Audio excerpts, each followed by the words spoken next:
Good evening.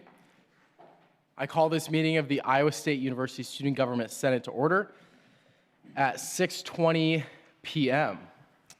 I'm first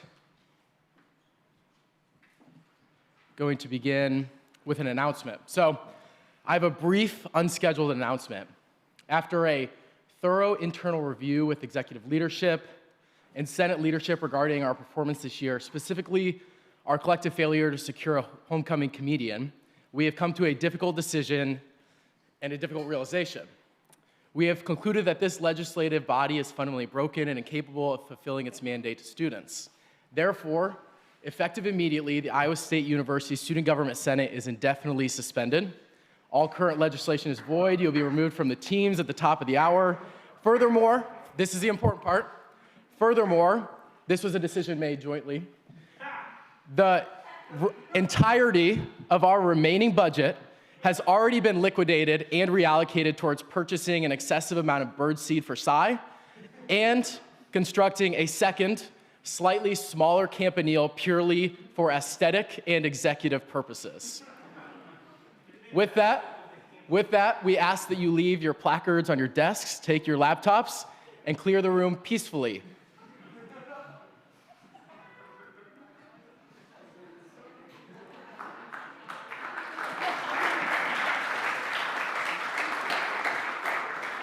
And that is April Fool's. The Senate survives another day. And we will begin with roll call. Valenzuela. Here. Valley. Here. Srinaski. Here. Schilling. Here. Saini. Romeri. Corsi. Utica. Neal. Nandal. Miller. Martins, Marcus, Margaret, Kuzi, Kekun,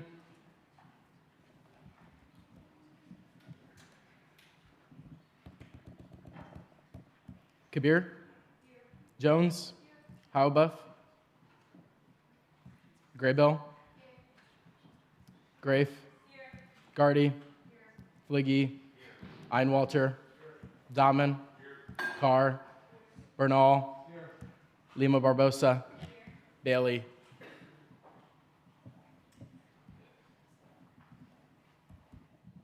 Iona Dimhoff, Hartley, Pursley.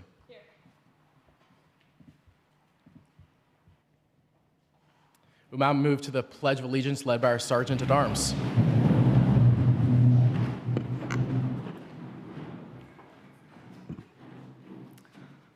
I pledge allegiance to the flag of the United States of America and to the republic for which it stands, one nation, under God, indivisible, with liberty and justice for all.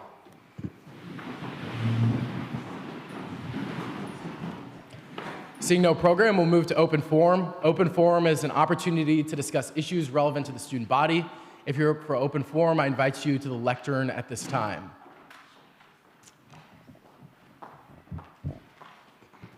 Hi everyone, for those who don't know me, my name is Sophia. I'm the College of Design Senator, and I want to work in a project during the summer. It's a really internal project for all of us, and I feel like we spend a lot of our time trying to figure out what we're supposed to do in our roles and how to do it, and I think the learning curve is too much, so I'm trying to decrease that learning curve for the future people that take these roles. So we're doing kind of like a training or how to do package about stugov. You know what I mean? Stugov is like at-larges, judicial branch, legislative, vice president, president, everything, all of the roles. And I was kind of wanting to talk this in this meeting while we're all still in this capacity. If you're leaving, send me a Teams message, brain dump all of the doubts, all of the questions, all of the struggles you faced while in student government with anything, absolutely anything. We're just trying to gather all the information, turn it into a package so we can be more productive in the future. So it doesn't have to make sense, just I'm trying to do this project over the summer, so that's just it. Thank you.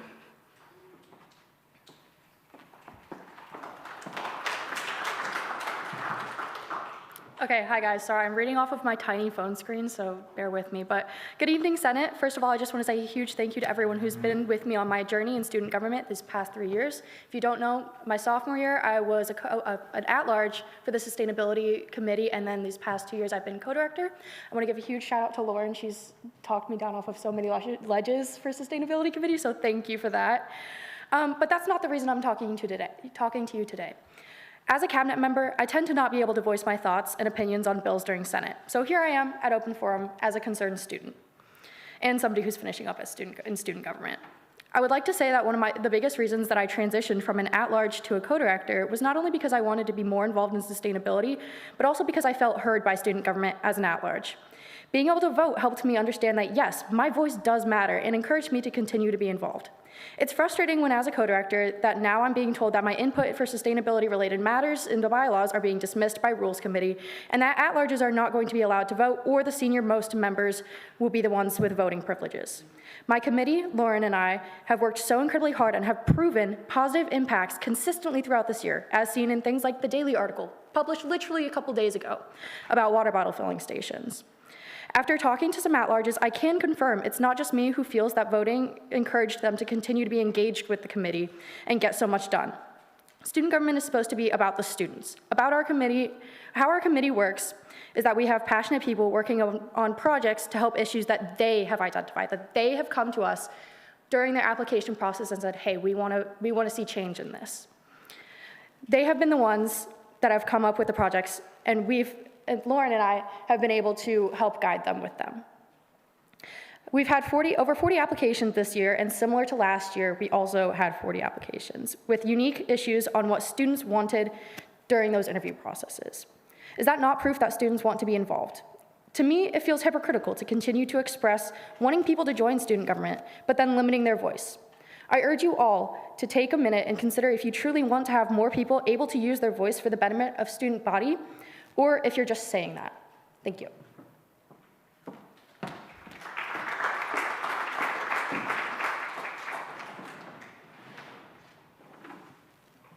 Seeing no one else here for open forum, we'll now move to adopting the agenda. Is there a motion to do so? Vice Speaker Hartley.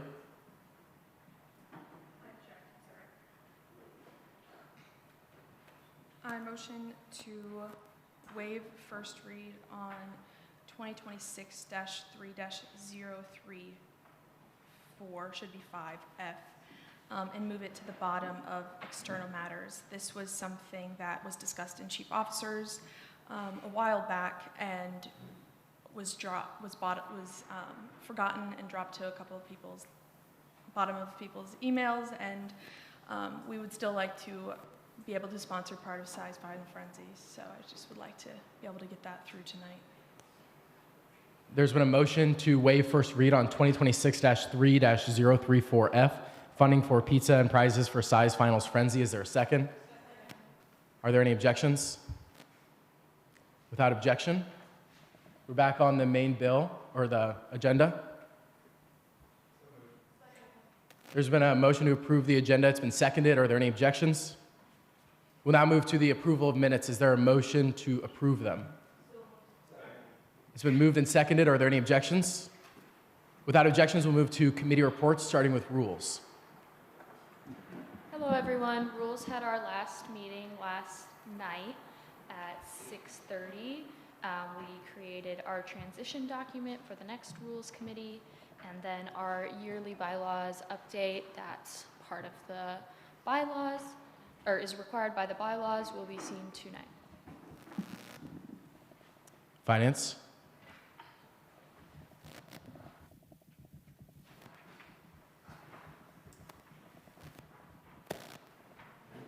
I'm sorry, were you guys hiding the mic under a placard? That's really cool. Okay, Finance met for the last time on Thursday, and essentially most of the agenda was seen by Finance, including all 3 contracts as well as the finance bills, with the exception of the one that we just waived first read on.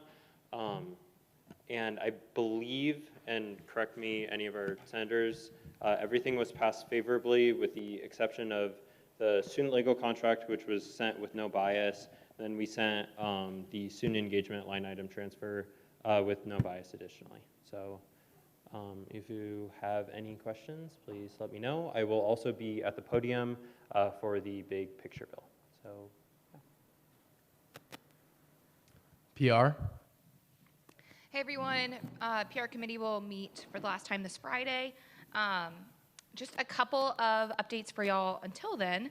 If you go to the mental health event, take a photo of yourself and send it to Director Baumler, you will get an outreach credit. So make sure you do that if you still need your outreach credits.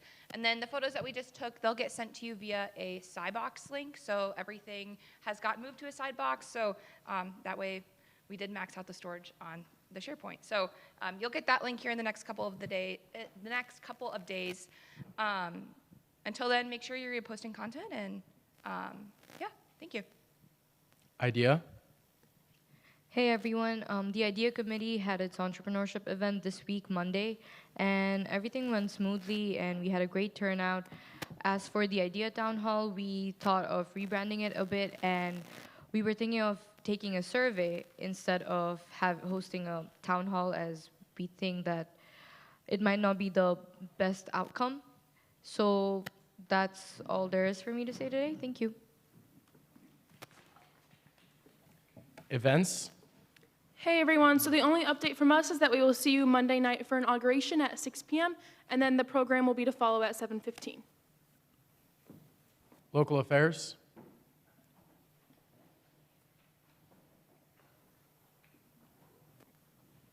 Okay, hi everyone. Happy last Senate meeting for me, not for some of you, sorry. Ooh.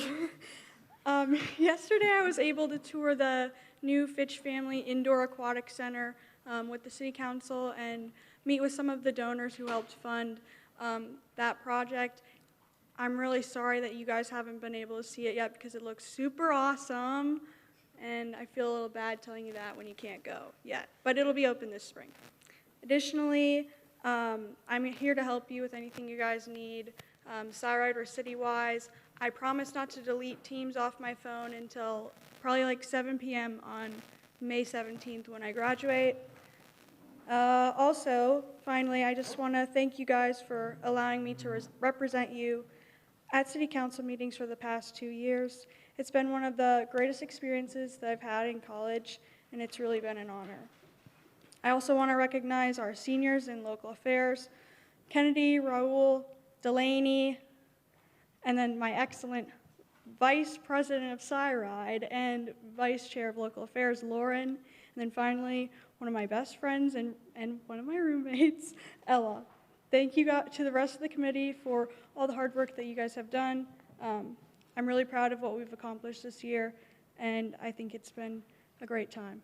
So, thank you guys.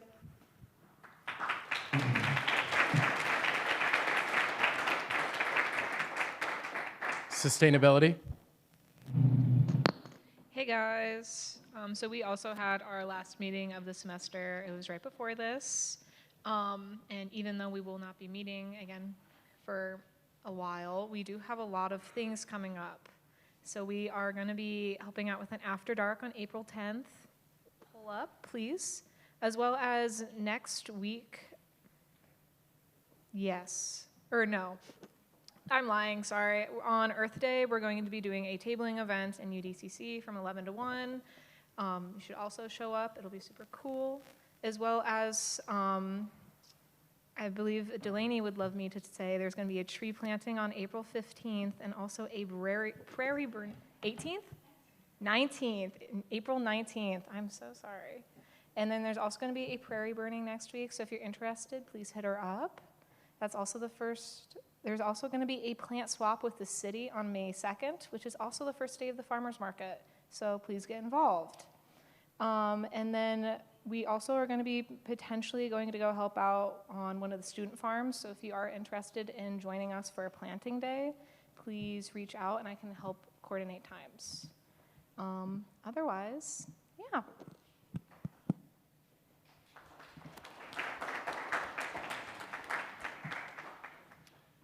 Health and wellness. Okay, hi everybody. So we had our last meeting on Monday. We chalked, but that didn't last very long because it's been raining every day since then. But the mental health symposium is tomorrow. Doors open at 5, and then the lecture will start at 5:30. It's going to be a great time. There's going to be cookies. There's going to be the therapy dogs will be there, and I think the speaker is just going to be great. So try to please be there if you can. You do get an outreach credit for it.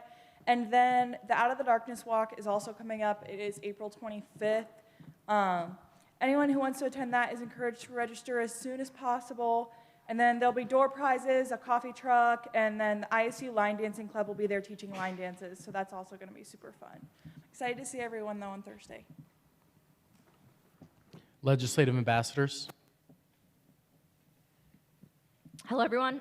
We had our last visit to the Capitol yesterday, and it's been a great legislative session. I've been really proud to work alongside Colby and Will this year and put together my committee, and yeah.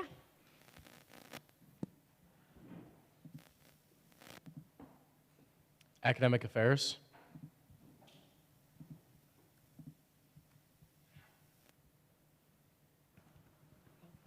Hi, everybody. I just want to say my committee has continued working on a few bills that look great. I'm excited for you all to see them soon.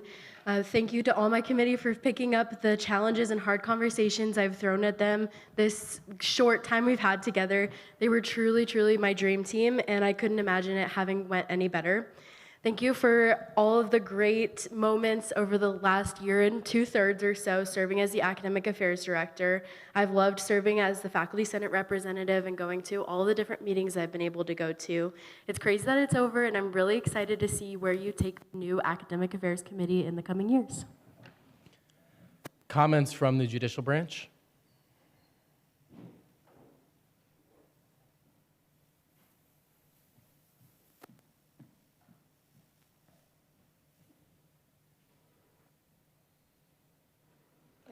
Sorry. Hi, guys. All I have for you today is we're just working through finishing and wrapping up the new rules of the court, or just like going through that. And then also just wanted to say that I will be serving as Chief Justice until I graduate. So if you guys have any questions or need anything from me, feel free to continue reaching out. Comments from the advisor? Hey, everybody. Welcome to your final Senate, whereas we'll be here. Just excited to end the year and all that kind of stuff with you, but there's a couple things we do want to make sure that we put out there. One is remember that your position goes until the next group is sworn in on Monday. Okay, so this is not a, we're done after tonight. You still represent your constituents until Monday when inauguration happens, okay? The other piece is want to reiterate for the last week, and those that may be here for the next year, is campus policies and procedures are very important to make sure that we abide by as student government as well, especially when it comes to chalking for the university and for any events. Make sure that you are following policies and procedures because it could include some issues. So we had some chalking out front of the memorial today, and that is a place that is not allowed by university policy. So we had to send staff out there to wash it off, and it was for a student government event. So please, please, please make sure you're following policies and procedures. The last part is thank you for a great year. Thank you for working with each other and collaborating. You know, that is what we are all excited to do and to see you all do and continue to grow the impact that students have at Iowa State University. So if you have any question for us, let us know. Now to comments from the executive branch for the state of the student body with President Brandt. Well, good evening, everyone. I'll keep this fairly short because I know we have a lot on the agenda tonight. But when we first stepped into these roles, we made a simple promise. We've got your back, not as a slogan or campaign tagline, but that was our commitment to the student body. We were going to show up, follow through, and make student government work for every single student on this campus. And tonight, I can stand here and say with confidence that that is exactly what we did. This year wasn't just about checking boxes or crossing off our platform points. It was really about transforming how student government operates. We became more responsive, more transparent, and more action-oriented than ever. Most importantly, we fulfilled every single campaign priority we set out to achieve. We expanded affordable experiences through concert vouchers and a stronger homecoming, increased transparency in student fee spending through the Cent by Cent campaign, and made student organization funding more accessible and equitable. We enhanced campus safety by expanding awareness of tools like the SAFE app, Safe Ride, while also strengthening prevention efforts across campus. We improved access to student legal services, reduced transportation costs, and expanded airport access, and worked to improve overall campus operations through initiatives like SIRI tracking and system improvements.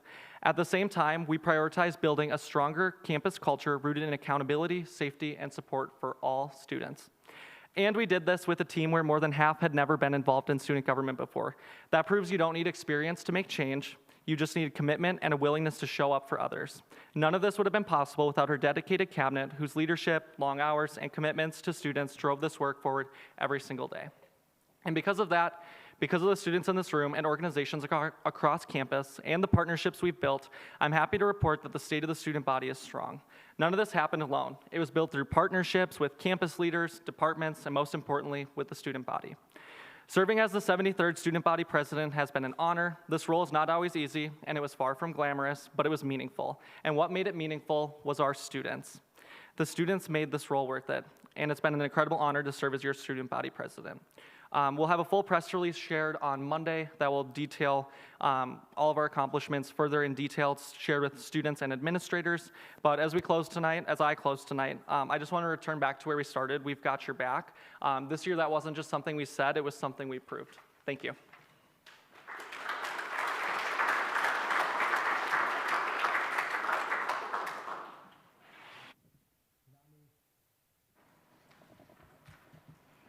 We'll now move to external matters, starting with 2026-3-029F, funding for the iTech Club with Senator Srinaski. Hi, everybody. This bill passed through Finance Committee favorably. Would a member of the iTech Club please come up to discuss your bill?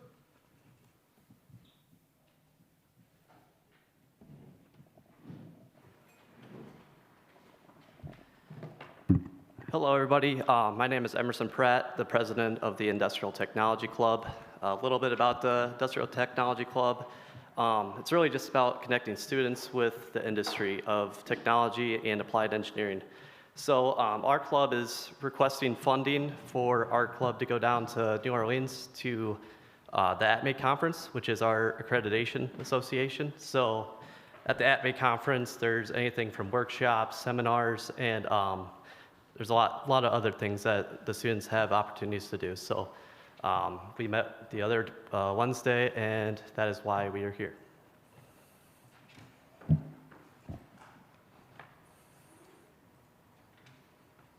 And that is my piece.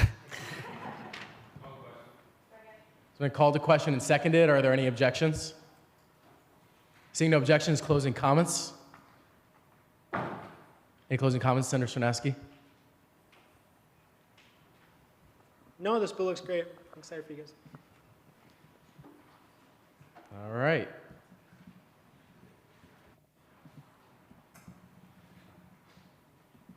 We'll now move forward with a roll call vote. Valenzuela. Yes. Valley. Yes. Srinaski. Yes. Schilling. Yes. Saini. Yes. Romari.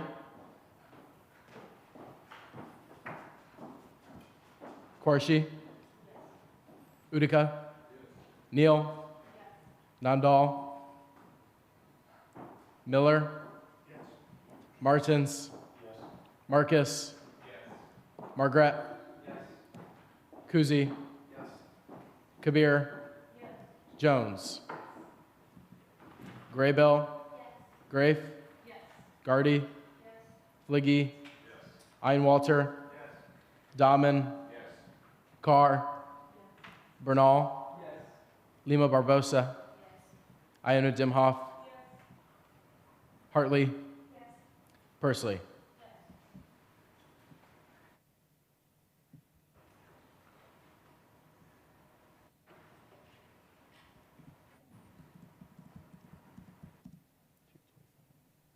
With a vote of 27 to 0, the bill passes. Congratulations. Thank you.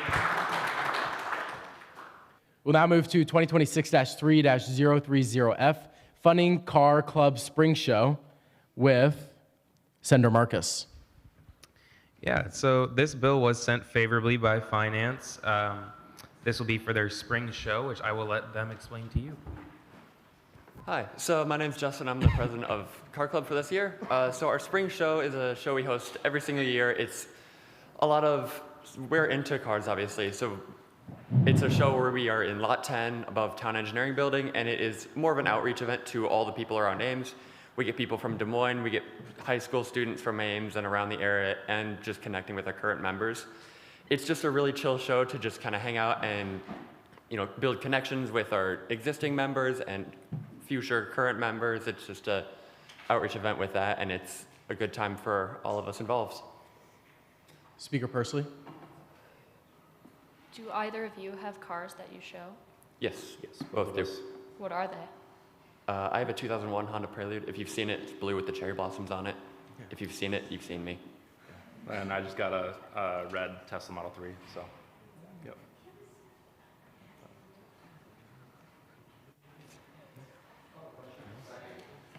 It's been called to question and seconded. Are there any objections?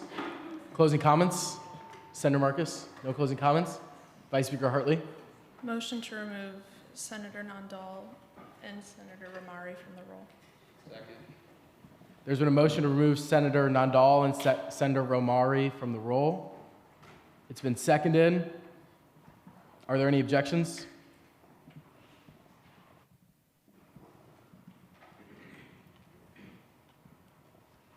We'll now move forward with a roll call vote. Valenzuela? Yes. Valley? Yes. Cernaski? Yes. Schilling? Yes. Saney? Yes. Corshi? Yes. Utica? Yes. Neal? Yes. Miller? Yes. Martins? Yes. Marcus? Yes. Margret? Yes. Kuzi? Yes. Kabir? Yes. Jones? Yes. Graybill? Yes. Grafe? Yes. Gardy? Yes. Fliggy? Yes. Einwalter? Yes. Dahman? Yes. Carr? Yes. Bernal? Yes. Lima Barbosa? Yes. Iona Dimhoff? Yes. Hartley? Yes. Pursley?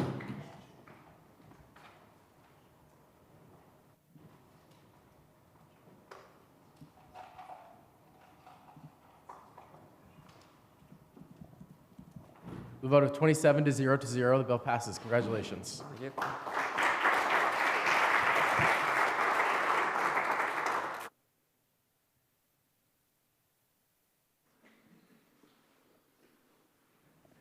We'll now move to 2026-3-032F, funding for AI Exito with Senator Cernaski.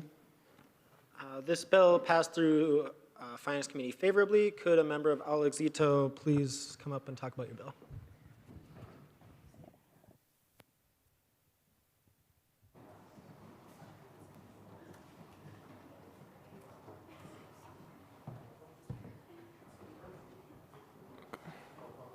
Hello? Okay.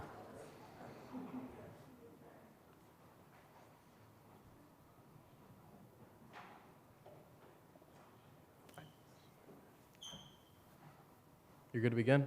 Yeah, I'm good to begin. I'm president of Alexito. My name is John Diaz Flores. And I'm Giselle Munoz, and I'm secretary for Alexito. Basically, what Alexito is, it's a student organization here on campus. It's a nonprofit here in the Des Moines area. This is their college version. It serves as a community for us Latinos here on campus. We hold an event every semester where we get well over 100 students to this soccer event. It's a tournament-style social event. This is very routine for us, and at these different events, we have different clubs, backgrounds, and it's an inclusive environment for almost anybody. It's open for the public and even for those who do not play. It's an environment with different food, music, and new faces, which is a good experience here on campus. And We gonna get this as like a break in the middle of the semester from any academic stress, and then it's also a safe, organized setting that we set semesterly, and it's usually always attracted strong attendance and engagement from a diverse group of students here. And by funding this event, it could help us provide those students with the same resources and have a engaging time with others on campus like we do.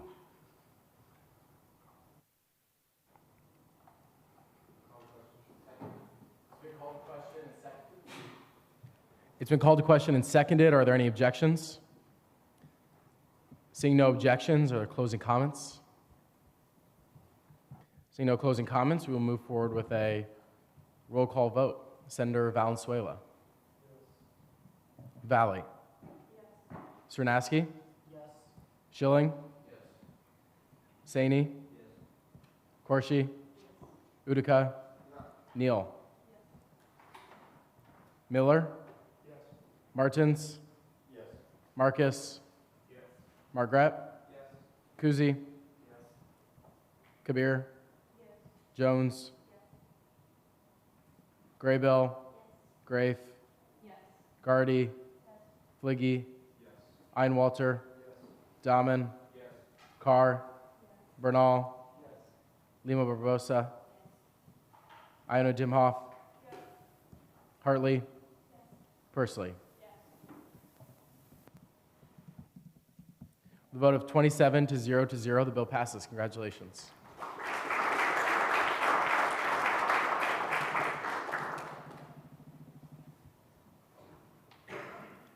We'll now move to 2026-3-033F, funding for Billiards Club with Senator Marcus.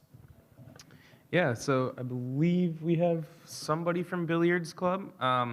You will notice on their bill it does have two enacted lines. The second one is just to transfer these funds over, because this is actually an allocation bill, well, similar to an allocation bill.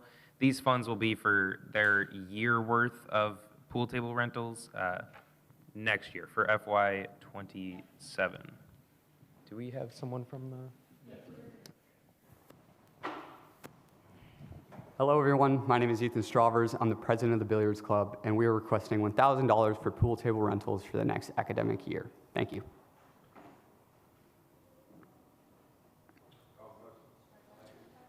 It's been called to question and seconded. Are there any objections? Closing comments? No closing comments. We'll move forward with a roll call vote. Valenzuela. Yes. Valley. Yes.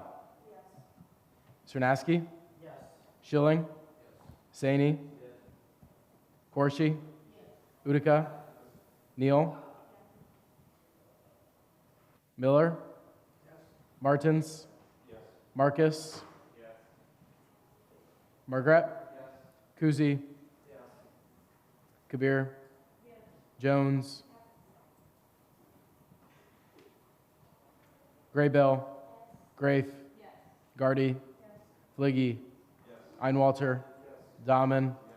Carr, yes. Bernal, yes. Lima Barbosa, yes. Iona Dimhoff, yes. Hartley, yes. Pursley. Yes. With a vote of 27 to 0, the bill passes. Congratulations. Thank you. We'll now move to 2026-3-004SA, entering a contract with the Student Athlete Advisory Committee with Senator Marcus. Yeah, so this contract is only going to be for 1 year, and the amendment that is currently on it is suggested by Rules Committee, so any questions about that will have to go to a member of Rules. And this was sent favorably by Finance.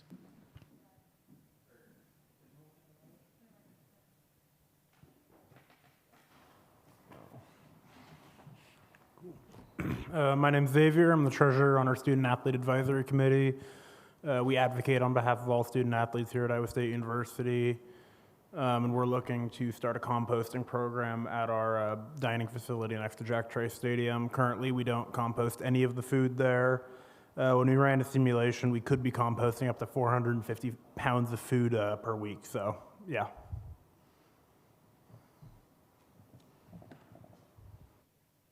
Speaker Pursley. Hi, thank you for coming tonight. So you also came to Rules Committee to talk to us about the contract, and as you see, we have a suggested amendment that the group shall not receive any funds from this contract until its constitution allows for all students to join the organization. This is because the organization is already working on amending their constitution to do so. So they would receive the funds after that goes through. We've submitted an updated constitution. We're just waiting for it to get approved. Yes. So I motion to amend the contract to add that language in red. There's been a motion to amend the first covenant of the contract to state that SAC shall not receive any of the funds from this contract until its constitution allows for all students to join the organization. It's been seconded. Are there any objections? Senator Kuzi. I know when you came to committee, you mentioned starting eligibility with like NCAA. Can you explain how that would work and how that would change how someone becomes a member? Yeah, so that's something we're currently trying to work through right now, because as a committee, we vote on matters of NCAA importance. Transfer portal was a big one, but other, jersey sponsorships, we voted on that. And so in order to be, voting member on our committee, you have to have Division I eligibility, which basically entails not having played a collegiate sport before, having exhausted eligibility. And I believe you need to enter your name into the NCAA clearinghouse. But did you say you had to pay for clearinghouse? I believe so. I don't know exactly what it is, but we can look at that too. Okay, if there's thoughts on that. Is this? I don't know. Yeah, I know there's conversation maybe in committee about the eligibility for this. We just added the Constitution being able to allow all students to join, and then some conversation was about having to pay for the clearing from NCAA. So up for thought.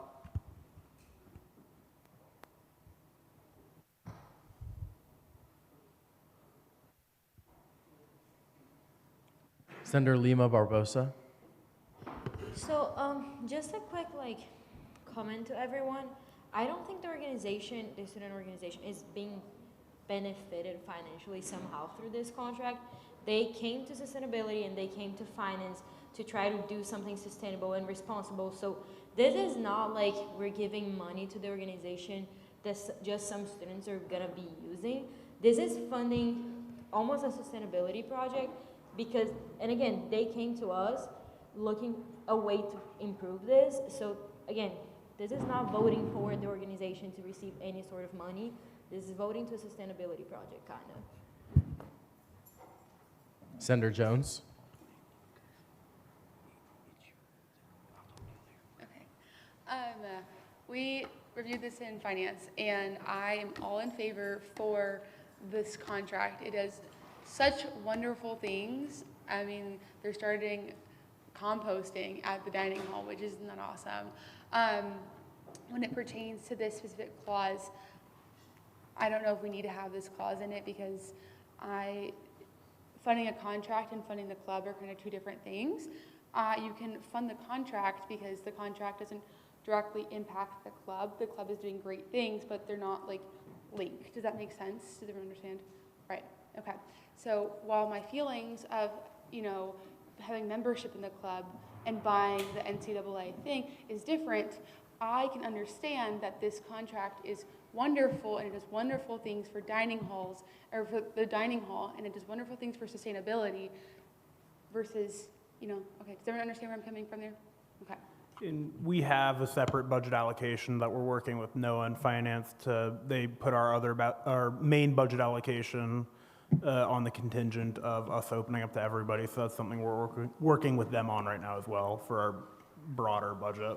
And for now, the student engagement has not approved their constitution, and we don't know if they will approve their constitution. I know that you submitted. It's submitted, but they're backlogged. Okay, it hasn't gone through yet, so we don't know when they'll get through it, and that's okay.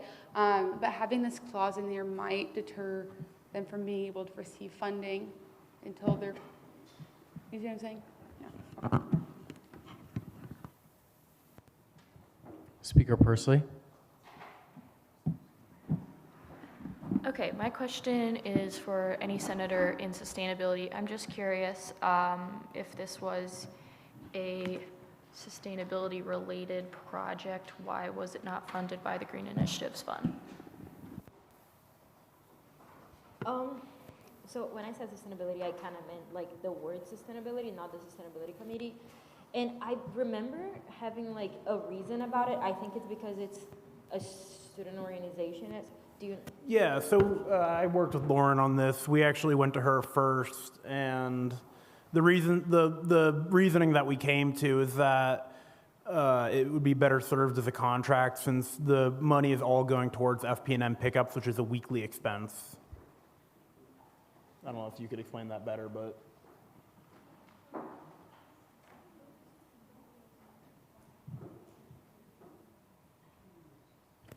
Can I allocate time to co-directors of sustainability? Okay, thank you. I'd like to do that. Yeah, so again, we kind of went through this quite a bit. We asked, again, we were working with NOAA, we were working with we were chatting with also senators, and we figured that just because this is going to be something year after year, that it would best serve as a contract, which we are not allowed to do within Green Initiatives. And then also just for, we were worried that something was going to catch on it being open to all students, which technically now that it is, anybody can, you're working towards it, that one wouldn't catch anymore. But yeah, it was mainly contract and the length that this would go on. Thank you. Senator Marcus.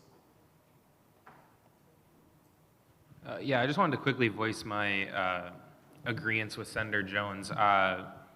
This and a couple other senators so far that have mentioned this is very much a sustainability type of thing. It's not really any kind of funding that they're going to be using for any, I mean, they can't use it for anything other than this composting initiative. And this clause saying that they won't be able to receive any of the funds until the organization is, all students are able to join the organization. It may prohibit them from funding any sort of composting initiative until that gets resolved, and we don't have a set date. There is no, oh, it's going to be fixed tomorrow, it's going to be fixed a month from now. And so I don't want, personally, I don't think I want this to get backed up and stuck and they're not able to get any funds or start their composting initiative just because their constitution isn't yet updated, because they have already submitted the updates. They are just waiting now on the process. Obviously, they mentioned student engagement is backed up. They're not able to immediately get to everything. So just with that, I wanted to voice my disagreement with the amendment and backing of what was previously said. Point of information with the chair.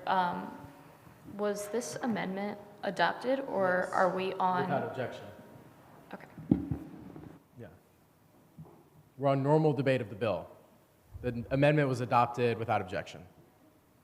All right, Senator Jones. Well, with that, I motion to remove the amendment we just adopted. I think, without giving you guys context of the amendment we just passed, it kind of just seems like a blanket statement to roll over, but I'm motioning to remove the amendment because it may prohibit them to get funding. Second. Objection. Point of information, you can't retroactively remove something that was just voted on. We can't?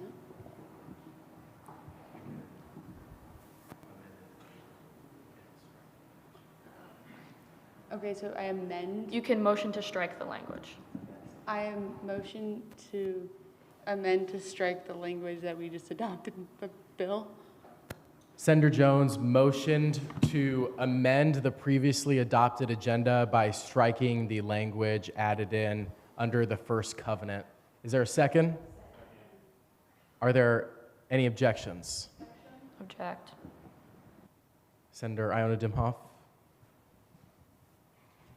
We already voted on this amendment and we passed it unanimously as a body, so I'm really confused on why we're now backtracking. I feel like we should have been paying attention if we didn't agree with it at the time. but like I don't understand why we would go back and strike what we just all passed together sitting here. Senator Jones, do you withdraw your motion? All right, we'll move into debates on the objection. Move into debate on the objection. Okay. Senator Lima Barbosa. I understand and I fully agree that we all missed it. I think the sustainability senators and the finance senators kind of all like got confused with what was going on. And again, my apologies, our bad. With that being said, I think this is a really great project, and they had the initiative of coming up to finance, rules, sustainability to get this project on the work. I think voting no to it, it's adding this language, it's just gonna get eventually probably stuck in some sort of like legal agreement and all of those, and this project's not gonna be effective at all. So I support Senator Jones on this. I think it was a mistake, and our apologies on that behalf, but I don't think the project should be put it at risk because it slipped us.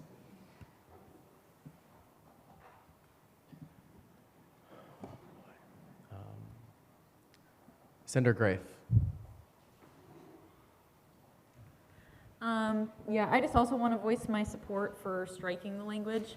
I understand that we already all approved this without objection, but I mean, this is the point of having discourse like this. Everyone makes mistakes. We're not always a perfect body, and we know that. And I think that we should take this seriously. I think Samantha brought up a great point, and it's caused all this great discussion, and I think we should have it. It's definitely very vital, but I understand the frustrations.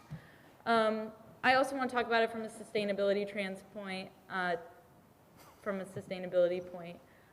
Compost is something that this university is definitely making strides in, but we could be better. And the dining halls are slowly making those improvements, and I think that this is a step in the right direction. We have so many student athletes, so this would be so much food being composted and a great step in the right direction. And I think if anybody, wants to be on this committee, that's fair. I think that's also great that students need to be involved as who are not athletes. But that's something that should be handled separately and not with sustainability.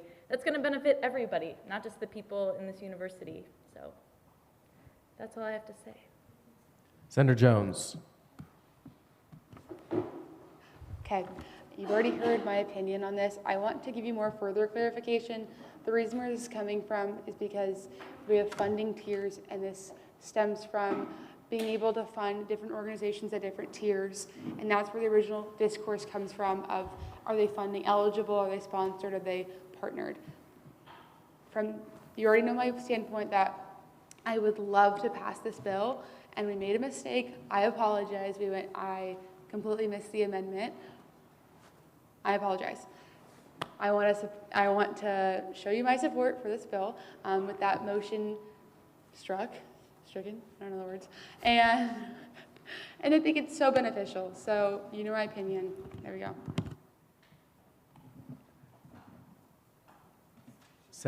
Speaker Persley.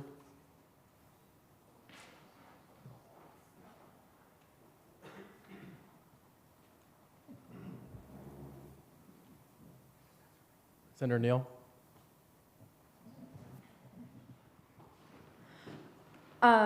Sorry. Not to put you on the spot, but was there a representative at the Rules Committee meeting where this amendment was proposed?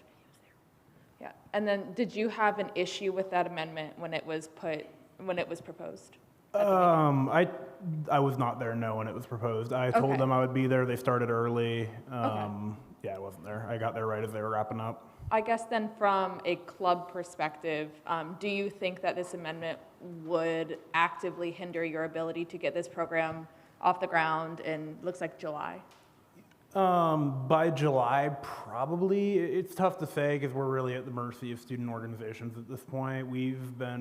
we're new as a student organization. Jamie came in here to talk to y'all about the athletic department, what's going on there, which is where this funding loss came from, which is why we started as a student organization, because we're kind of the first department to get cut. And so this is our first year navigating all this stuff, and so we've been going back and forth with student organizations about our constitution since basically we started. So I really can't say when that'll be solved, to be completely honest. No, that's totally fair, thank you. Yeah. From a Senate standpoint, I understand the concern about this delaying funding, but also this was passed with no objection, and I understand if individual senators missed it, but we're all here to pay attention and to pass these contracts. So if we had an objection, I feel like it should have been said when the amendment was on the floor. And also, I am not an expert on student engagement. I think this is a great initiative. I think this is a great thing. But also, I think the amendment is important and should be kept.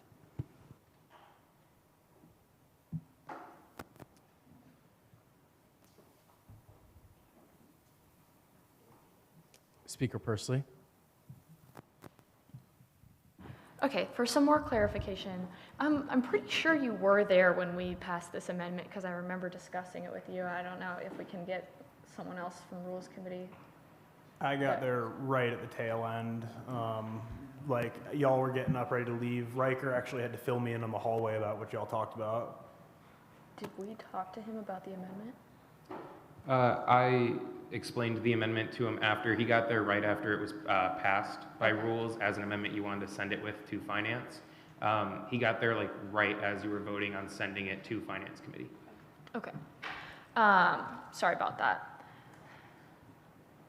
One thing I'd like to say is I am completely in favor of this contract. I think it is a great initiative. I think it would be great to have this done in the composting. Obviously, that's something that's really important to me.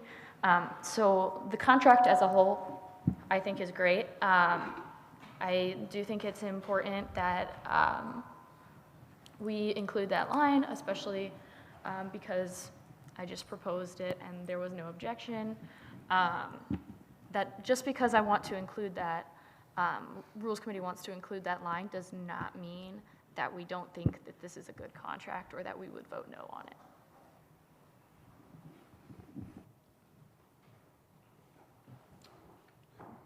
Senator Marcus. Yeah, I just wanted to quickly add just a couple of things, just because I hear a lot of the reason on we don't want to remove this amendment is because we already voted on it unanimously. I really dislike being this guy, but I'm really in favor of sustainability type things, so I'm gonna voice my opinion here. Robert's Rules of Order, you're supposed to call for a vote. Nobody heard the vote be called for. There also is debate on the amendment, so I know a lot of people assumed we were debating the amendment. Just personally, I just want to say, don't let the fact that this was passed unanimously be the reason that you decide not to vote the way you'd like to on the amendment now, because with enough people saying, oh, we missed the vote as we are, it's clear to me that a lot of people either do disagree with this amendment or think it should have been debated about, which is why we are here now. And then I move to add Senator Romari to the roll. And Senator Nandal.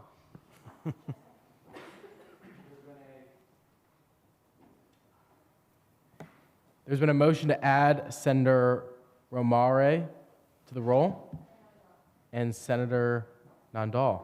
Is there a second? Are there any objections?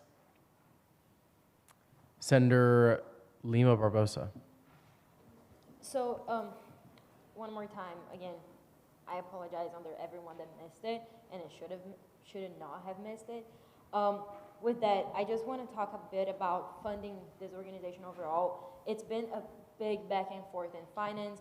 We understand, and we've talked about it with a lot of carefulness. And I understand the amendment. We just missed it. I just think, again, this is, as Senator Graves said, this is not just for the well-being of the student body. This is for the well-being of people in general.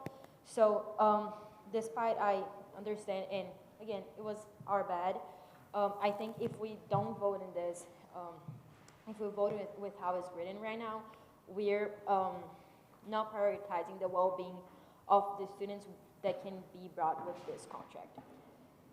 That's it. Senator Kuzi. I have 3 questions or 3 points. First is eligibility. Second is time. And third is process. So eligibility first, the finance director tells me that they'd be funding ineligible unless we keep this.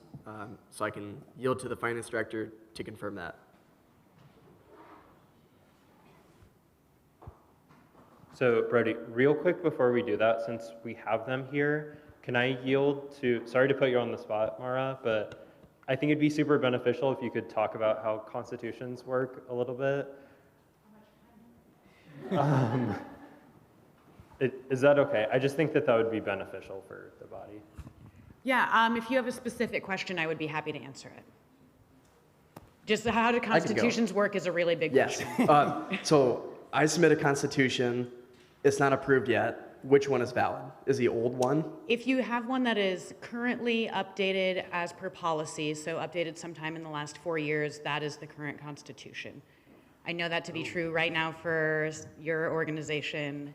Had a constitution accepted, I think, in February. Yeah, relatively recently we've had a lot of. So they're currently in good standing. I think that's all we needed. Thank you. Yep. So they're in good standing. Their constitution has been submitted again with the change to make accessibility to all students. Is that? Yeah. Yeah. Okay. So. Go ahead.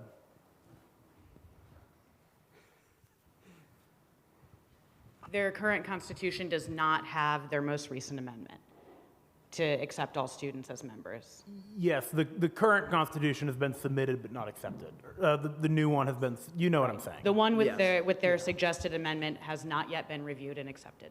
Yes. So summarizing between all of this conversation, this contract would work with the amendment that's been made. It would not work with the amendment removed. That's eligibility. Next is time. How many weeks have you spent on trying to get this contract? Like probably 4 or 5 weeks, right? This contract or this initiative? Either. Started working on this initiative in June of 2025. Okay. That's when I first sent an email to Mary Rankin, I think her name is. Contract, a little bit of a fuzzier. I think we first reached out to student government February, maybe? Okay, so January. February, you reach out to student government. Now we're on the 1st of April. I'm sorry for wasting your time. I think it's silly to go back and forth to say if a group is eligible or ineligible, and then send them to committee, to committee, to committee, to Senate floor, just to find out that they are in fact eligible, pending constitutional review, add the amendment to make it all work, and then take it all away and send it right back. So great effort with sustainability, great initiative. I'm voting yes on it when we get past this. But first, we got to get past that. They need this to even get the initiative started. So caring about the initiative means caring about the contract passing. That's what I got. Senator Jones. You've heard a lot from me. I'm just going to clarify this in this nice, easy term. If we strike the wording that we just adopted, it streamlines the process to have them get funded for this contract faster, streamlined. If we don't strike this, there's a possibility their constitution doesn't get approved, and it's longer for them to receive funding. I yield. Senator Stranaski. I think a lot of really great points have been made, but I think in the interest of time, I would like to call to question. It's been called to question and seconded. Are there any objections? Okay, we will now move forward with a roll call vote to strike the previous amendment. A point of order, don't we have an objection to the consideration of the question on the floor? Yes, we are on the objection, but we are on the objection to the motion to strike the amendment previously adopted. I'm trying to simplify my language here because it's a lot. So if you vote no, a no on the objections means we remove the language. And yes on the objection means we keep the language.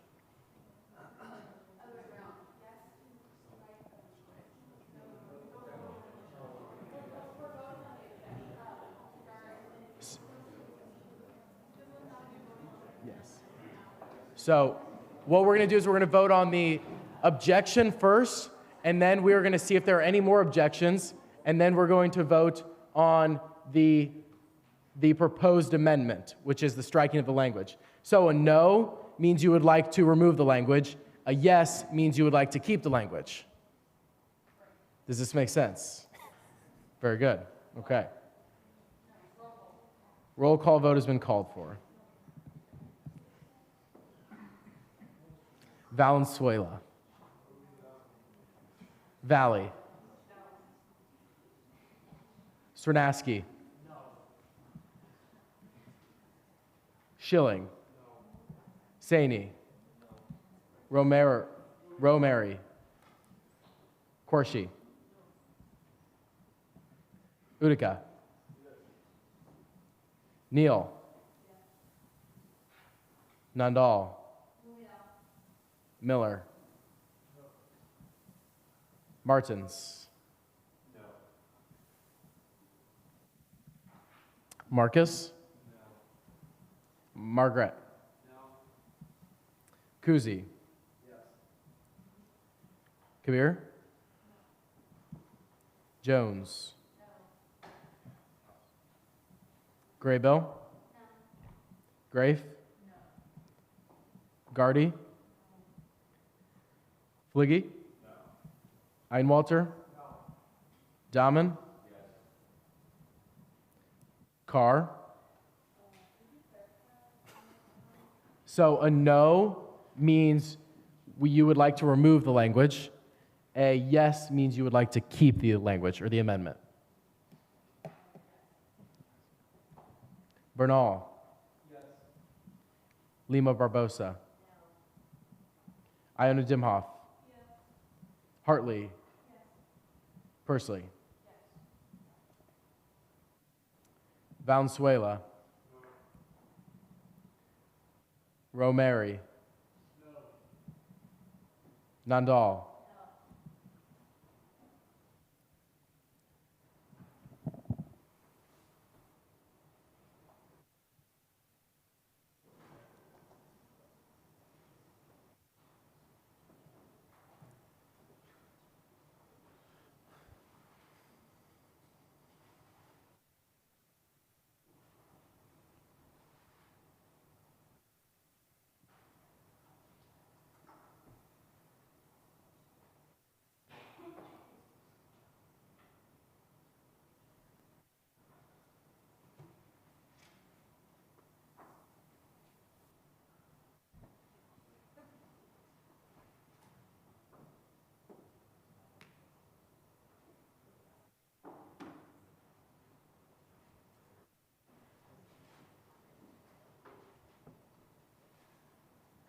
With a vote of 9 to 20 to 0, the objection has failed. We will now return to the original amendment made by Senator Jones to strike the language regarding their Constitution in Covenant 1. So we will now, the floor is open for debate or any further objections. Senator Iona Dimhoff. I just want to clarify that I think this is a great initiative and I'm in support of this contract with or without that amendment, but I think we should take this as a learning opportunity as a body to really pay attention then to amendments that are on the floor so we know what we are voting for. I think this sets a really bad precedent for us to go back on something we just passed altogether. So I think that we need to just pay more attention because our decisions have actions that follow it, like with what we decide here.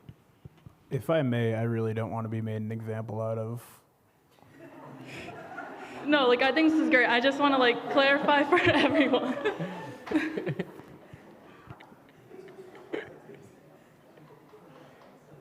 He's funny too. What's that? It's been called to question and seconded. Are there any objections? Seeing no objections, we will now move to a vote on the striking of the language regarding their constitution in Covenant 1. So it would strike, SAC shall not receive any funds from this contract until its constitution allows for all students to join the organization. So yes means you would like to strike the language, and no means you would not like to strike the language. Placard vote has been, roll call has been called for.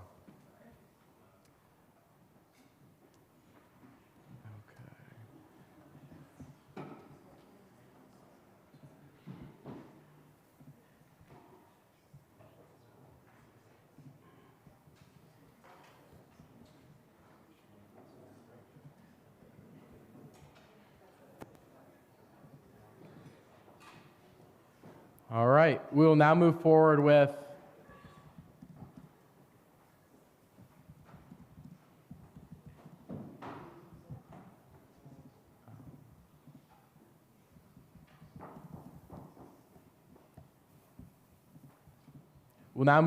a roll call vote.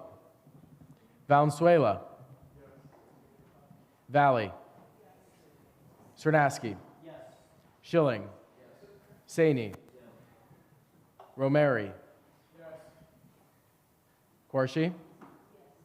Utica. No. Neal. No. Nandal. No. Miller. Yes. Martins. Yes. Marcus. Yes. Margaret. Yes. Kuzi. No. Kabir. So a yes means you would like to strike the previous amendment. A no means you would not like to strike the previous amendment.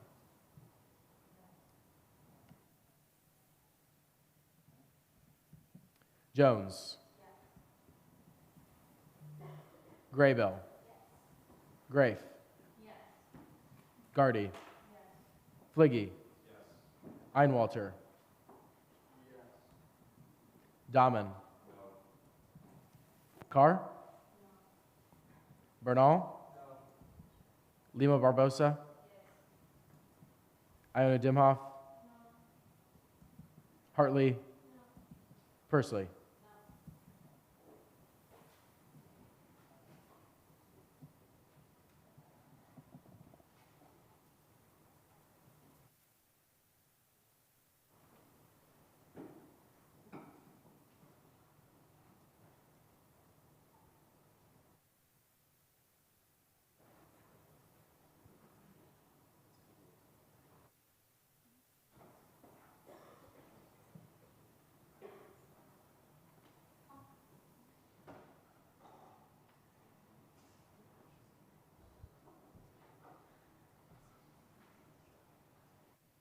With a vote of 18 to 11 to 0, the word SAC shall not receive any of the funds from this contract until its constitution allows for all students to join the organization is stricken.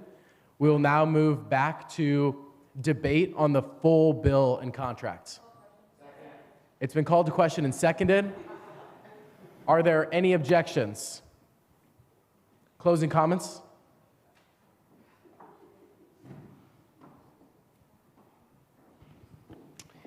Yeah, only closing comments I have here is just please vote yes. This is a great initiative, and thank you all for putting so much consideration into it.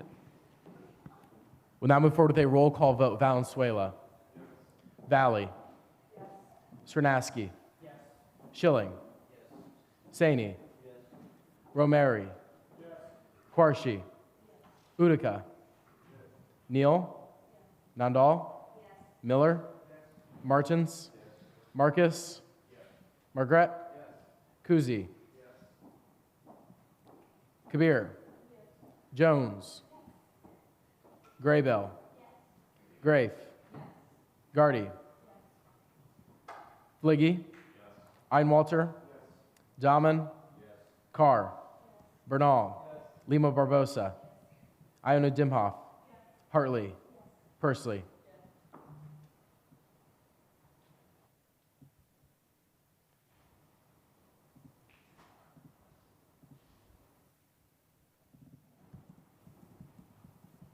With a vote of 29 to 0, the bill passes. Congratulations.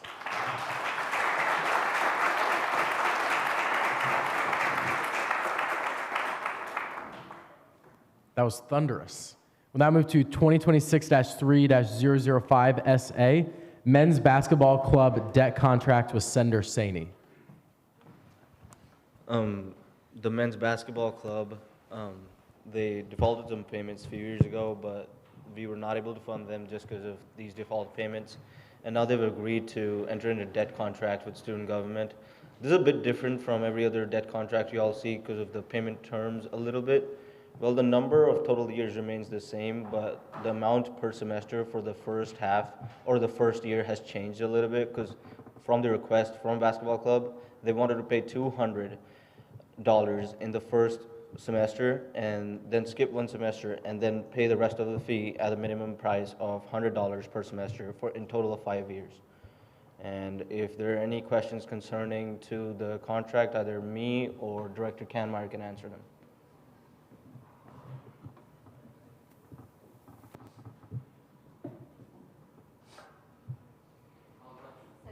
It's been called to question and seconded. Are there any objections? Closing comments? No closing comments. We will now move forward with a roll call vote. Valenzuela. Valley? Cernaski? Schilling? Saini? Romeri? Quarshi? Utica? Neal? Nandal? Miller? Martins? Marcus? Margaret? Kuzi? Kabir? Jones? Graybill? Grafe? Gardy? Fliggy? Einwalter? Dahmen? Carr?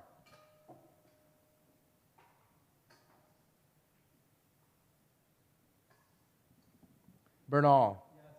Lima Barbosa? Iona Dimhoff? Hartley? Pursley?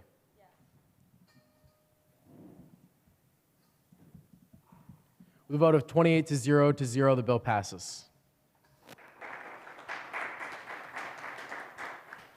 We'll now move to 2026-3-006 SA, Student Legal Services Contract with Student Government with Sender Jones. Hi, friends. We saw this contract in Finance Committee, and it was sent no bias from Finance Committee, and we have a representative to come speak about it. Thank you. Good evening. My name is John Flaherty Tarpey. I'm the Director of Student Legal Services. For those of you who I don't know, I have just begun this position in January of this year, taking over from Mr. Paul Johnson. Before you is the Memorandum of Understanding, a 4-year contract between our office and student government. This is the second iteration, to my knowledge, of this MOU. The prior 5-year contract expiring this summer at the end of the fiscal year. And it is my understanding that the arrangement was favorable for both parties, and thus we are now submitting this new MOU to extend another 4 fiscal years. The MOU covers the salaries, benefits and insurance, and rent for the operation of our office and employees. For those of you who haven't had the benefit of coming to see us, we have 4 employees, myself as the director, Michael Levine as legal counsel.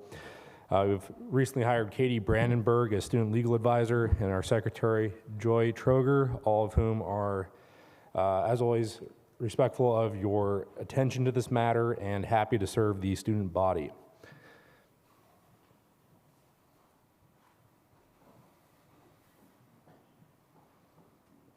Sender Saini. Thanks for being here today, and I totally respect the work that Student Legal does, and me being an international student, I highly value the resource I have on campus. I have to not worry at late nights and worry about having an attorney when I have attorney provided from my college through the student activity fee and everything. And would you shed some light on how many students have been affected by the work that Legal Services does? The document that you shared in finance that day, maybe if you could pass that or read it off. today? And yes, to answer your question, and as President Brandt touched on during his comments earlier, Student Legal Services has been doing a more intentional job recently of providing metrics and within the bounds of confidentiality, engaging with our year-over-year numbers. Approximately for the last 2 fiscal years, Student Legal Services has served 500 students each fiscal year, with the idea being we use Qualtrics to log each new contact that we have, usually in the form of a consultation, and that tells us how many students are coming in the door.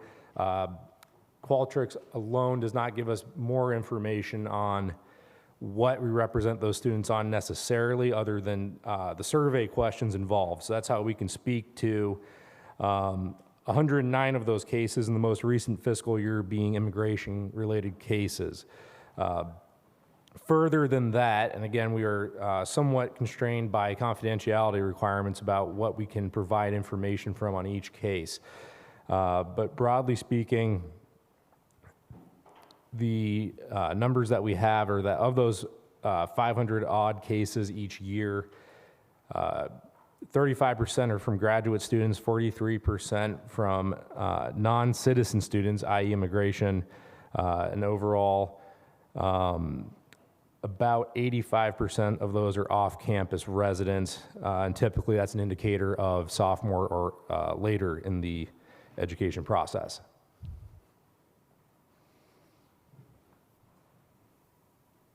Senator Graybill. Hi, thank you for being here. I think that this is really important, and it's important that students have access to these resources. I am wondering, and this might be a question for the finance director, I feel like usually we don't fund individuals' salaries and benefits, so if you could speak a little bit to what about this specific organization and why that's not something that goes through the university, or if there's other organizations where we fund individual salaries and benefits. Yeah, as far as I'm aware of, this is the only contract where this applies to.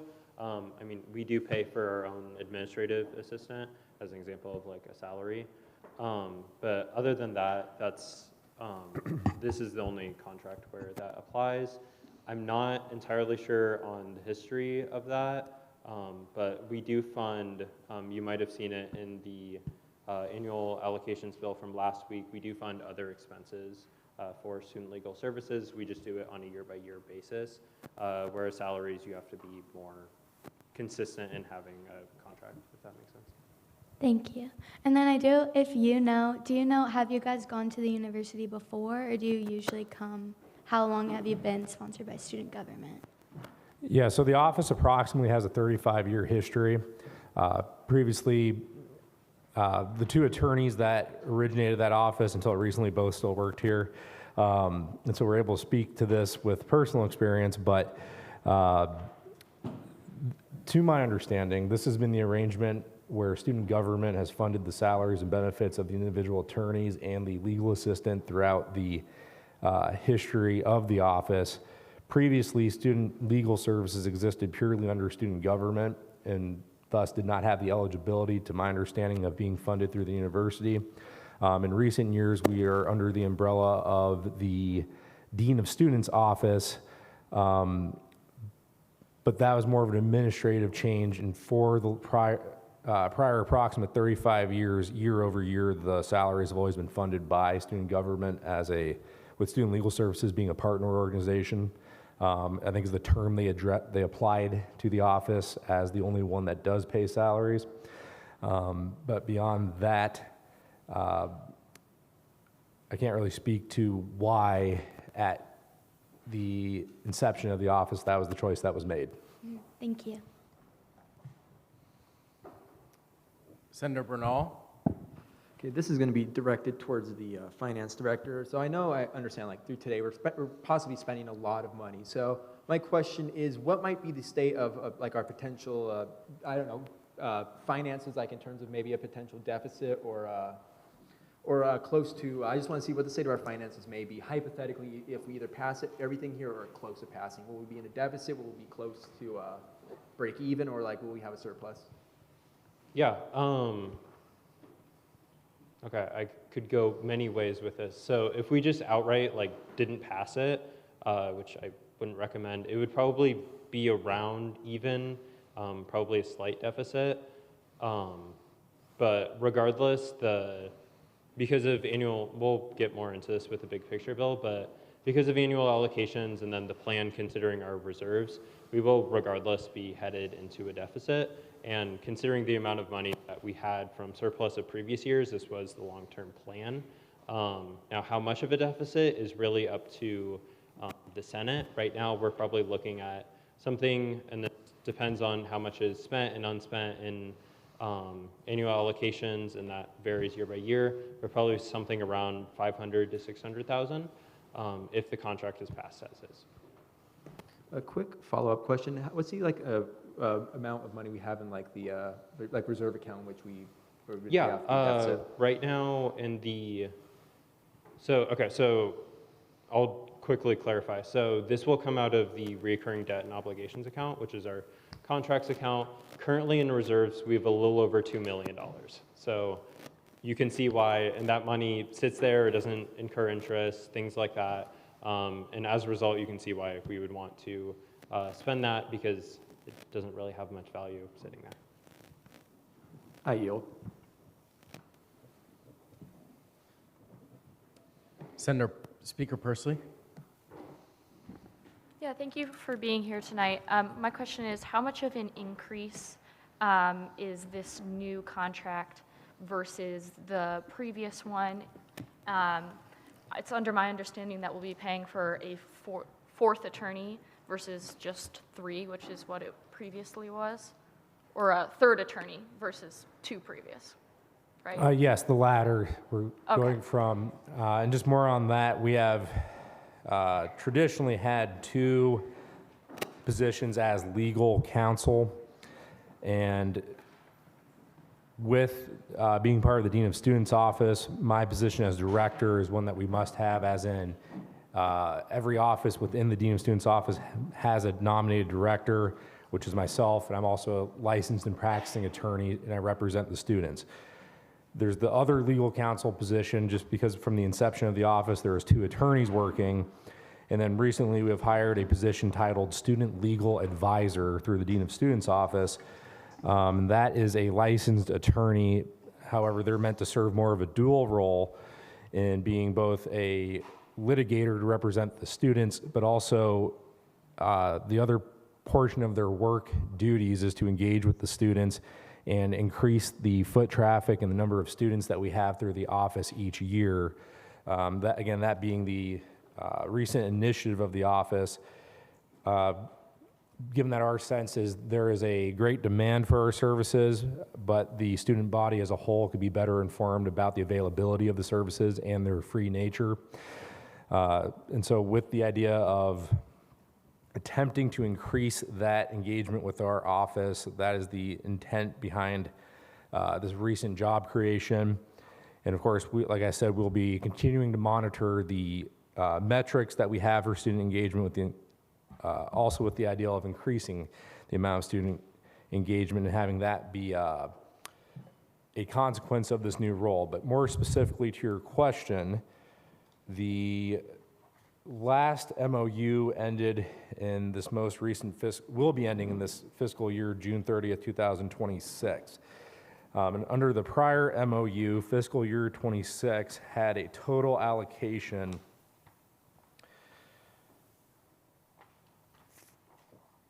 of $360,225.62. Fiscal year 2027 has a total allocation of $455,813.72 with that third council position added. Each year in this contract and the prior contract, there's a 3% annual cost of living increase on the total allocation. And so comparatively, the $360,000 number that was fiscal year 26 is being, would otherwise have a 3% increase, but with the additional employee, that is where the difference comes from year to year. Okay, thank you. And then my other question was, you guys are under the umbrella of the Dean of Students office, and they oversee your office. Has there been conversations with that office about them paying for part of the salaries for some of the attorneys versus student government taking it all on? Due to our financial situation, we might not be able to continue funding that much money for student legal services in 4 years or however many years. Yes, there have been conversations with the Dean of Students office about excess funds that they would have to fund the new position, student legal advisor itself, on a independent year-to-year basis, meaning that if they have the funds, they may pay them. However, without that being for certain, the idea is we would include that in this MOU, and if those funds are provided by the Dean of Students office, the excess that would be left in the student government account would be unspent allocation each year. That would go back to reserves, as I understand it.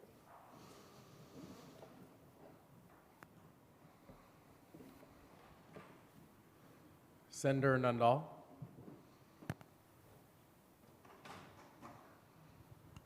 Hi, thank you for all the work you do with some legal services and everything. I think even 500 students served is a great number served.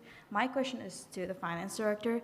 If we enter this contract maybe 4 years after fiscal year 30, will we be able to enter another MOU like this without raising student fees? So that's kind of complicated because it depends on what we do with the other contracts. Also, you have to keep in mind for the big picture bill, which again we'll get to later, it's assuming that we spend all of the money out of all of those accounts, which we never spend 100% of. Well, especially this year, we've spent out of every account. But so can I say yes and potentially no? Like I don't really know. Senator Stranaski. Hi, I really appreciate all the work you do. I think it's really cool that we have the student legal services, but I have a couple of questions for you. The first one is, do you also represent faculty as well as students? The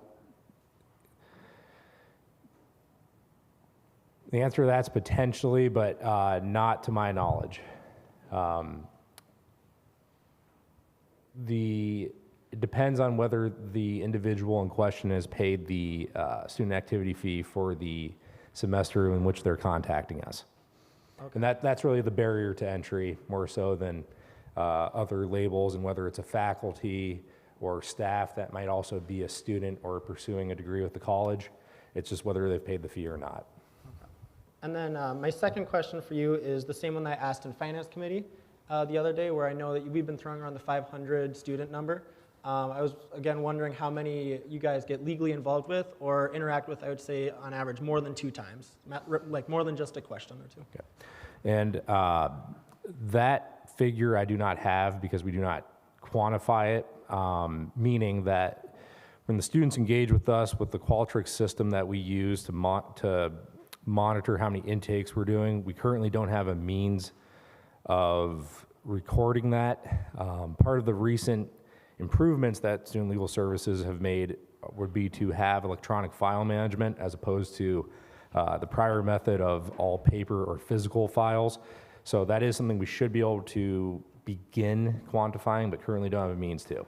And again, for things that we might do that are additional contacts with students, that can be anything from contacting an unrepresented opposing party, emailing opposing counsel, filing a formal appearance in court to actually represent them in the district court, or something more complicated like helping them draft a contract or such. And then, so the issue there is there's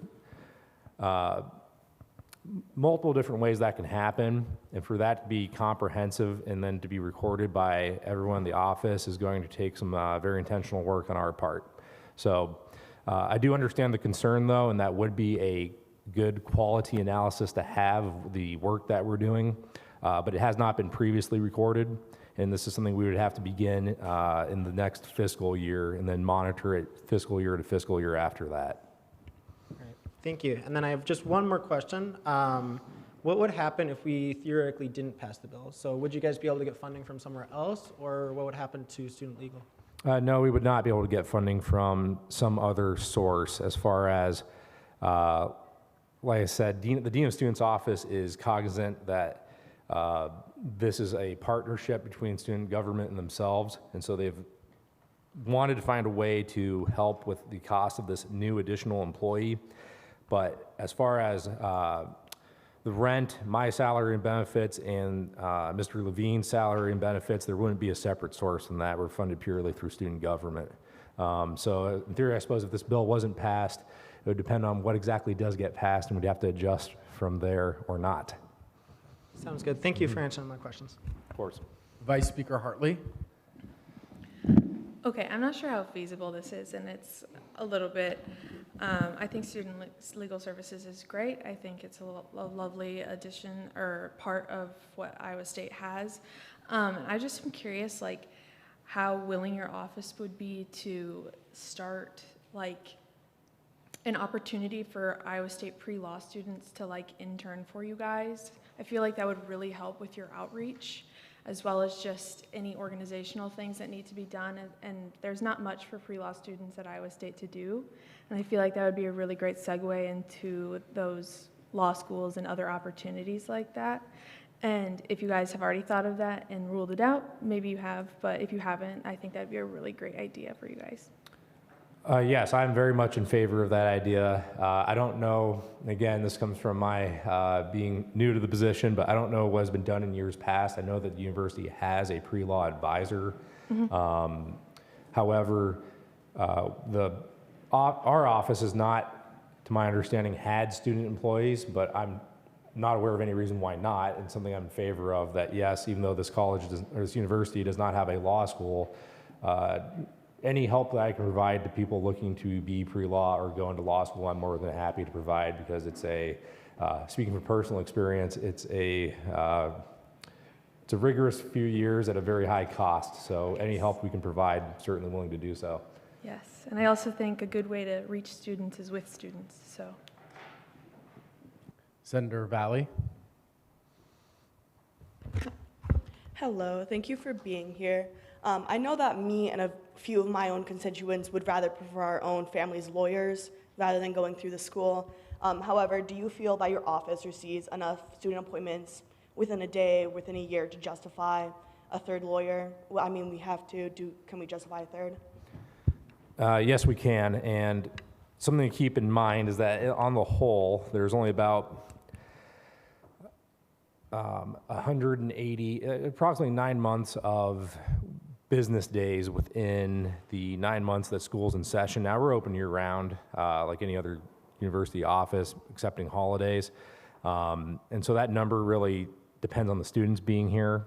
And so the 500 odd contacts we've had is really weighted towards that. So on a given day, on average, yes, we have the number of appointments to warrant the third attorney. And something to keep in mind, in the 2 years that we have had Qualtrics, that these 500 student per year numbers come from, Paul Johnson, my predecessor,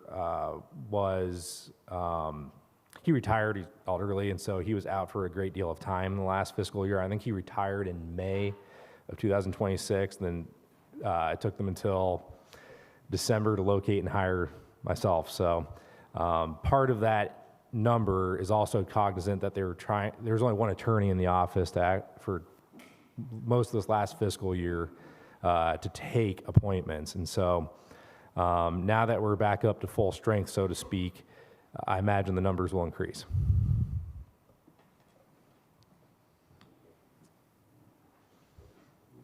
Senator Romeri.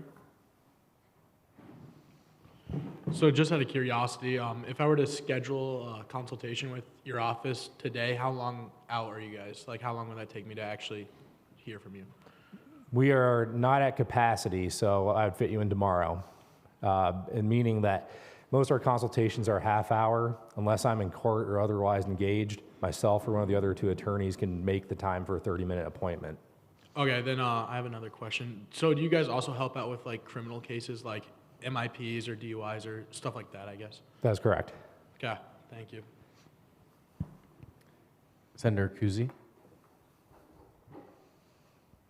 I'm just curious about what resources might be available to students who couldn't make it in, say this didn't pass, or the bookings do get filled up, especially full, and it might be a month, and a ticket is due, or something like that. So I think I visited before, and one of the resources was either through Iowa Legal Aid or the Bar Association. There's some resource that provided very low cost support to students. Do you know what I'm talking about at all, or what you might refer to students, you know, if you can't give them time or court work? Right, so if this office were not available, if it's a criminal case and then a limited number of civil cases, they could file for appointed counsel, most likely due to their income, unless they happen to be a grad student in the odd situation that would make enough money in a year to no longer qualify for state appointed counsel. Or if it's like a landlord-tenant issue would be the most common, or immigration cases where there is no right to appointed counsel, their first stop would be legal aid. And legal aid also has income requirements and is famously overworked and at capacity at all times, it feels like.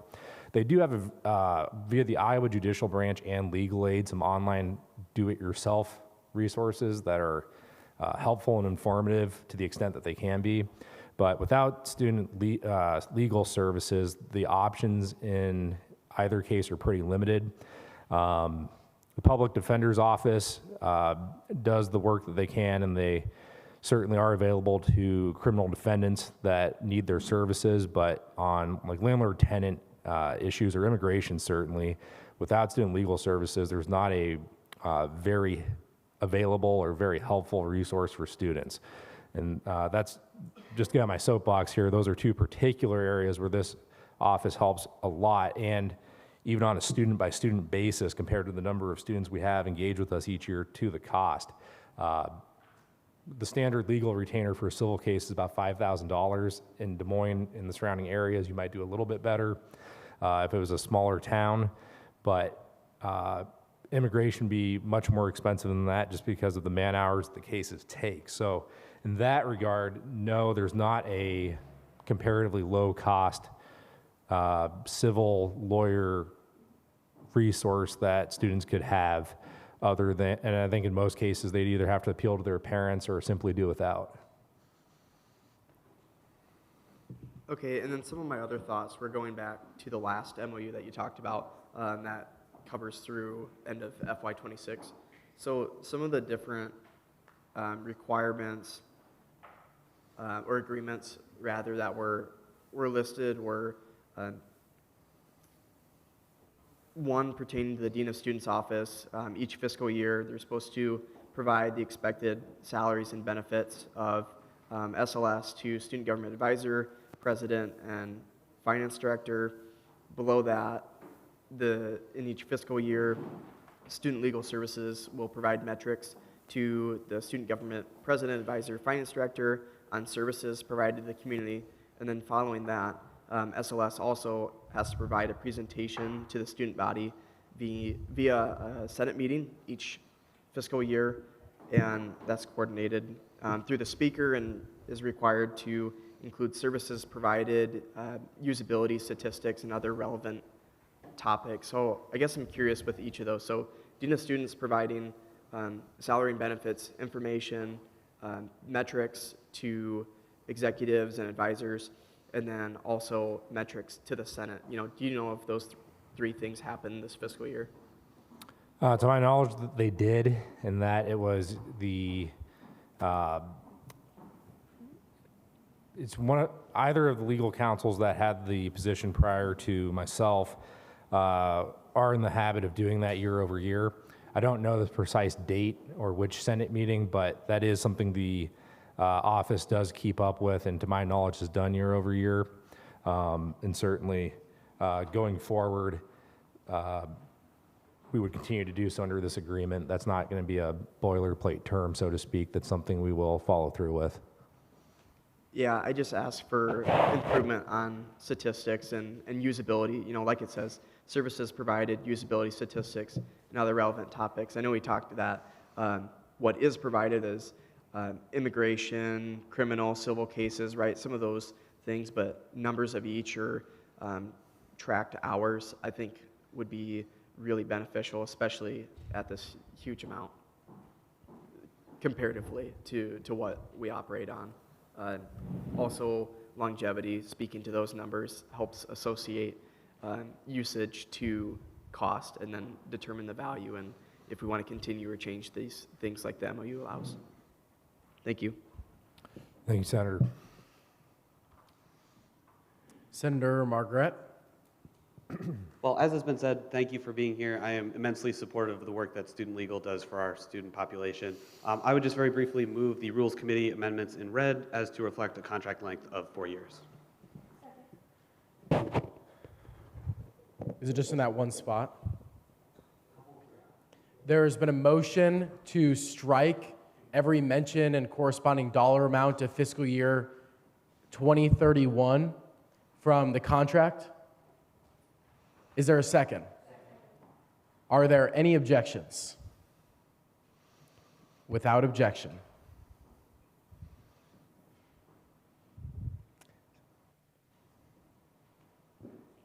Senator Saney. There are some few numbers I wanted to share with the Senate for the next year of undergrad student population, and because basically that derives our revenue from the student activity fee bucket, and our student fee activity fee bucket has been restructured because of they directly get funding from that. Iowa State Daily directly gets funding from that bucket, which has led to our fee revenue per head per student from $98 to $80 per student. And if our enrollment stays stagnant for the next of the year, worst case, we're looking at a revenue of $2.234 million. And allocations for next year's account to $1.75 million standalone, and the other recurring obligations, including this contract and the one that we passed before this, accumulate to around $878,863.49, which accumulates both to $2.644 million. And to my estimation, carry over from our reserves, as just Finance Director just said, our reserve accounts are a little over $2 million. And according to my estimation, the carryover we'll do after today is $1.9 million. So I think after this contract is passed, the cushion we have from our reserves is $1.9 million. And if we approve this, or some other contracts that we have in the place already, this cushion will decrease up to the next fiscal year, which will directly impact our revenue. And for that, we'll need to cut down our costs just as an organization and cut our funding through allocation itself and our operating throughout the whole year. And we might also have to cut funding through normal regular allocations that we do in every finance meeting throughout the semester. I think what I'm trying to suggest is a reserve cushion can make this contract pretty much manageable for 1 year, but if it does not prove that the obligation is sustainable after first year and over multiple years. So including this cushion we have of $1.9 million will allow us to sustain this contract through just 1 year. After that, we'll have to directly take money out of our student fee bucket, which we get. And that will also affect how we lead our committees, how we lead our Senate and the numbers of no's we have to say to every other student organization we see over here. So what I'm trying to suggest here is either we get on a common page with DSO and Student Legal, which I directly want to fund, of course, and other organizations, to actually either share the costs or only fund this, as one of the senators from Finance Committee, Senator Marker, suggested in the office today, either fund it for 1 year and then revisit what we can do to share these costs and divide amongst our student government and the Dean of Students Office.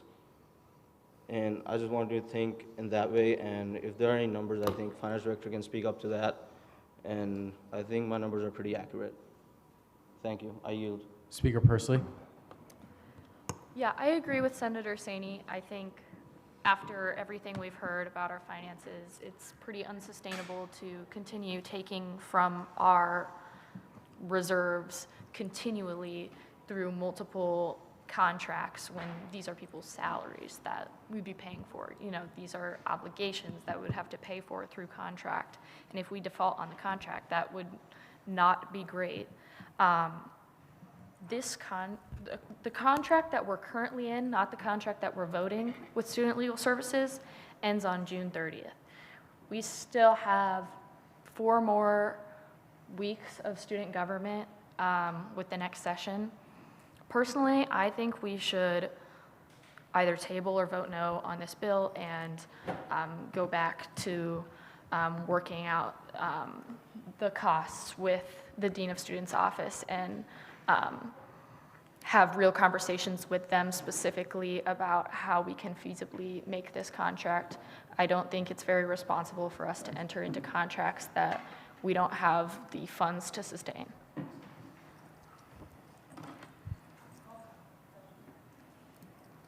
It's been called to question. Is there a second?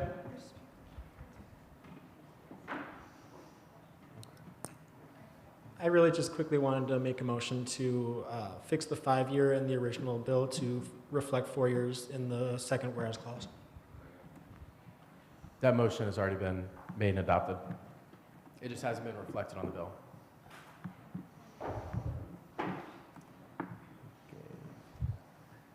Senator Kuzi? Yeah, I would echo what Speaker Pursley said. Hearing in front of the Senate for the first time that we have a $600,000 deficit is pretty scary. Not that it's a deficit, because we've had the money. That's okay, right? We've had money in our reserves, also known as special projects. I think the intention is for special projects, whether regular legal services is a special project or not. That's for interpretation. I understand it going out of that, and I agree that we should have the conversation with the Dean of Students Office. I understand that I think the finance director and maybe the speaker and vice speaker didn't have those things that we talked about. Maybe they can speak to that. I don't know if they heard me, but maybe 2 of them.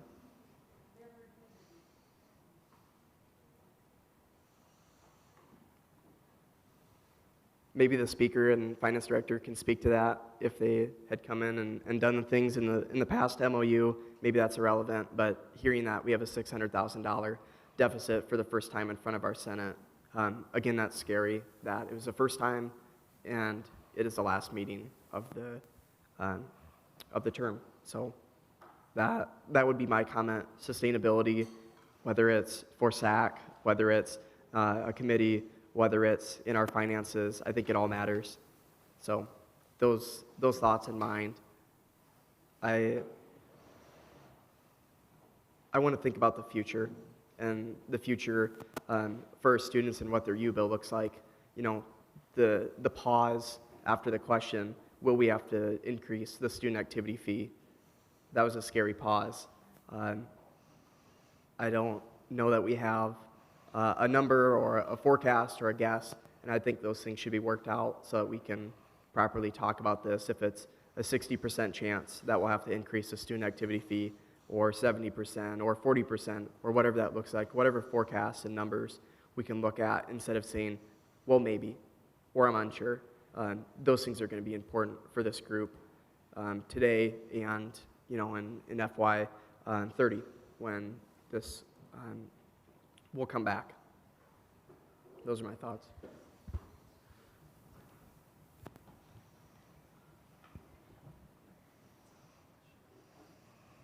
Senator Graybill. I'm just wondering how it will work if we table it tonight or if we vote no on it tonight and we have like new senators coming in and committees not formed. Will we have like a solution to this before the school year ends? And then if not, I feel like we should consider doing 1 year so we still have these services available, but then by the next time we get to this, committees will be full and we can reevaluate what position we're in. Just kind of to answer the question, it would be up to the Senate if they're able to form it that quickly, so it would most likely fall to the president and vice president.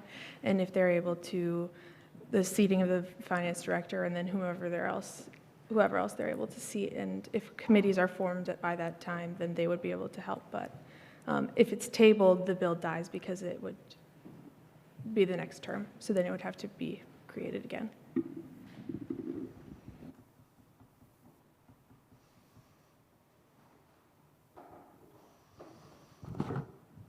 Senator Bernal. Can we potentially just amend the contract to 1 year right now if we wanted to? We just have to change a lot of language, right? Yes, you could. Okay, well, I'll yield. Would that, if we amended it to a year, wouldn't it affect salaries-wise for your staff? Would that affect it? In the next fiscal year, yes. But at least through the, whatever date this gets approved through, right? You're saying if you approve fiscal year 27, that would carry us through until next summer, but that wouldn't be, I think to answer your question, too panic-inducing because this was prior to the previous MOU done on a year-to-year allocation basis. To my understanding, that would give us obviously time to assess, but I think the idea behind the MOU was to have a better year-over-year understanding of what the costs are, but an MOU is not necessary to the office existing, right? We just go back to an annual allocation process. Though we're very much in favor of doing MOUs, for everyone's sanity, I suppose, of not doing this every year in this much detail.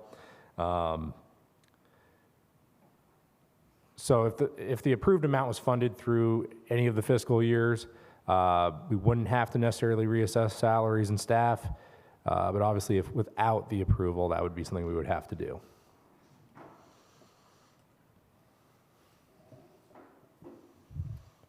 Senator Fliggy. I would just like to yield my time to Senator Saney. Going back of what Senator Bernal said, what I believe is, I don't think so we should fund this contract for the primary year as of now. I think we should go back and discuss it with the Dean of Students and actually get it on a common ground so we can divide up costs. So then we can also fund them, but also be fiscally responsible or financially responsible. And if we don't, and if we pass this contract, there's a lot of amount we'll have to, I'll say it again, there's a lot of amount we'll be supposed to deduct from every other revenue we get every year, and we never know if enrollment goes up or down. And yeah, I yield. Senator Marcus. Yeah, I just wanted to voice what I think we should do currently. I think we should, and I will make a motion at the end of this, so it'll be up to everybody else if we second it and vote on it and everything else. I think we should amend the bill and only fund FY 27, giving ourselves another fiscal year to figure out where we want to take this. Obviously, student government is really big on affordability. We're really big on a lot of things. And so none of us want to go just raising fees or doing a few other things. But I think we should amend it to a year, just for FY27. And then that way we don't push anything off into that first 4 meetings that we're going to have for the next senators that will be inaugurated on Monday. And then throughout the fall, or the second session for those senators, finance committee, finance director, they'll have a full finance committee, they'll have a full rules committee. Well, in the fall they will have a full rules committee. So then when it gets to that point, we can make a new contract or a new agreement, and we can talk to different people in that time. We can figure out different plans, different affordability rates for ourselves here. And I think that giving ourselves until the fall and starting it then rather than waiting until the last meeting to have it on second read, I know that wasn't intentional, just unfortunate how the time worked out. I think that's our best course of action here. So with that, I move to amend the contract to do you want me to say it word by word, or can I just say restructure to only fund FY27 and amend all language to adjust to that? There's been a motion made to amend the contract length to extend through fiscal year 2027 and amend all corresponding mentions of following fiscal years and corresponding language to be amended. Is there a second? Senator Saini? Can you use your microphone? If we pass this contract again, we are still entering a deficit of $600,000. I don't know how many times I need to say that, but again, we are doing the same thing. We are trying to avoid again and again. If we pass this, we enter into a deficit of $600,000.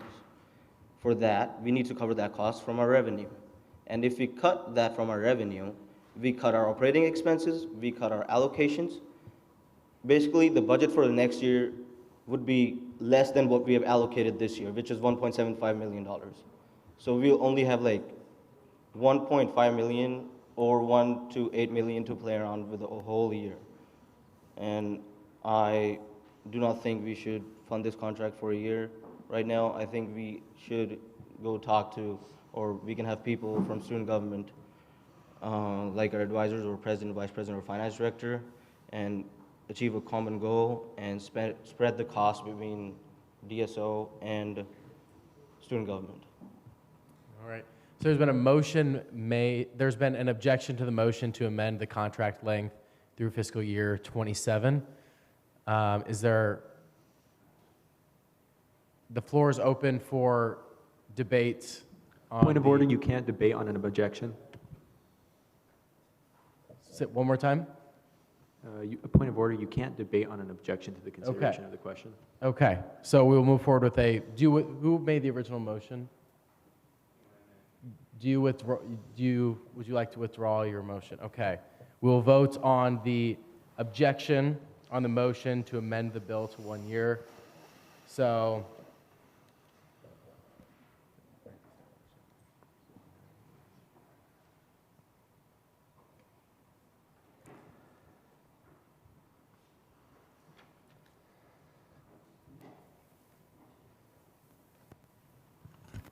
Can I have a parliamentary inquiry of, can we debate the motion if you withdraw your objection and then vote on the motion as a whole? Is that possible? Because I think. but I don't believe Senator Saini would like to withdraw his objection. Is that correct?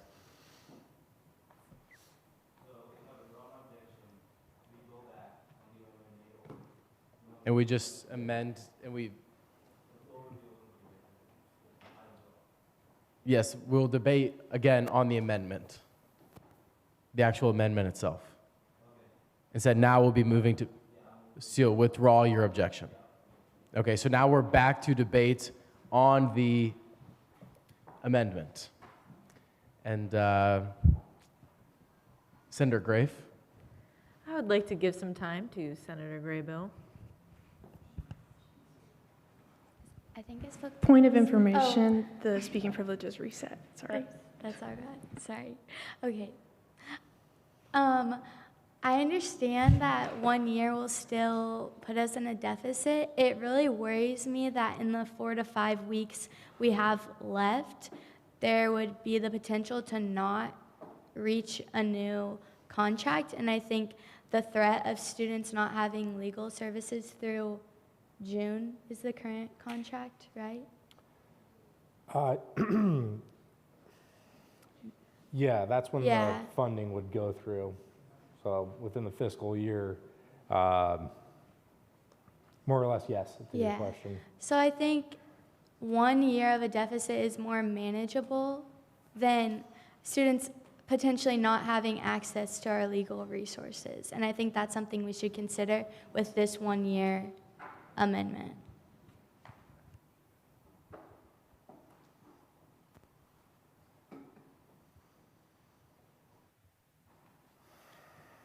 Senator Lima Barbosa. I want to yield my time to Director Bell. Yeah, thank you. I want to just express that I think we should be strongly hesitant to limit the amount of time that we give them to prepare for. Legal matters do not happen on a year-to-year basis. These are complicated cases and are for our most vulnerable students. We have students, and as he said, most of our students that go through this program are in a situation because they cannot afford to do so. Could you stand up so the camera can see you? I apologize. Yeah, absolutely. We have taken on a commitment to our students, and these are cases where the classic thing is perfect should not be the enemy of good. We can search for a perfect situation, but if we do the wrong thing, people's lives will be irrevocably hurt. Right? There are cases where people's lives, their status in the country is vital. We don't want to be taking that as we don't want to be taking that lightly, and I would be strongly say that anything under 2 years or 3 years, especially given the current climate and the needs of the immigration needs of our students legally, that it might make sense for us to say we're going to go out and we're going to spend a little more than we might feel comfortable normally, but we're doing it in a way that's fiscally responsible. We've looked through it. The Finance Committee has diligently been looking through this the whole year. And, we have to show real intelligence here to say, look, it's a tough time and we need to be looking out for students in a way that others might not be able to. So yeah, look, I think there's a lot to be gained. I think we could have great conversations about maybe having better things on the line item so we know exactly what we're paying for. Having, like, Hartley said, Vice Speaker Hartley said, like pre-law students. And one of the things that we've talked about is, like with the parking ticket, is we've talked about ways to expand it, right? Not only making more people aware of that, but having students be an active part in making them as effective as possible in their core mission. And I think that's one of the ways we can be the most useful, because I don't know about you guys, I actually don't have a law degree and don't have the right to practice law in this country. He does. Right? That's a unique thing that we have to pay for somehow for our students. And it's one of the things that this makes a lot of sense for me personally. I think finance thinks it makes a lot of sense. But I think that we need to be very cautious before we do anything rashly, but in a way that we won't feel the effects of, but students will in a very real way. Thank you.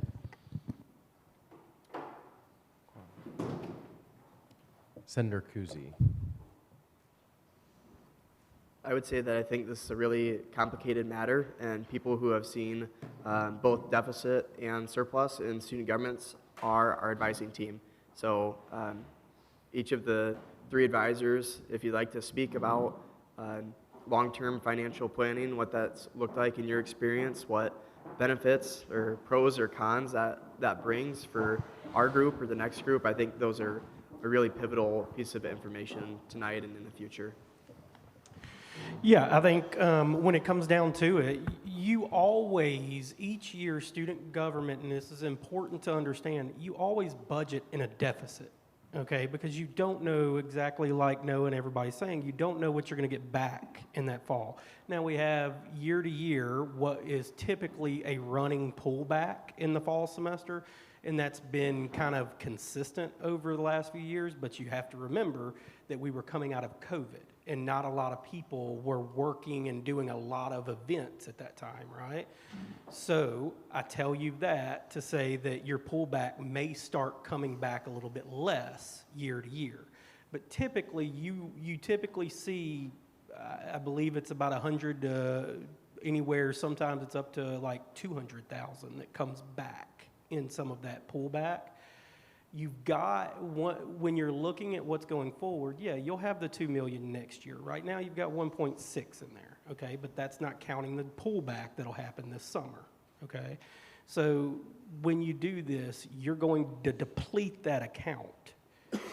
And as you're saying, you're just not going to put it back as quickly, and you've got to be careful as you're spending over the next fiscal year, that kind of stuff, right? So I think you're being cautious. When it comes down to it, I understand what your affordability director is saying, but this is y'all's decision, whether you're going to go 1 year or 2 years, that kind of stuff. You have options right now, okay? I think it is understandable that there's some concerns. If you do have those concerns, I think it's okay that you take a little bit more time to look at these things. But that's a decision you all have to make, because that's a fiduciary responsibility of student government and all the money that's out there, okay? So, yeah, you're going to deplete your account. However, you shouldn't have ever had 1.4 million in that special projects account, because that was because of COVID as well, okay? So a lot of this is kind of drawing some stuff back. So there's some drawbacks to this contract, but there's some actual positives to it as well, because you're not going to be sitting on a lump of money that you shouldn't be sitting on for so long, because that money's been in there for almost 5 years. So students from 2020, you're still using their student activity fees right now. Does that answer part of your questions? Yeah, I think so. So kind of in a better explanation, just so we're all on the same page, really good technical knowledge and experience, I think you provided there. In other words, this is our rainy day fund. Right? I didn't know. This is our rainy day fund. Our special Correct. projects This is your savings account. It's our savings account. It's our rainy day. It's our special. I don't know. It doesn't rain every day, right? No. So, but keep in mind that sometimes when y'all do special allocations, you're pulling those special project allocations out of the same account. So you got to be careful throughout the year. Yeah, so I really like that. The other thought I have is, do you think there's cost savings, right? If we do a 1 year contract, I guess either of you, if you know or have an estimate, sorry, not an estimate, but an educated guess, right? If we amend this to a 1 year contract and we come back next year, is there an extra cost that we'll pay somewhere instead of a 2 year contract?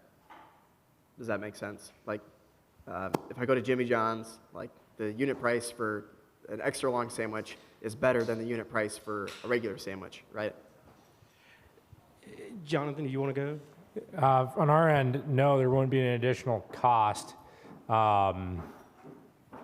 It's just there's obviously the intervening change in government, but so essentially we would be doing the same report again, but no, to your point, if you fund it for 1 year and then we have to come back through the student government process again in the following fiscal year, no, there's no increased cost because I'm paid by salary, so I was already going to be doing the work regardless.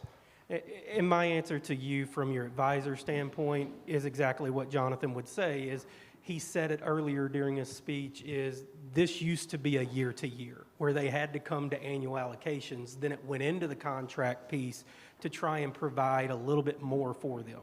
So it's not unheard of that it's a year to year contract or a year to year allocation. We don't like that because obviously they need certainty for a longer period of time. But if that's what you are comfortable with as a student government senate right now, it is not beyond precedent. Yeah, so you're saying... I will add to that, Brody, I'm going to take my advisor hat off, all right, and formally put my role back in the union on. From our point of view, when it comes to student legal services, nothing would change at that point. You know, our MOU that we have with them is still we may, do an increase, we may not, but that's stuff that's already in the MOU there. So nothing would change between the Memorial Union and Student Legal Services if this did not pass this summer, or right now. So my understanding is we could do 1 year, we could do 2 years, we could do 3, we could do 4. We just remove number 5. That's okay.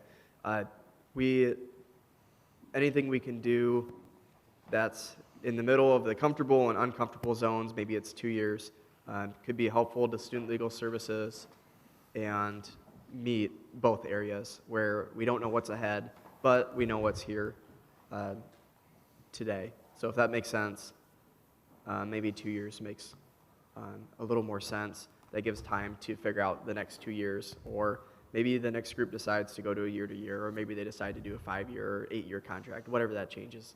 That's for the next people when that time comes. So I think our advisor, Brad, has really good insight. I hope everybody picked up on that. If you didn't understand that, please ask him for clarification. But I think that was really good insight. And if I may, I don't know your internal process about reviewing these or if you all have copies in front of you, but on page 4, paragraph 10, there is an exit provision with written notice within what was now a 4-year term. So in theory, if there were a budget shortfall issue, student government could use that as their exit. With 12 months, right? Right. Yeah, okay. So, I think that's standard for us. Most all of our contracts, if not all of them, follow that with that same exit clause, so that's very familiar. yeah, theory being if the shortfall issue was seen at least the fiscal year ahead of time, then the student government could act. Thank you. I'm going to make a motion to exhaust the speakers list, and I mean complete the speakers list as is. There's been a motion to exhaust the speakers list. It's been seconded. Are there any objections?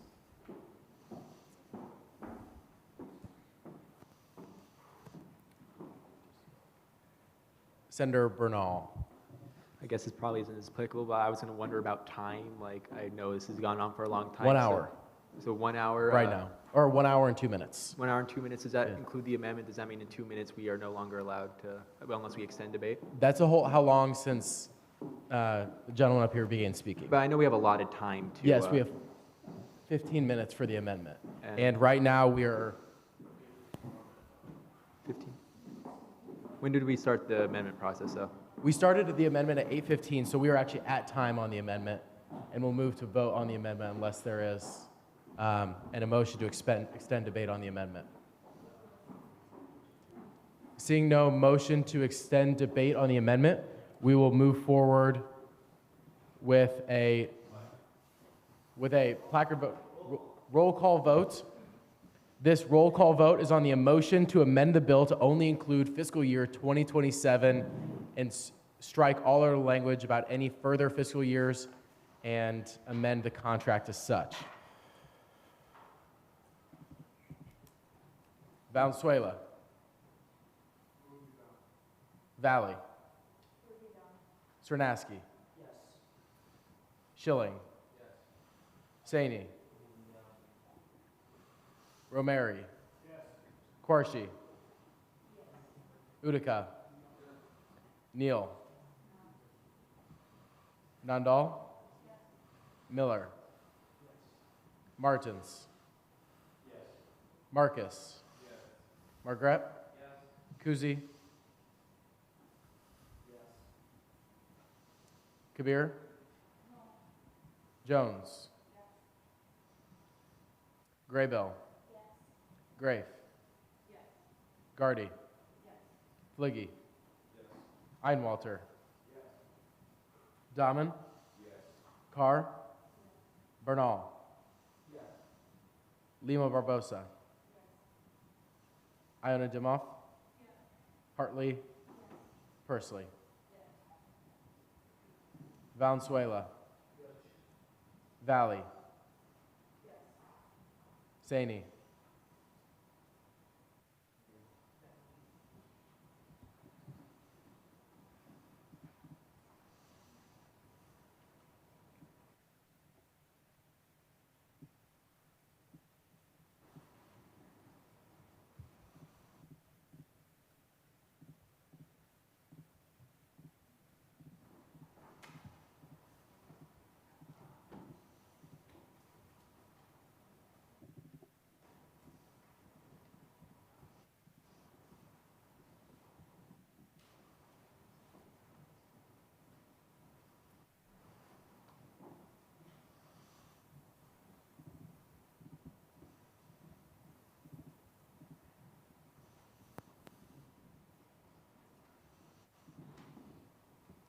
With a vote of 26 to 2 to 1, the amendment passes. The contract length will now be 1 year through fiscal year 2027. We are now back on the bill as a whole and the contract as a whole. The floor is open for debate. Vice Speaker Hartley. I'd just like to make it friendly to whoever is the owner of the contract document to please change it to not say draft, please. And fix the fiscal years. And we are at the time limits for debate on this bill. We've passed 45 minutes. Unless there's a motion to extend debate, we will move into voting on this bill. Senator Marcus. Not a motion to extend debate, but a motion. There are amendments throughout this highlighted in green on some of the number values. I guess some of them are going to be removed here soon, but those are the Finance Committee amendments. It was clerical errors. Basically, the values were just a little bit off. So I move to approve that amendment, those amendments. Those are in like the cents place? Yes. There's been a motion to adopt Finance Committee's recommendations, which are in yellow, which slightly adjust the dollar amounts of the fiscal year by less than $1. Is there a second? Are there any objections? All right. Unless there's no... Senator Jones, do you have a motion to make? No. Senator Nandal, do you have a motion to make? I was going to move to amend the bill to say 1 year contract. There's been a motion to amend the bill to say 1 year contract where?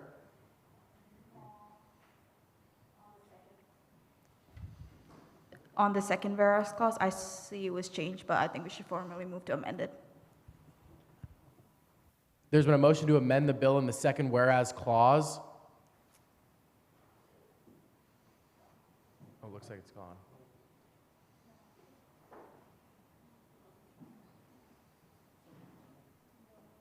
Well,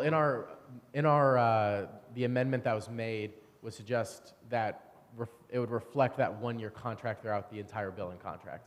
So it should be all set. Thank you. All right. Closing comments from the bill's author. Will everyone just look over the bill really quickly and make sure it says 1 year? Thank you.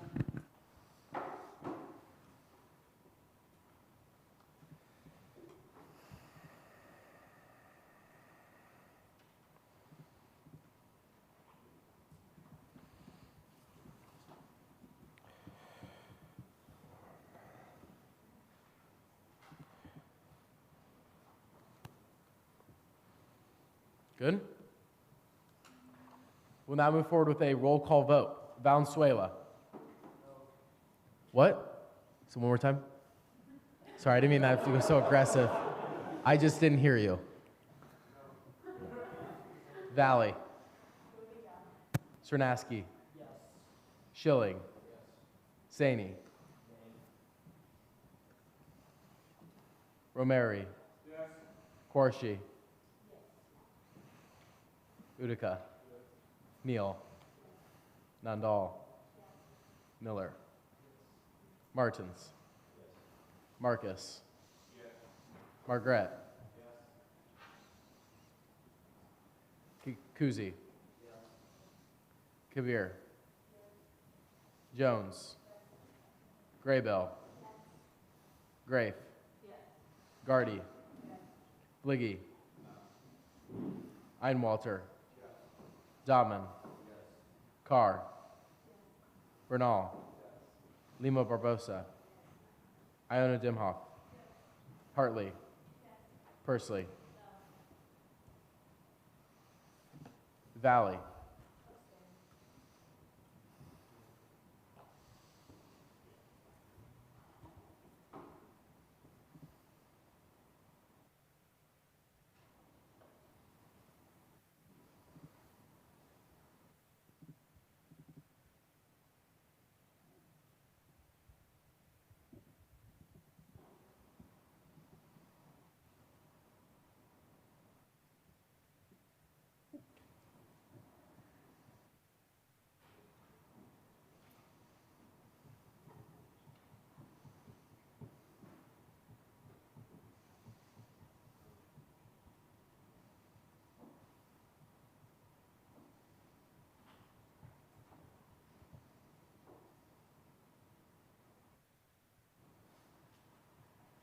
With a vote of 25 to 2 to 2, the bill passes. Congratulations. Thank you all. We'll now move to 2026-3-034F, funding for student engagement fiscal year 2027 with Senator Jones. Real quick, move to recess for 5 minutes. There's been a motion to recess for 5 minutes. Is there a second? Object. You withdraw your objection? So it's been moved and seconded to recess for 5 minutes. Are there any objections? Seeing none, we will be back here at 8:46, exactly then.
Iowa State Student Government Senate to order at 8:46.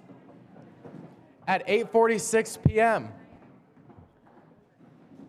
We will now move to 2026-3-034F, funding for student engagement, fiscal year 2027 with Senator Jones.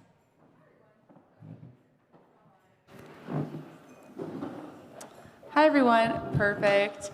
Hi everyone, student engagement, we pulled their budget from annual allocations to take a look at it. We have representatives here to introduce themselves. I urge you to close your laptops and listen to our speakers as they talk to you so we have your full attention. Cool. Hello, good evening. Is this on? I think it's on. I'm Kevin Merrill. I'm the Assistant Director in Student Engagement, and I oversee things related to this budget, most specifically student organization oversight, leadership and service programs. We have the rest of the leadership and service and student organizations team here as well, so they're going to introduce themselves. So I'm going to back away. Hi, I'm Natalie. I work with many different programs, from service programs with the nonprofit protege program, Alternative Breaks, as well as I also oversee Marketplace and the event authorization system for student organization events only. And I work with all 5 of these individuals to coordinate Club Fest. Hi everyone, my name is Alex. I'm the Leadership and Service Graduate Assistant. I do things like Leader Workshop Series, Lead Retreat, IO. I help plan those events, and I serve as like the main treasurer for these events, so I do the purchase orders. Hi, my name is Kylie Adams. I'm also the Leadership and Service Graduate Assistant, and I work primarily with Alternative Breaks, Nonprofit Protege, and then I'm also the co-advisor for Dance Marathon as well. Hi, Senate. My name is Mara. My role in student engagement is primarily around student organization recognition, so getting new and returning student organizations recognized by the university, adhering to policy. I read a lot of constitutions these days, so thanks for all your work on all of those, guys. I also coordinate primarily with Alex our leadership programs, so Leaders Workshop Series, ISLE, Lead Retreat, all of those things. I think that's about it. We all work on a lot of things in our office. Club Fest is one of our bigger programs of the year, but that is my primary role.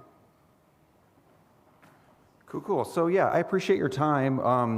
I went back in the record to see how long student government has been funding some of these programs, and it's been at least 15 years. So I want to say I appreciate your ongoing support of a lot of these initiatives. We've kind of built things up to create really positive student experiences, whether it's leadership of the student organizations or the resources we have related to the student organization database and the event authorization system. So I'm pretty proud of that over the last decade and a half and more.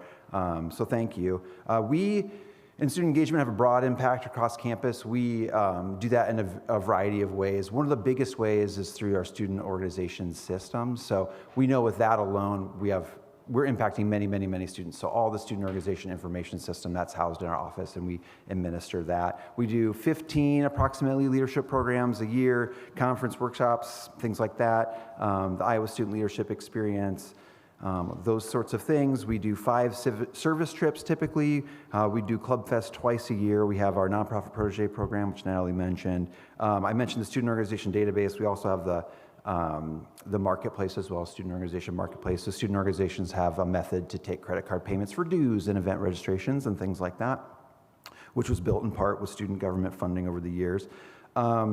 We also promote all of our involvement in general through the printing elements of that budget. General involvement, lost my train of thought for a second. General involvement, we do brochures and informational things that we get out to all students, as well as we promote all of our programs through posters and methods like that. So you see that in the budget as well. And then we're also interested in creating new initiatives, and I take new ideas that we have that we know will meet student needs. So one of the things you'll notice in the budget is a new programs initiative with a couple of ideas in there. Right now we're looking at the student kind of belonging and loneliness problems that we're seeing not only at Iowa State but kind of across campuses. We've been talking to colleagues through some of our professional associations about the need for more structured programming or new programming ideas and how we can help students feel connected to the institution, especially when they are feeling alone. We think that's really important and something our office can definitely do with your all support. So one last thing before we kind of open it all up is that I want to make sure that you all understand, based on the last conversation, this does not include staff salary or wages at all. We're not talking about staff salary benefits, anything like that. We're not talking about office space. We're not talking about that. We're only talking about the programs. We're not talking about benefits, computers, workstations, any of that stuff. That's not what's in this budget. So if you read it through and you're confused about that, please raise your hand and we can talk that through. I don't want there to be any confusion about that. And it's not funding any student organizations that might be connected to our office, that they all have their own budgets, and you all got to see those budgets and can talk about them if you'd like. So if you look at our entire budget, I'll just point out that if you look at the whole scope of everything we're doing, all those leadership programs, multiple club fests, opportunities for service trips, those sorts of things, it kind of works out to around like $1.84 of student fees per semester. So if you look at that entire list and say, I think that there's value in providing all those things to our students, that's about the cost per semester, which is like $370-ish for the year to have all those things available for students, including all those information systems and making improvements on those. So with that's kind of my spiel. Love to hear your questions.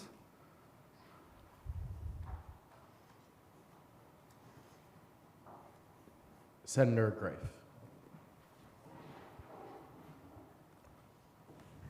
Motion to remove Senator Schilling from the roll.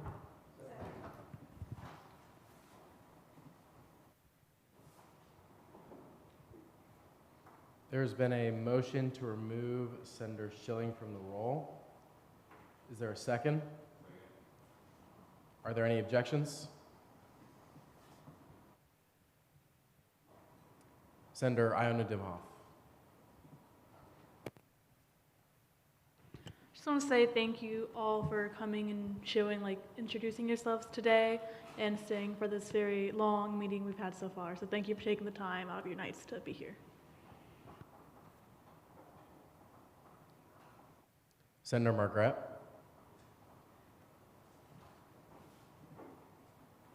All right. Well, just want to echo that as well. Thank you so much for being here. It's been a long meeting, and I know it's late on a Wednesday night. We all have a lot of things we could be doing, and so it means a lot that you're here. I think I have a couple questions that are more specific to your budget. My understanding is I have to make a motion in order to consider those, and so I would move to extend debate to line items. There's been a motion to extend debate to line items. It's been seconded. Are there any objections? All right. Well, thank you all very much. I know obviously student engagement was here seeking a $120,000 contract earlier in this academic year. We obviously had a very in-depth conversation about that. And I think one of the principal reasons that we ended up not approving that contract was a lack of specificity, is we were looking for, okay, if it's student money, how do we invest it not just in a fund or a pool, but how do we make sure it's going to very specific things that tangibly help students? I'd love to go over your budget and just get a little bit more explanation from you just to understand some of these line items, specifically some of the ones that are a little bit more broad and perhaps a little bit more vague. So leadership programs seeking $47,500. Could you speak a little bit to specifically what programs or events are being requested under that $47,500, whether they're existing, what the attendance looked like previously, and roughly how much would be spent on each of those programs or events? Sure, happily. Those programs are in my purview, so thank you for asking. I'm always happy to talk about the programming we do. Not just here, but anytime you guys have questions about what we do or you have ideas, please engage with our office. We love to hear from you. So the programs that are currently funded in those things include We Lead, which is a conference in the fall. All of these programs obviously are open to all students. We do 2 sets of Leaders Workshop series. Those are aimed primarily towards student organization leaders like yourselves, are open to all students. So we try to have that programming be responsive to student need or around current topics. For example, this semester we'll have the engagement specialist from the city of Ames in to talk about bringing your club off campus and how to engage with the city. Kevin will do a workshop on how to effectively transition your student organization leaders because he's an expert at that. We'll have university trademark in to talk about when are appropriate uses of trademark and how you can do that. Leaders Workshop Series covers all kinds of things like that. We also in those lines have the Iowa Student Leadership Experience. This is a collaboration with our colleagues at the other state schools at the University of Iowa and University of Northern Iowa. That was generated here on this campus, and then with the help of our graduate assistants at the time, expanded to include our colleagues. And it's an experience where our students not only get to have leadership training, but then engage with their peers at peer institutions. And our feedback from the students who do participate in that is that that is the most valuable part of that experience. We also have, where am I? Right here. Lead Retreat. Many of you have been invited to Lead Retreat. Some of you have come. They've been great. We had one today. It was a lunch where we had student leaders from some of our larger student organizations like student government, where you got to engage with one another, meet other student leaders, and have dedicated time to just get to know one another, to talk about meaningful things, find collaborations. We also had, I think all director level administrators from the Division of Student Affairs attended, including President Cook and his wife, Dr. Katie Cook, today. We do a program called either Living in Possibility or Catalyst. We hire a company called Leadership. They come in as experts in the content of that and administer that program for us. And then in that line also is a student organization leader appreciation event, where we take some time and resource to celebrate the work that student organization leaders do all year, and give you an opportunity to take a break and have a meal or a snack and meet one another. Okay. Well, I appreciate the overview. I'm wondering if you happen to have something either that might be available online, maybe a handout of some kind that breaks down how that money would be spent within that category. I know ISLE is separated into its own thing, but the first $26,500 is just more broadly retreats, programs, conferences, workshops, award recognition. Is there any way that we can kind of get a better sense of specifically where the money is going if we were to fund that, just kind of sweeping line item? Yeah, I have the breakdowns of that for what we have spent this last year. It's my understanding that we used to break them down, and then if we had a program that ended up being a little less expensive in a certain year and we wanted to then invest more of that in maybe a bigger speaker or have the program be longer and include a meal to get students there. Having those all in the same bucket made it more flexible for us to be more nimble in the needs that our students were presenting with us. But I can tell you that this year we spent, of that line, just under $4,000 on Lead Retreat. We anticipate to spend just under $500 on Leaders Workshop Series, Living in Possibility, and these are the costs, not what we budgeted for. The cost for Living in Possibility was just about $7,600, and We Lead was right about $5,200. The org appreciation event I don't have numbers on for this year because it hasn't yet happened and is still being planned. No, that's fair, and I can understand that kind of setting it up this way is something that certainly gives student engagement a lot more maneuverability as far as how you spend that line item. Kind of the reason I'm asking you about the specific expenditures out of that is, I know the Senate's had conversations about that before, but I think a lot of us are kind of the opinion that if we're spending student money, that's a little bit of a different approach than how you traditionally do a departmental budget. Because we're taking money that was entrusted, and I can talk about that later, but we're taking money that was entrusted to us, and we're trying to make sure that we're investing it in very specific things. So I would just love to see something like that actually in the budget that we pass, just so we know there's a guarantee of these specific programs, there's an estimate of how much they cost, we know the attendance, and we know that they're well attended, anything like that. It's great anecdotally, but I would just love to see something like that in the budget. Are you able to speak at all to the new programs initiative line item? It's about $4,000 in there. It says it'll include some or all of the following. I know you, Kevin, mentioned that a little bit in the opening, but if we're not sure necessarily what would fall into that category, is there something that prevents you from coming back later with a specific ask of this is the program, this is the amount?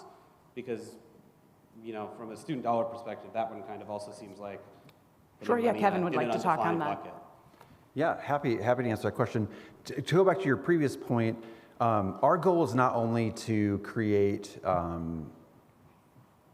our goal is not to create like these buckets of money that we can spend any way that we want to. Our goal is to be able to provide you all with the highest value for that money. If we specify all those lines, we do not go over our budget. So if we specify all those lines, there's going to be extra left over on the table which don't benefit students that year. We can't hire in that better speaker. We can't provide that better experience.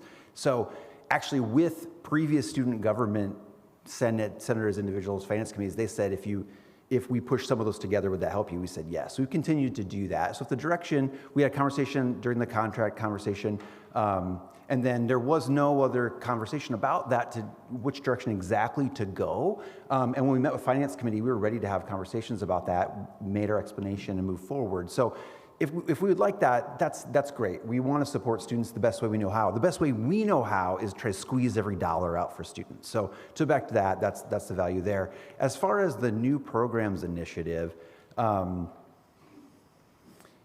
if we need to wait until Senate convenes to create the initiative, especially with either the next Senate here in the next couple of weeks, or wait until the spring, we can't create an initiative without the funding, which means we're going to put work into it, but it's going to delay our ability to create this thing for students. So if we want to go towards the students are struggling to find involvement, or it's a belongingness thing, it's a loneliness thing, waiting through September to get funding to then start planning doesn't achieve that goal. So what we're trying to do is to give you all some examples of things we'd like to do. And if they don't work and this is a bad idea, we've tried a thing and we need to approach it differently next year. Like I'm happy to talk that through. What we're trying to do is get out in front of some things we know might be issues. And if you wanted to change that line to say it needs to be about belongingness and loneliness and involvement, yeah, let's talk about that. I'm happy to talk about that. I think that's the direction we'd like to go. But if something comes up between now and then, and we've lined it out to the point where we now have to ask for a line item transfer to even get this project going, it's a disservice to students, and those funds aren't being used particularly well. Again, we're not trying to grab the dollars and spend it in a way that doesn't match these goals. We're trying to help students the best way we know how in everything that we do.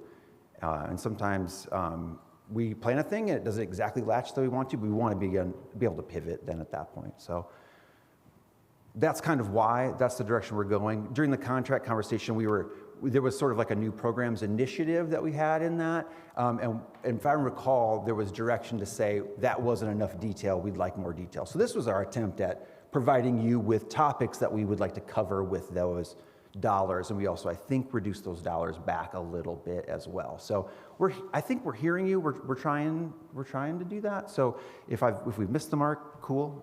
If we want to talk about what that might be or limit it a little bit more, I'm fully on board for that if that's what you'd all like to do. Sure. Yeah, no, I appreciate that. I think perhaps it would have been beneficial. That is the end of your first speaking privilege. Fair enough. Senator Lima Barbosa. So, could you guys talk a bit about the printing? I know that that's something that it's $14,000, and I feel like from my personal experience as a student, most of the printing I've seen from student engagement is kind of like ignored. But I don't know if you guys do those printing under request or like you just give those printing. So I just want to understand what's the background in that. Great question. So we assess our programs, and one of the things we ask students is, how did you hear about it? And posters make up like 30% of how people hear about our programs. So we know that they're effective. So if they weren't effective, we wouldn't ask for those funds. We know they're effective. Some of the high dollars are like those larger calendars you might see around the Memorial Union and the residence halls. That's some of that printing cost is in there. But we wouldn't continue to do it if it wasn't effective. And we have kind of research to back it up. Matt Pacilli's office, which I cannot ever remember what OARD stands for, but it's the Office of OA, Assessment Research, Divisional Effectiveness. Thank you, Mara. Mara is the best. They helped us develop that survey, and then Dr. Liz Householder evaluates it, and that was one of her top things, posters work. Also, I just did an assessment project based around that, and it showed that students with the lowest level of belonging on campus value posters and other like environmental program promotions over any other kind of method, including email. Word of mouth is too for them, but emails, social media even, it was posters. So of students who feel like they belong the least, posters got them there, which then hopefully sets up an opportunity. So I love your question. I'm happy to be able to provide you that, yes, we do track that. And any increase in printing are just the amounts of printing. It gets more costly every year. And this year, even when we budgeted for posters, I put in a line item transfer a week or two ago because it's always like 10% more expensive than we think it's going to be every time. So we really try to thread that needle. We do not want to go over if we can help it. But we know it's effective, and we're going to continue to do it until we find out that it's not effective, and then we'll move on from it and try something else. I wonder if there's and like I didn't know about those things, and I'm actually pretty interested in that. I wonder if there is a way of tracking which locations is more effective or not, because I know that most of the posters are everywhere, honestly, and I think that might work better in like res halls and all of those things. So I think analyzing the effectiveness in location-wise where the poster is distributed might be a good way. I definitely did not expect that answer. Yeah. And I'm really positive. It's super cool, right? Yeah. Like it's interesting. Yeah. I just feel like it's a lot of money in printing, and with now the world being more digital, there might be a shift in that. So I just want to make sure that we're keeping accountable for unnecessary printing. Yeah, that's a great point. And I would say because the world is so digital, the way you cut through the clutter is by being not digital and being stationary in a place that you walk by. I have a degree in advertising, and there's something about repetition of seeing a messaging that helps it stick. So I think seeing a signboard with posters on it as you walk to class, on the Monday, Wednesday, Friday, that repetition gets you to notice it more than if it came up in an email and then you got the bounce back email or in the social media. Like you have to be in those digital places and spaces at the right time where some of these other things you're interacting with it a different way. So my approach has been, can we do it all? And that's what we try to do with our programs. We do typically emails, we do posters, we do some word of mouth, social media posts through the Memorial Union. What am I missing? Sometimes student teams will be involved depending on the program. Sometimes tabling. So our goal is to do all of the things. We want to do all the things really well. But I think your points are great. I just want to be there where students are noticing it. And again, if students indicate to us that they are not responsive to that, like there's no reason we would ask for those dollars. We would reduce that amount for the future. Thanks. Senator Marcus. So I've just got one question here for you, and then maybe a follow-up. We'll see. So you mentioned that if you don't spend every dollar on a specific line item, which you've told us in finance before, then it becomes a struggle for you because then it kind of gets in the way of things because then you can't spend that money elsewhere. There is a few options for that. And so my question is, if you didn't spend every dollar out of a specific line item and you wanted to do something, your example was, get a better speaker, get a good speaker for an event. Could you go back to the finance committee and either do a line item transfer or a whole new funding request and then request for that speaker? Or is there a specific reason that it has to be that generic amount? That way it's like timeline or something like that? Like, is there that specific reason on why you want it to be generic? That way you don't have to come back for a line item transfer or a funding request?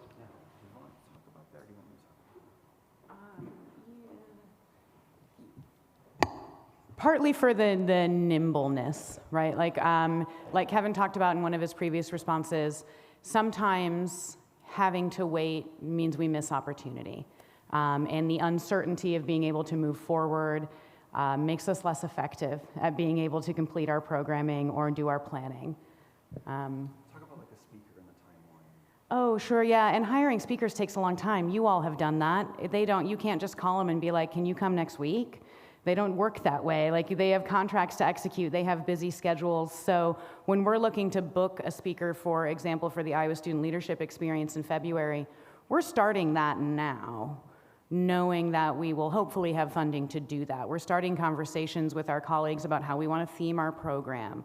what are priorities, what are things are we hearing from our students as to what kind of content they want, what people do we know in speaker bureaus that might fit that content, what could they provide to that program that isn't just a keynote speaker? Could they also provide workshop opportunities? What kind of value could we get from them, and have these back and forth conversations?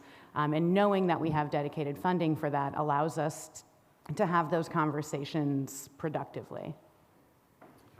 Yeah, Kevin's going to add. And I'd add, if we save some dollars in one of our leadership programs early on, we can then automatically go to, okay, the Catalyst program, do they have, is that a different cost, or do we want to bring in a different speaker and to that program that might be more, instead of waiting for that program to be over, for the budgets to land the way we think it's going to be, and then come and ask the question. I think what would end up happening is if we did it the other way, we would need to ask for more money from student government more times, and then there'd end up being dollars that we'd have in our account at the end of the year, which didn't serve students that year.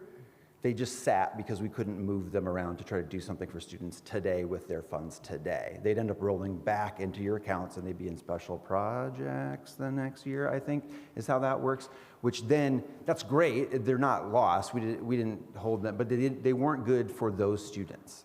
It becomes a different thing altogether. So yeah, some of it's nimbleness, some of it's timing.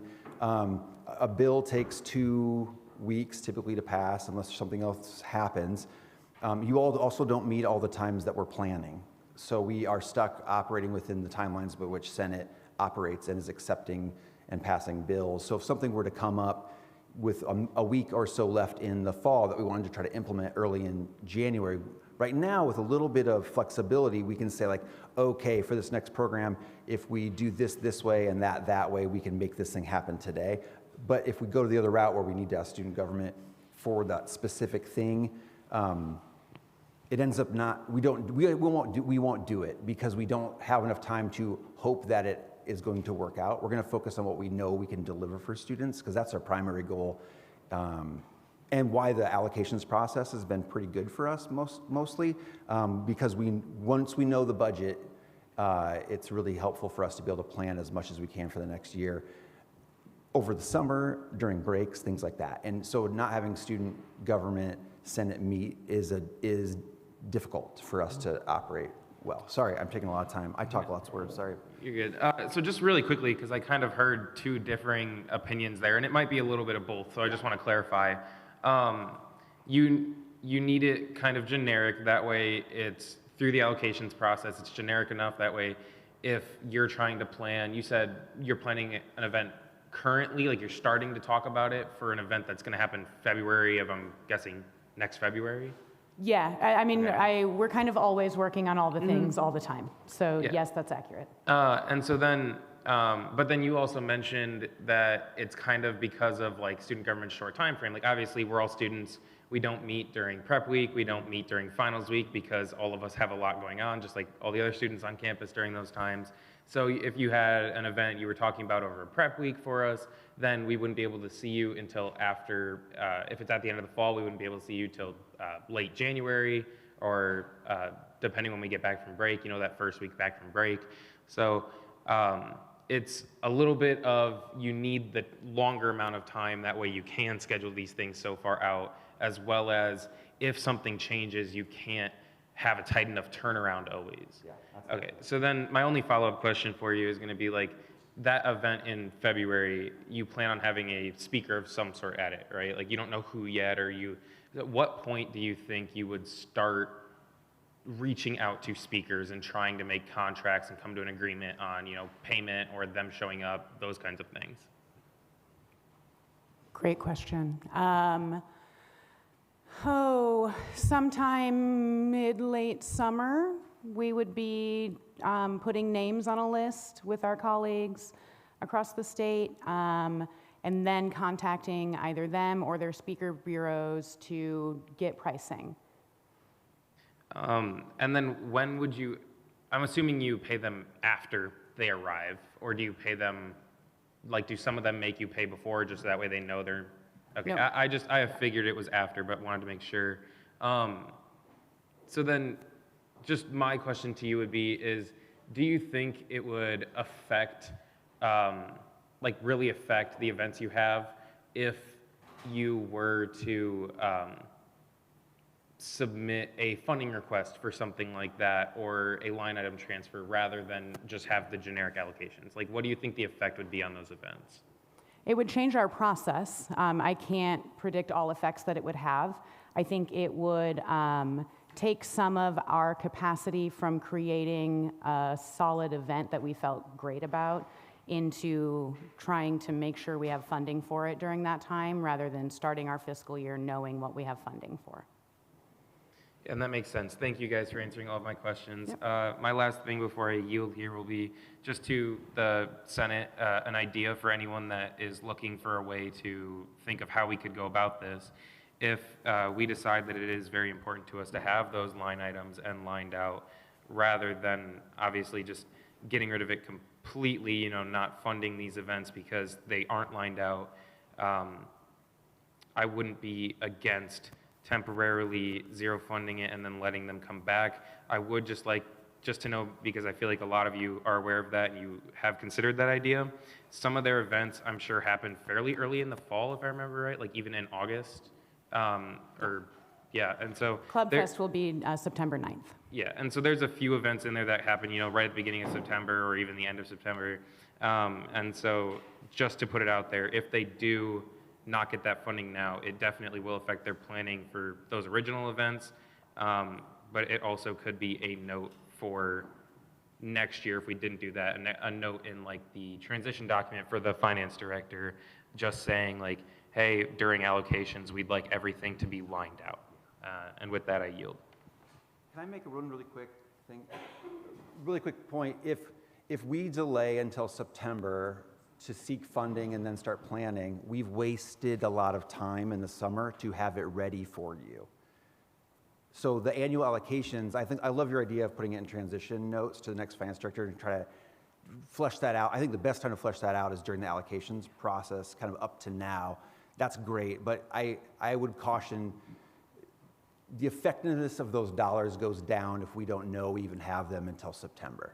Does that make sense? So I think if you want the best value, you want to help us have as much permission to do those things using the student fee dollars as early as possible. That was the goal of the contract too. Now, I don't want to go down that route, but the idea is like if we know what we are working with, we can work with it way in advance and try to get the best experience for students. We don't want to delay until the fall semester has already begun a month in before we even know what we can potentially even plan. That'll put us behind a lot, and I don't think that's the best process. I love the idea of starting during the allocations and hammering all of that out. I think that's great. Thank you. Senator Grafe. Okay, I have a couple of things. First things first, can I make a motion to remove Senator Gardy and Senator Jones from?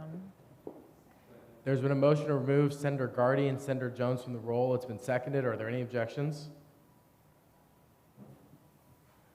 Okay, and then my quick question is, in the new programs initiative, you talk about civic engagement. What is your plans with that?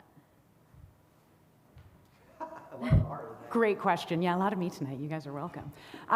Great question. We want to find that out too. We put that in there as to not limit ourselves. So we know that there's a lot of opportunity in partnering with the City of Ames and making students feel like they belong everywhere, not just on campus, but within the city. So we wanted to include civic engagement so we could keep it open to be able to engage with people like the City of Ames or Cyclone Civics. That's my answer to that. I hope that's enough.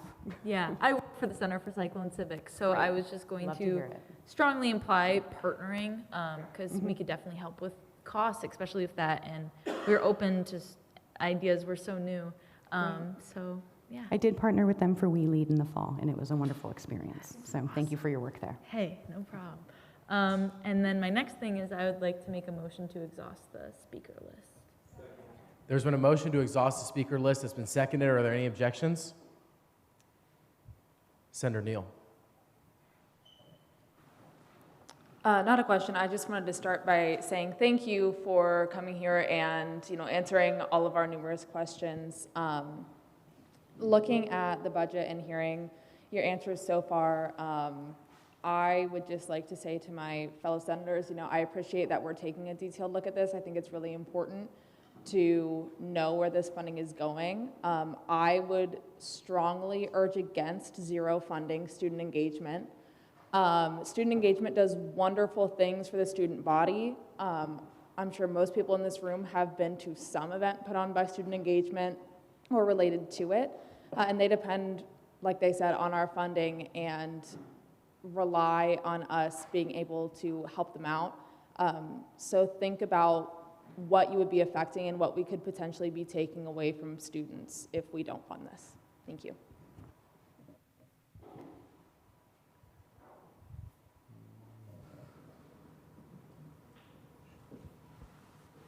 Senator Utica. I want to start by thanking you guys for coming here today.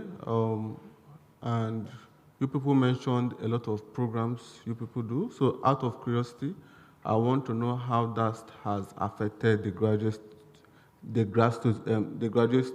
students, and also how has your programs benefited graduate and professional students?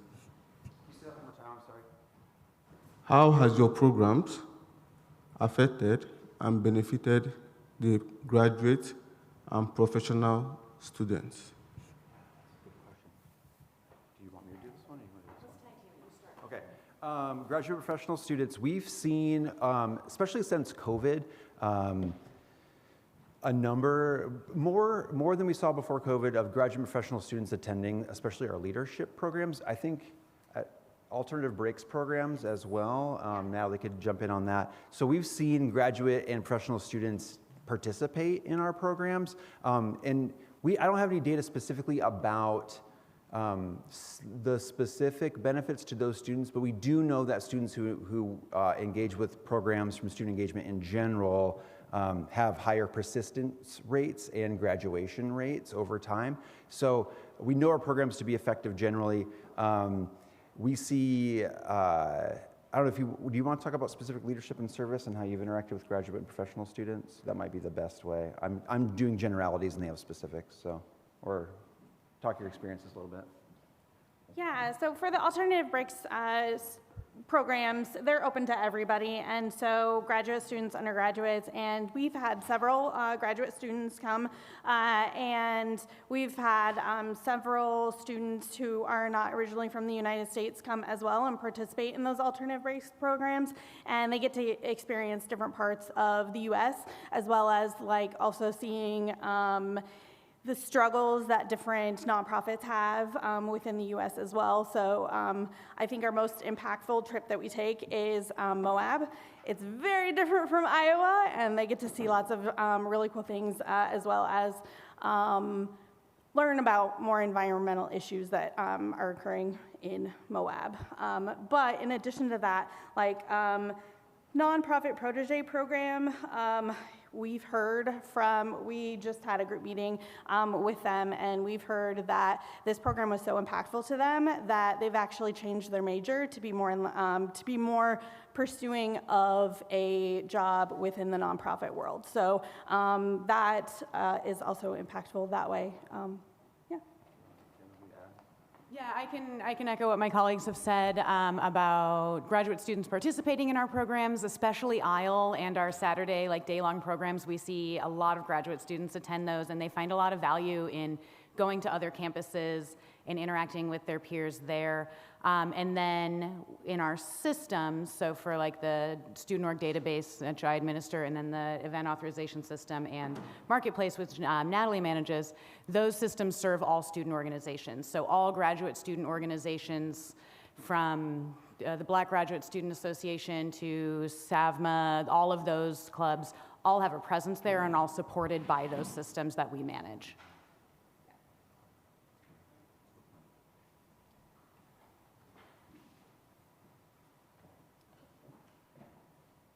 Senator Romero. I yield my time to Senator Margaret. Well, thank you. I'm going to try to be super brief just to kind of get my final few thoughts and some questions in before, hopefully well in advance of running out of time. I would say for the record too, I'm not at all suggesting that student engagement when they're planning these kinds of events should have to wait until the fall. I think, yeah, like has been kind of said by different folks, and kind of alluded to by student engagement, figuring out what those events are going to be in the spring so that we can fund it in advance, but also have some idea as to what we're paying for would be a good strategy. Definitely kind of two primary schools of thought as far as the flexibility that's in this budget. And so maybe it makes sense from a department standpoint if you're a university that's funding a department. Maybe it makes, in my opinion, less sense if you're a student government spending, you know, an increasingly finite number of student dollars to kind of have that flexibility. Because we've talked about kind of some of the lack of specificity in line items, you know, further illustrated this year's student engagement either carried over or line item transferred 7.5% of their budget. It shouldn't be an expectation, and this is not something we'd ever do with a student group, but it shouldn't be an expectation that the budget's going to change pretty dramatically after we pass it, and that this is just kind of a placeholder for now. A couple quick questions, and I know we can't probably go into incredible detail. I'm curious about office space. And so in the West Student Office Space, obviously at the beginning of the year, great new furniture I think students are really appreciating. Was that paid for by student engagement? It was not. It was paid, I believe, by Dr. Younger's office. Thanks, Brad. Do you happen to have any idea of how long the old wooden furniture that was there before had been in the West Student Office Space? I don't happen to know. I believe since the dawn of time. Okay. That would have been about my guess too. Yeah. I appreciate it. that. What's really nice about that is that they only lasted because they were old, if that makes sense. Like old wooden furniture actually lasts longer than like new particle board furniture. Actually, think like this, exactly. So old but good, yeah. And I'm just curious as well, kind of then on the East office space, I know there's that new desk for student engagement there. Yep. Looks like a really nice desk. I've heard kind of different figures in the tens of thousands. Do you know how much that costs? I do not. Okay, you don't happen to have a ballpark. I'll give Brad a second, but I really just need the number and I have to move on. So that desk was paid for by the Memorial Union through the second and third floor project that was done. Did not come from any student government funds. That was about a $15,000 investment into student government, into student engagement from the second and third floor project, which was it was a referendum from the whole student body to provide money for 4, 5, and 6, which was also saved $3 million from that 4, 5, and 6 project, which came down to second and third floor east, which paid for student engagement's desk. Perfect. Yeah, that very much answers my question. That's all great to know, and I appreciate it, Brad. Also kind of on the topic of office space, I'm curious, I know the East, formerly student office space, now the East office space, used to have student organizations over there. Now obviously student organizations are all in the West student office space, and it's kind of two student organizations to a shoebox is how I kind of like to describe that. Are there any plans to put student organizations back in some of the more less pressing offices over in the East student office space? To my knowledge, there's an employee break room lounge right now. I think there's 2 conference rooms over there. There might be another office. Is there any plans to get student organizations back over there to make the space selection process less competitive for student orgs that can't get space? Right now, there is a space that has it's like an office break room, that's correct. There's 12 employees that work in that space, as well as employees across the building that access that space. And it's not really an office. It has doors on 2 sides of it, and it's not designed to be that. There is another small office space behind our desk that we use for consultations to meet with students who want to create new student organizations, where our front desk staff will meet with those students to be able to have conversations around creating their new organizations. So that space is utilized. It's also utilized and is open for student organizations like yours to use for meetings. And then there is an office conference room in the corner as well that is heavily utilized by folks in our office. We had cubicles in the student engagement space where those big collaborative tables were. And through a collaborative project that we worked with student government at the time, we actually put out assessment to the students who had cubicle spaces and office spaces and asked them how they were using their space. And the information we got back at the time was they only had office space because they needed storage space, which is why we have those lockers over in the West Student Office Space area. That was a collaborative project that I worked with student government at the time to help create, to free up space for more student organizations to be able to use kind of where the student engagement offices and those collaborative tables and soft seating. That was directly a student initiative that we asked how they wanted it to be, and they said we wanted more open collaborative space. We didn't want cubicles. And the offices, when you put multiple people in them, it only really serves one of those two student organizations at a time. So by actually opening up the space more, it served more students. We wish we had tons of new office space for student organizations. I'm on the same page as you. We are limited by our footprint, and eventually maybe sometime the MU will have additions or things that can happen, and we love to talk about what that looks like. I'm sure Brad and Chad would love to have that conversation. I'm going to speak on their behalf. But right now we're limited, so we do our best to give the most student organizations access to the space we're having. There are lots of schools that don't have offices. Like we could have all of those offices over there be like hoteling style, and lots of schools have gone to that, and it's kind of like the library. You sign up for the use of that space. That's a route we could go. It serves students differently. I don't know if it's better or worse, but if the idea is to get the most number of students access to like a small office space they can work in or meet in, we go hoteling, and then we have far fewer dedicated spaces. But we're trying to find that nice mix between the two, where there's some spaces here in the Memorial Union that student organizations can access if they want to meet. There are some student organization office spaces available, and you all have a few of those. So yeah, there's not a plan to do that. Limiting our conference room spaces means we're taking spaces in the Memorial Union which then aren't open for other people to use when we're meeting with people a lot. So we want to serve the students the best way that we know how, and limiting those office spaces or putting student organizations into those spaces. I don't know if you would want student government to be there. Do you know what I mean? And if you don't want that for you, then we wouldn't want to put Dub H there, who's now in the middle of our office space. That doesn't make a ton of sense for them, I don't think. And that was actually the impetus of making all those changes with student input at the time. And that is time on debate. And unless there are no further motions to be made, move to closing comments from the author. Well, can I ask just as a point of order, so moving to exhaust the speakers list, we're not treating that as automatically extending debate to the end of the speakers list? That's how I treat it. Is that how the group would like to treat that? Because I would move to extend debate such that we minutes. can exhaust the speakers list. There's been a motion to extend debate until all speakers have been spoken on the speakers list. It's been seconded. Are there any objections? All right. Senator Stranaski.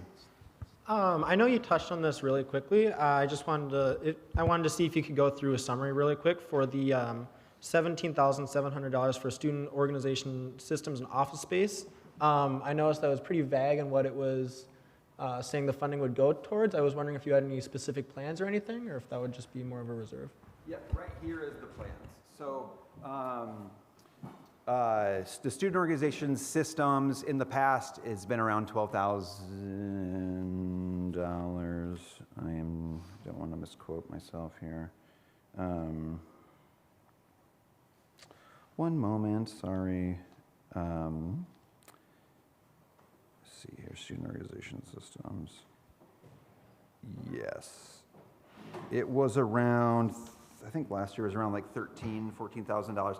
So all of our student organization information systems, event authorization, the marketplace, and the student organization database are all housed on campus. They're all developed on campus. So all the work it takes to update them is done through web development. They charge about $110, thanks Peanut Gallery, $110 an hour to $110 to $120 an hour to make updates to those systems. So we're budgeting essentially staff time here at Iowa State to manage those systems. It doesn't seem like, that number might seem high. We've built our own system. we are operating at a significant discount. A student organization management system at other schools, if you buy one off the shelf, it's like $50,000 would be a deal. And I'm not exaggerating. There's the more student organizations a year, sorry, thank you, per year. So this is low, and we also get to customize it, where some of those other solutions we don't get to customize it. So up to date, as of the end of January, we had spent around $12,000 updating the student organization database, primarily with some event authorization updates, and there was some malfunctions that we're fixing in the marketplace. So that's where that's going to, but we don't know how much they're going to charge. Like we don't know until after they fixed it, and then we get the bill. And so we're, again, that's one of those things where like, yeah, we are not specifying the dollar amounts, but we don't have control or even can see inside of that box to really know. So having a little bit of flexibility in there might be that, oh, we can focus on that instead of new office furniture. Or if we're not making a lot of updates, then we can make plans on, do we update office furniture, or put blinds on doors or things like that. So to break it down even by system, per system, I can't know. I can only forecast. And the hard part is I don't want to ask you for way more than I think I'll need so that I'm safe. That blocks dollars into that balloon of a budget. I'd rather have a little more like ability to fit the need that year. So I'd say around $12,000 to $14,000 of that is student organization systems, but sometimes they are working really well that year, and I don't know why. So sounds good. Thank you. Do you have one thing quick? Yeah, I just want to add that we are always trying to update these systems and make them more user-friendly for the students as well as for like our endorsers for all of those events. We're trying to always make them better, but we can't do that when we have to pay to make those changes, and we don't know how much that is and things like that. So we're always trying to make those systems better, and that's one of our goals. We just need the money to do that. Sounds good. Thank you. Send Vice Speaker Hartley.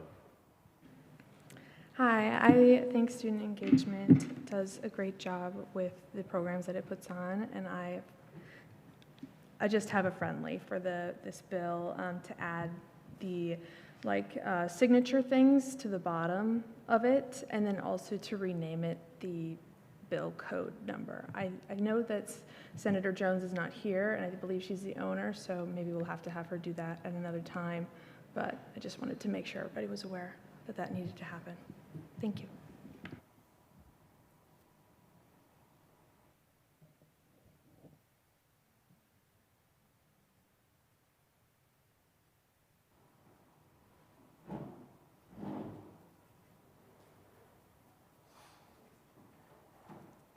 Senator Nandal.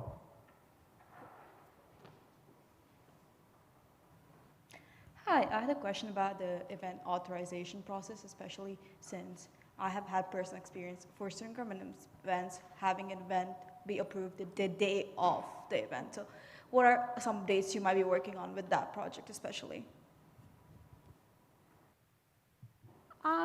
So with events, it's all in timing, and we can't control what other departments need in order to approve an event. So for like risk management, they do food, but risk management also looks at all third-party events and all, as well as departmental events. So they're looking at like 200 events. So unfortunately, they don't get to things as in a timely manner, or sometimes students don't answer questions that campus organization accounting needs, and so that kind of delays time for event authorization. But the design of event authorization is to help student organizations make sure that they have everything that they need, as well as making sure that they stay within policy so they don't run into anything in the future. So we can't, unfortunately, I would love to be able to get things through faster. That is definitely one of my goals, but I can't control what other departments,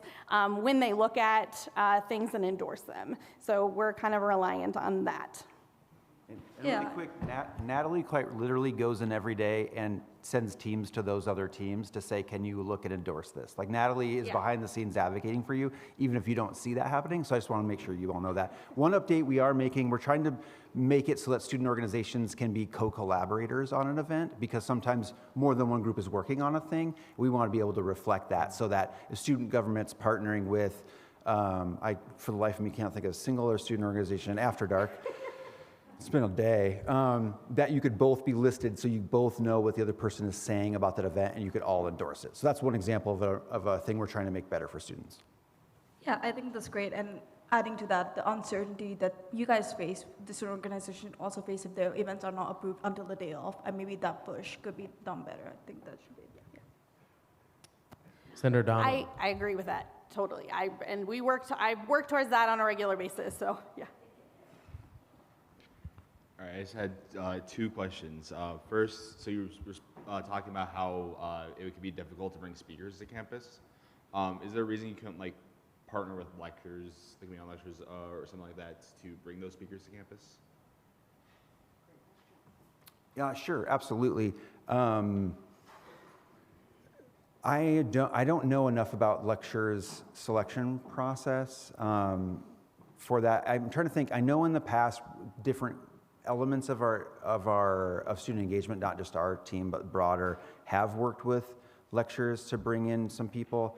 Gosh, I'm trying to remember, so that you can kind of share costs by having a lecture and then also having a leadership thing. I know we've done it.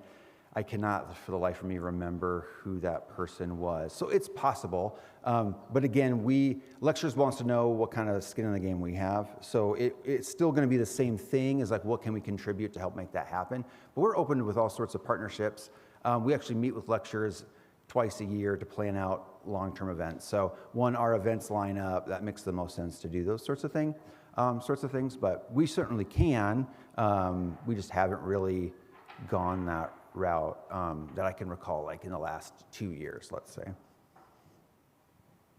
I can't say for certain because I'm not all-knowing, but from my interpretation of how the lectures committee works, I would say it wouldn't be 100% certain that lectures would be able to do that, as usually they really only like to do events that are requested by students. And I'm not sure if that would be considered requested by students. Now, don't take my word as like law, please, but I guess that would be my understanding of how they function. All right, thanks for both of those responses. Then my other question is, for Club Fest, how much money do you think you spend on Fall Club Fest versus Spring Club Fest? We know the exact amount. Do you have it, or do you want me to? I know the exact amount.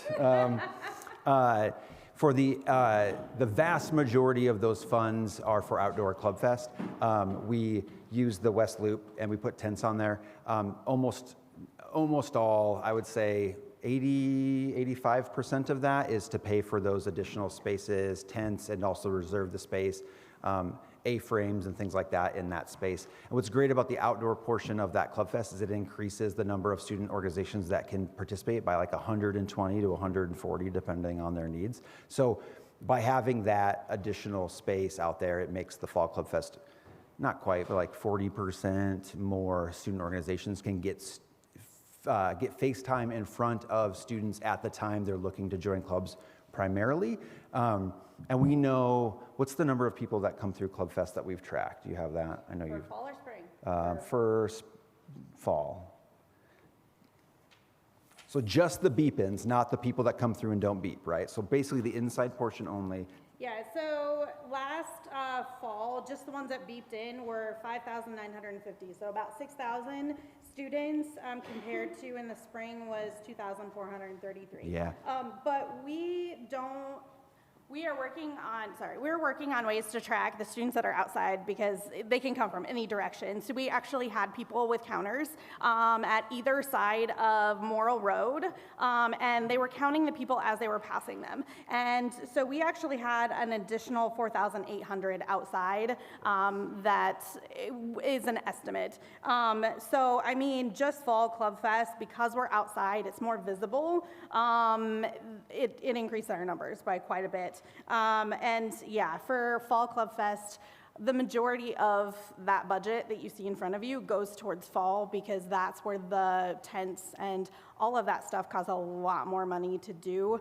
So it's about, it's a little over $8,000 just to do tents and tables and all of the things so that all of those clubs can be out there. All right, thank you. Speaker Pursley. Yeah, I want to thank you guys for coming tonight. I just want to put my support behind student engagement. They've come and proved themselves time and time again to us, first with the contract explaining everything that their expenses go to, and then they had to do it for Finance Committee during annual allocations, and now they're having to do it for us. We've been grilling them for over an hour now, and this is the only group from our annual allocations that we are doing this to. No other group has to go through that. So I just want to thank you guys for being here and coming up with all that information and data, and I put my full support behind student engagement. Senator Kabir.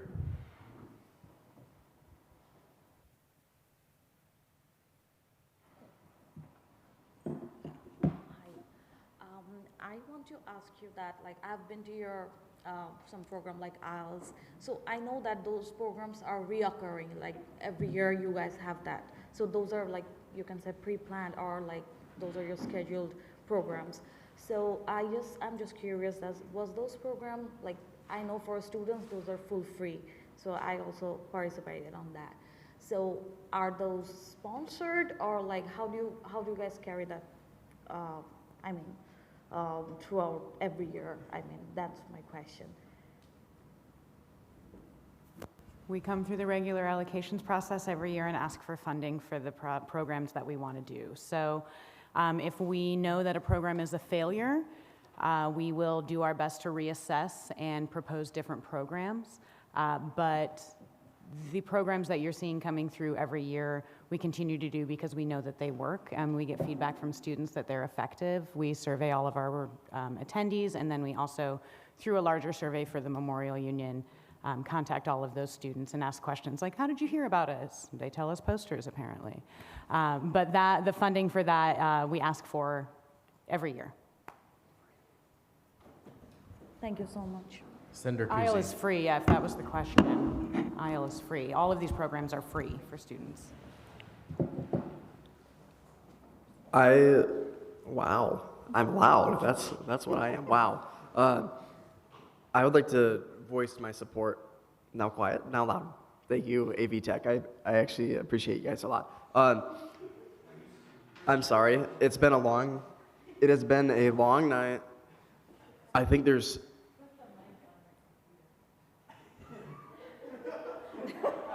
I've been AV Tech before, no. I support student engagement. I completely support the allocations as they sit. If you look at other groups in OFP, our online finance program, they don't have paragraphs as their explanations. They don't have hour-long programs explaining what they do, why they do it, and why they're a great team. We've seen exactly that tonight, and I think it's just silly to keep going on and on about this. They came with their contract. We asked for transparency, and then they gave it to us, and we keep asking. I don't know what the solution is here. I don't know what the ask is, but we keep asking. So, very patient people. So I have that to give them, and the gratitude that I have from my own clubs at Club Fest, the gratitude that I've heard from people attending IEL, pictures I've seen of all the Iowa State merch being displayed probably at UNI, maybe it was at Iowa just recently. UNI, right? UNI, okay. Yeah, go Panthers. All of these things are great things, and After all, it's a student activity fee. Student engagement does all things student activities, so it makes sense to approve this as is, no change. There's a lot of reason. That's all I got. Senator Margaret. All right, folks, I think I'm probably the only person standing between us and a vote at this point, and so I'm just going to kind of wrap up and share just a few quick closing thoughts. I actually agree with a lot of what Senator Kuzy and Speaker Pursley were talking about. Really appreciate you guys being here. I think tonight you did a very good job of articulating more details that aren't enumerated in the budget as far as different programs and giving us a sense of where that money is going. I appreciate all of you asking good questions and your willingness to have this conversation. It was important to me that we had this be a separate conversation, not to single out any specific student engagement program, but just because student engagement is just such a different entity than what we traditionally fund. And so when we talk about bettering the student experience, I hope, over my years, I've proven that that's very much a priority of mine through the different initiatives I've helped support. The main way we do that is through large-scale student events. And so you look at last week, After Dark, Dance Marathon, Sub, and Winterfest, we funded them for a total of $590,928.81. I think that is a large price tag, but it makes a lot of sense, right? Because these big student events, that's the bulk of, student engagement on our campus.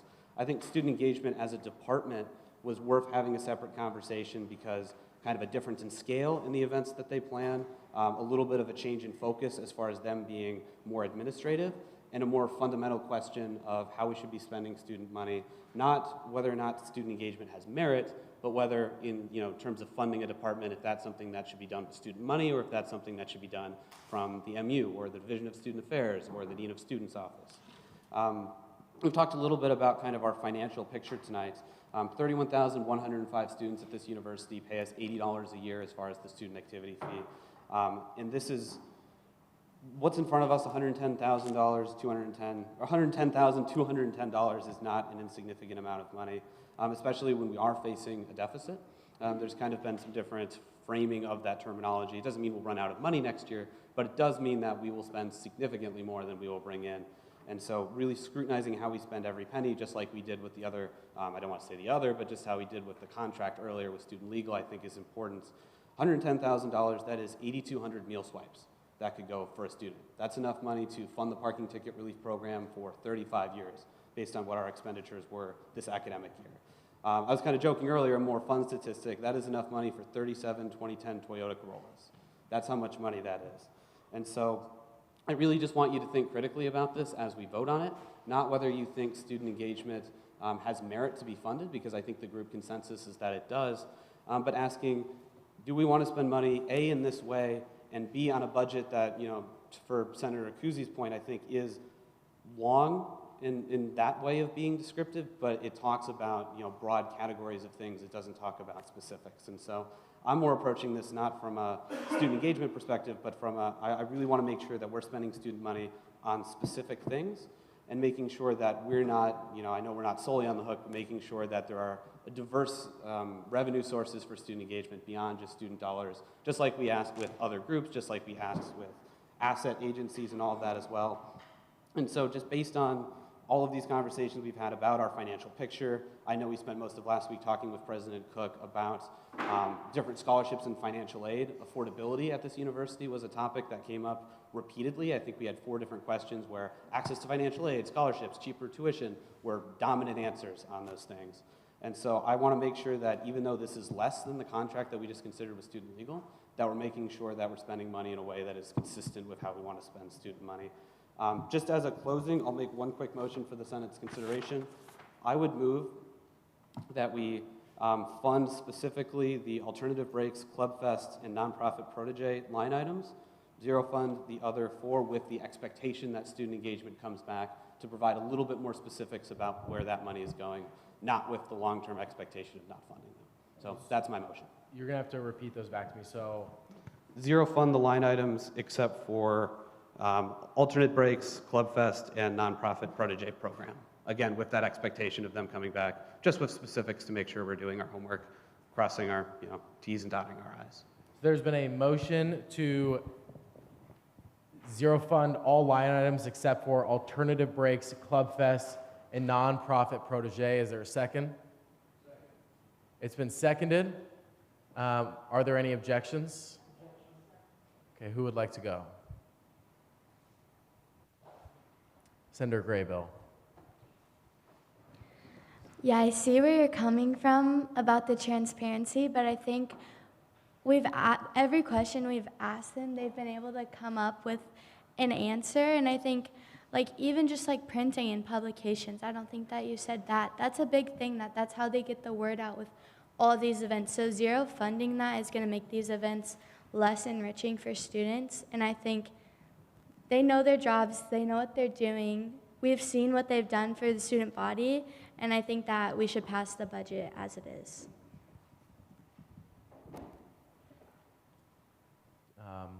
Do you withdraw your motion? No. Okay, we'll go ahead and move forward on a vote on the objection.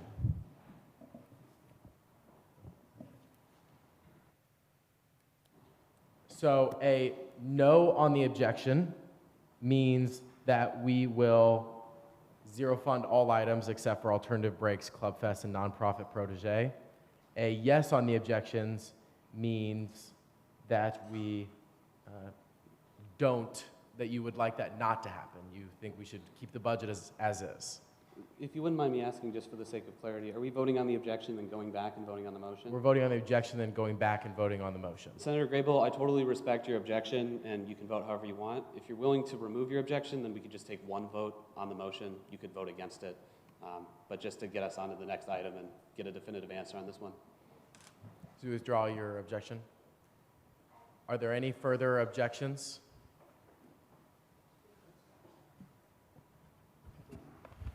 What's the current status right now? What are we voting on?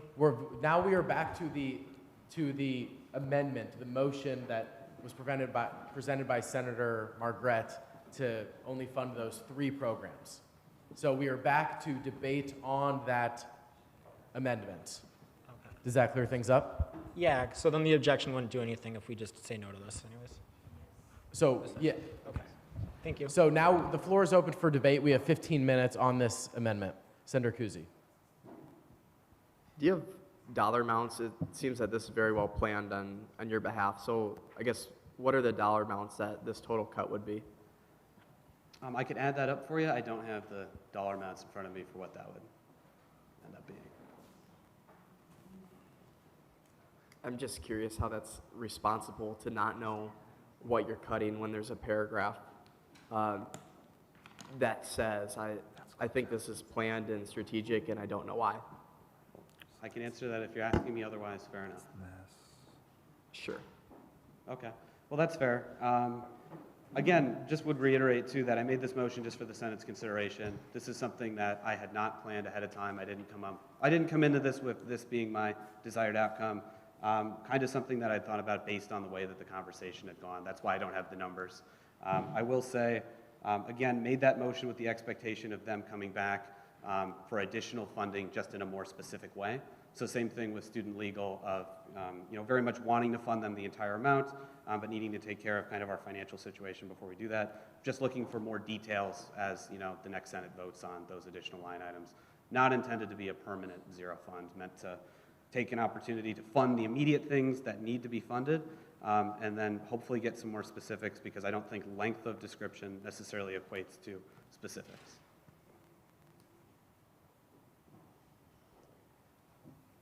Iowa student leadership experience is specific, but that wasn't included. So I'm not sure. I'm not tracking it fully. I just want to make sure that I understand what we're talking about there, because that one is specific to the program. Thank you. I think I have a little time yet, so I guess we can look at each of the ones that were removed and read them off and see if we think those were discussed today, because I think most were. So as I understand it, alternative breaks for FY27 budget will stay, Club Fest will stay, and nonprofit protege will stay. So that removes leadership programs, including the Iowa Student Leadership Experience at $28,500. That's one removal that was suggested. Another is new programs initiative. That description says funding used to create new student involvement opportunities, including some or all of the following topics: career readiness and skill development, connection/finding community. I think if it's on the screen, you can read it, or most of you have it as it was texted to you. We've already discussed this. Senator Grave talked about how great these things are and how a partnership here would excel civics in our communities. I think we've all seen that and maybe had an interest ourselves in that. Skipping past nonprofit protege because you wanted to keep that. Publications, calendars, events, printing, tabling. Does this include like the Get Involved packet? No, it does not. Okay. It does. There are brochures. Sorry, you want to... Yeah, it does include printing for things like orientation, when we're welcoming new students and telling them about opportunities on campus throughout the month of June. It does include printing for that, but not the Get Involved booklet. Yeah, and here it specifically says, tabling materials, displays, full-size color, event and activity posters, signage for events, materials distributed at Club Fest, Welcome Fest, other office events, and other handout printing, quality printing, enhances the involvement and engagement experiences. I think we just heard earlier that printing brings people to these events, so it makes a lot of sense to have it. I mean, these are simple things. Student org infrastructure, I'd like to be able to submit my constitution and it go to the right people. I want that. I see nods of agreement, yeah. I would like to be able to post a calendar to my student org database website and it work. I'd like to post a link there and have it work. These things I think are really non-negotiable. Like these run our clubs. Maybe some have different means, different methods, but your hub to the university is through student engagement, and it's through the student org database, and funding for these things is trivial. I think it's ridiculous to remove them. Senator Valley. Sorry, I'm not going to take a ton of time, but I am an RA on campus, and I'm constantly putting up different posters for different events going on campus, and my residents hound me when I'm not up to date on them. So I know for a fact that they're getting seen on campus, and a lot of them will come back to me and directly tell me that they're going to these events. So I think funding all of the publications is perfectly fine, and people are actively using that as a source of going to them. And then for the student gov infrastructure, I've done computer engineering classes. I know exactly what goes into infrastructure. And honestly, they are correct with $12,000 or $17,000 being very low. And I've seen companies who have done hundreds and hundreds of thousands of dollars into infrastructure. And the fact that we're not is not that bad and not that big of a deal. Senator Nunno.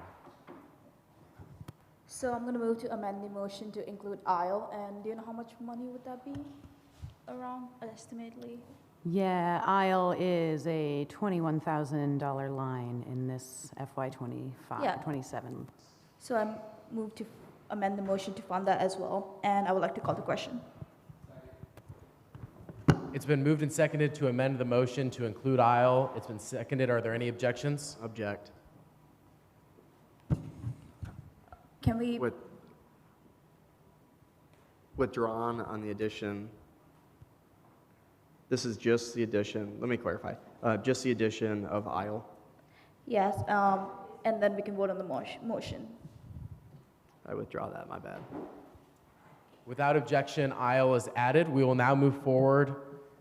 Seeing nobody else speaking, we will now move forward with a vote on zero funding the entirety of the budget except for alternative breaks, Club Fest, nonprofit protege, and aisle.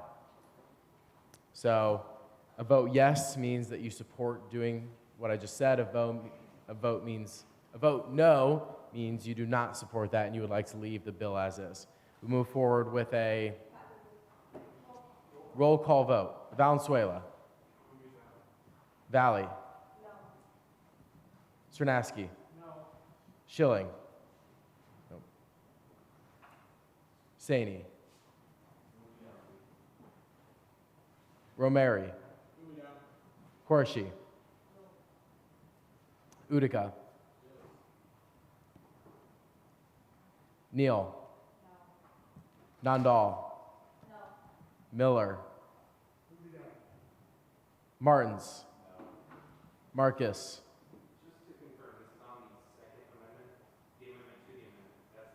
No, this is on the amendment with now the four things: alternative breaks, Club Fest, nonprofit protege, and aisle. Revote, please. Yep. There was Call for without revote. objection to the amendment. Call for revote. If there's confusion, we should revote. There's been a motion for a revote. Is there a second? Are there any objections?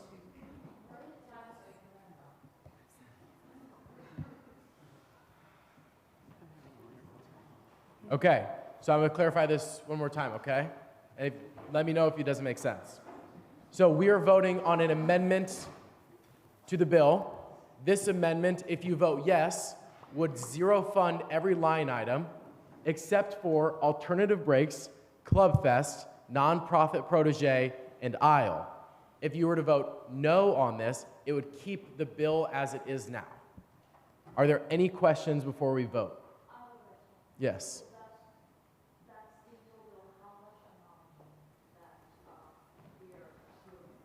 I have it. I have that too. Go ahead. Oh, You're the Senate. sorry, over here. I just added it up. The number that you had for Iowa is different than what I see on the FY27 budget. I thought I heard you say FY25. So my math puts it at $54,620.80 for aisle, for nonprofit protege, Club Fest, alternative breaks. Is that a similar number to what you found? This is FY27? I thought so. Senator Kabir, I feel like you'd be comfortable even if the cents weren't exactly correct. A ballpark is what you're looking for. Just, my concern would just be hearing the aisle number, just because I think you might have said 11,000, and on FY27, if you can scroll to that, please, You said on the screen. 47,120? No.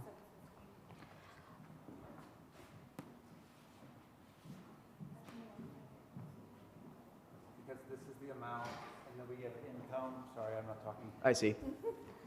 Yeah, I see. Oh, okay, it was cut off there. So there's the 21 even. So my math is wrong. I'll have to The do that number again. I got was 47,120 and 80 cents. Yep. Did I answer your question, Senator Kabir? Are there any other questions before we move forward with a roll call vote? What does it mean? I'm just kidding. Okay. Just one more time. Yes means that you would like to only fund these four programs: alternative breaks, Club Fest, nonprofit protege, and aisle. A no means like you would like to fund the bill in its entirety, so all programs listed. Are there any further questions? Senator Valenzuela. No. Valley. No. Cernaski. No. Saini. No. Romeri. No. Corsi.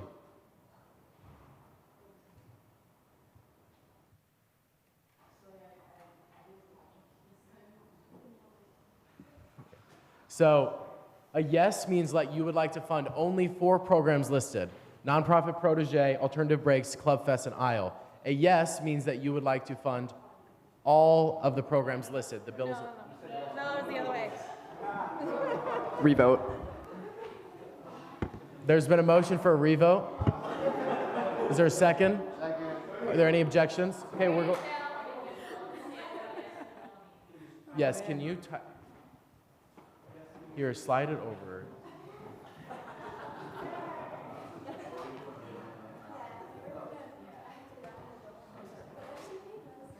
I think for the sake of time and understanding, we should do placard vote. I understand they want to have roll call, but for the sake of time and for understanding, I think we should do placard vote. Scroll up. People don't understand though. It's bad to It's right there. And this is only voting on the amendment, not the bill? Yes, correct. Just the change to the bill. Yes means four programs, no means then get another vote for the whole bill. Okay. You guys understand that, that's great. A+. I'll back up. Roll call vote has Yes, already and been then there will be another vote on the bill as a whole. I'm going to stress you. Okay. A placard vote has been called for. Roll call. Roll call vote has been called for. Valenzuela. No. Valley. No. Cernaski. No. Saney. No. Romeri. No. Quarshi. No. Utica. Yes. Neal. No. Nandal. No. Miller. Yes. Martins. No. Marcus. Margaret. Yes. Kuzi. No. Kabir. Yes. Graybell. No. Grafe. No. Fliggy. No. Einwalter. No. Dahman. No. Carr. What? Bernal. Yes. Lima Barbosa. Iona Dimhoff. No. Hartley? No. Pursley? No. Carr?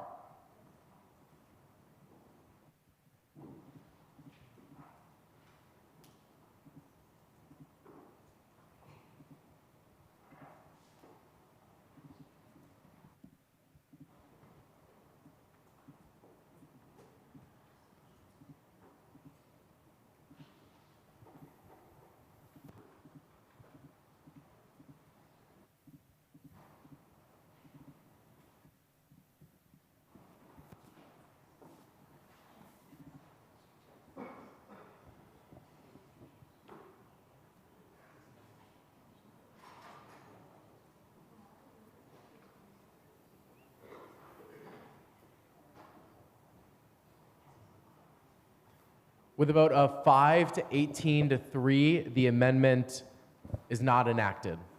We will now move back to the bill as a whole. The floor is not open to debate as we have well past expired our debate time.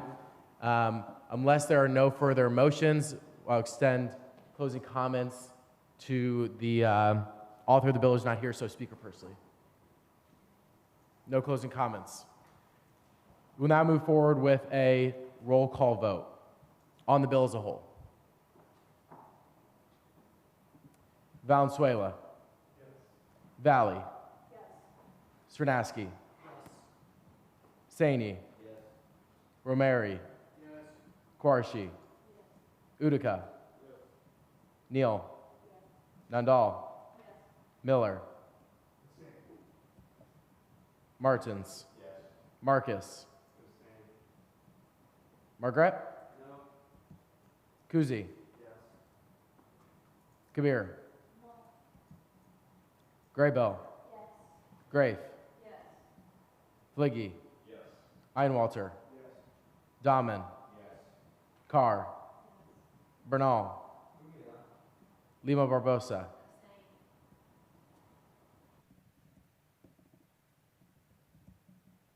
Iona Dimhoff? Yes. Hartley? Yes. Pursley? Bernal? No.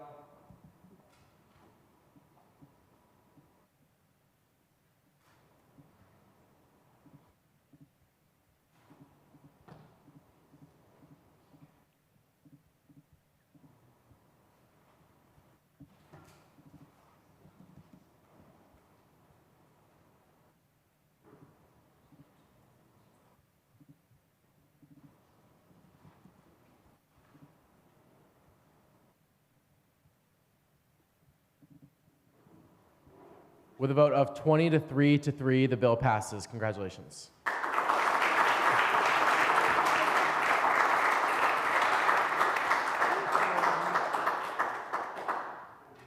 We'll now move to 2026-3-031F, Big Picture Bill for Fiscal Year 2027 with Senator Jones.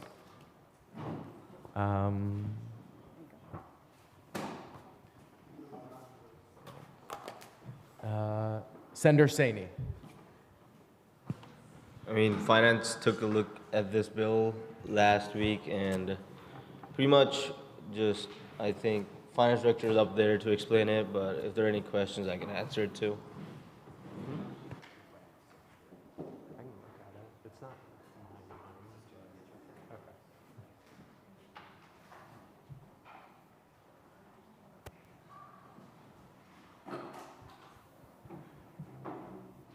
You may begin.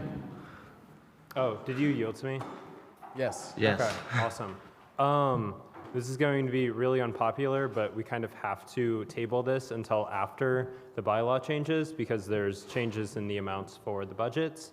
So, yeah. Anyway.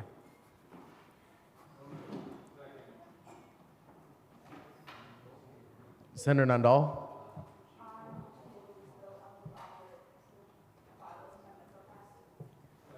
There's been a motion to table this bill until after the bylaws have been seen. It's been seconded. Are there any objections? Yep. 11 o'clock is our deadline for tonight.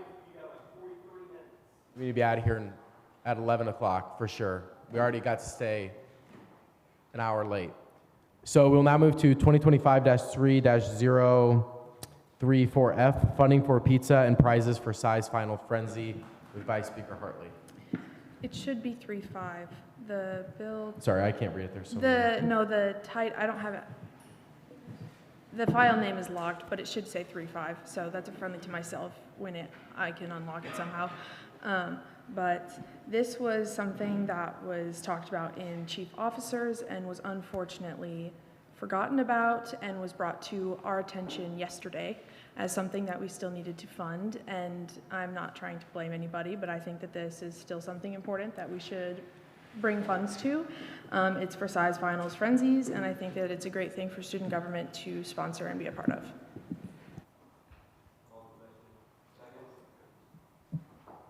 Senator Dahman.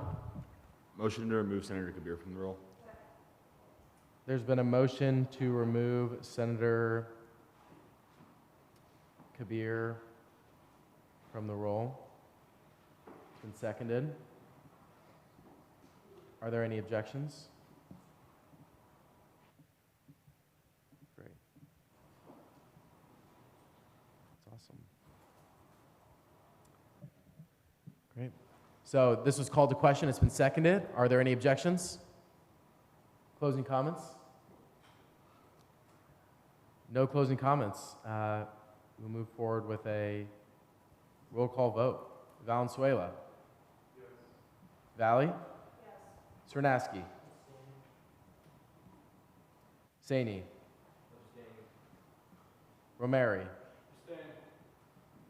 Corshi? Yes. Utica? Neal? Yes. Nandal? Yes. Miller? No. Martins? Yes. Marcus? No. Margaret? Yes. Kuzi? Yes. Graybell? Yes. Grafe? Yes. Fliggy? Yes. Einwalter? Yes. Dahman? Yes. Carr? Yes. Bernal? Yes. Lima Barbosa? Iona Dimhoff? Yes. Hartley? Pursley?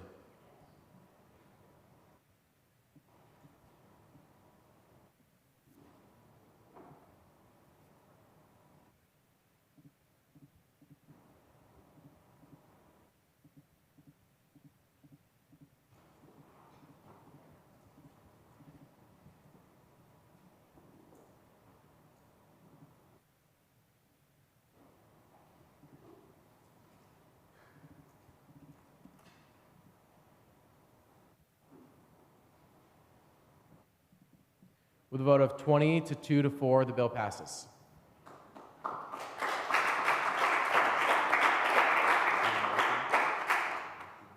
Correction, 19 to 2 to 4. Clap again for sure.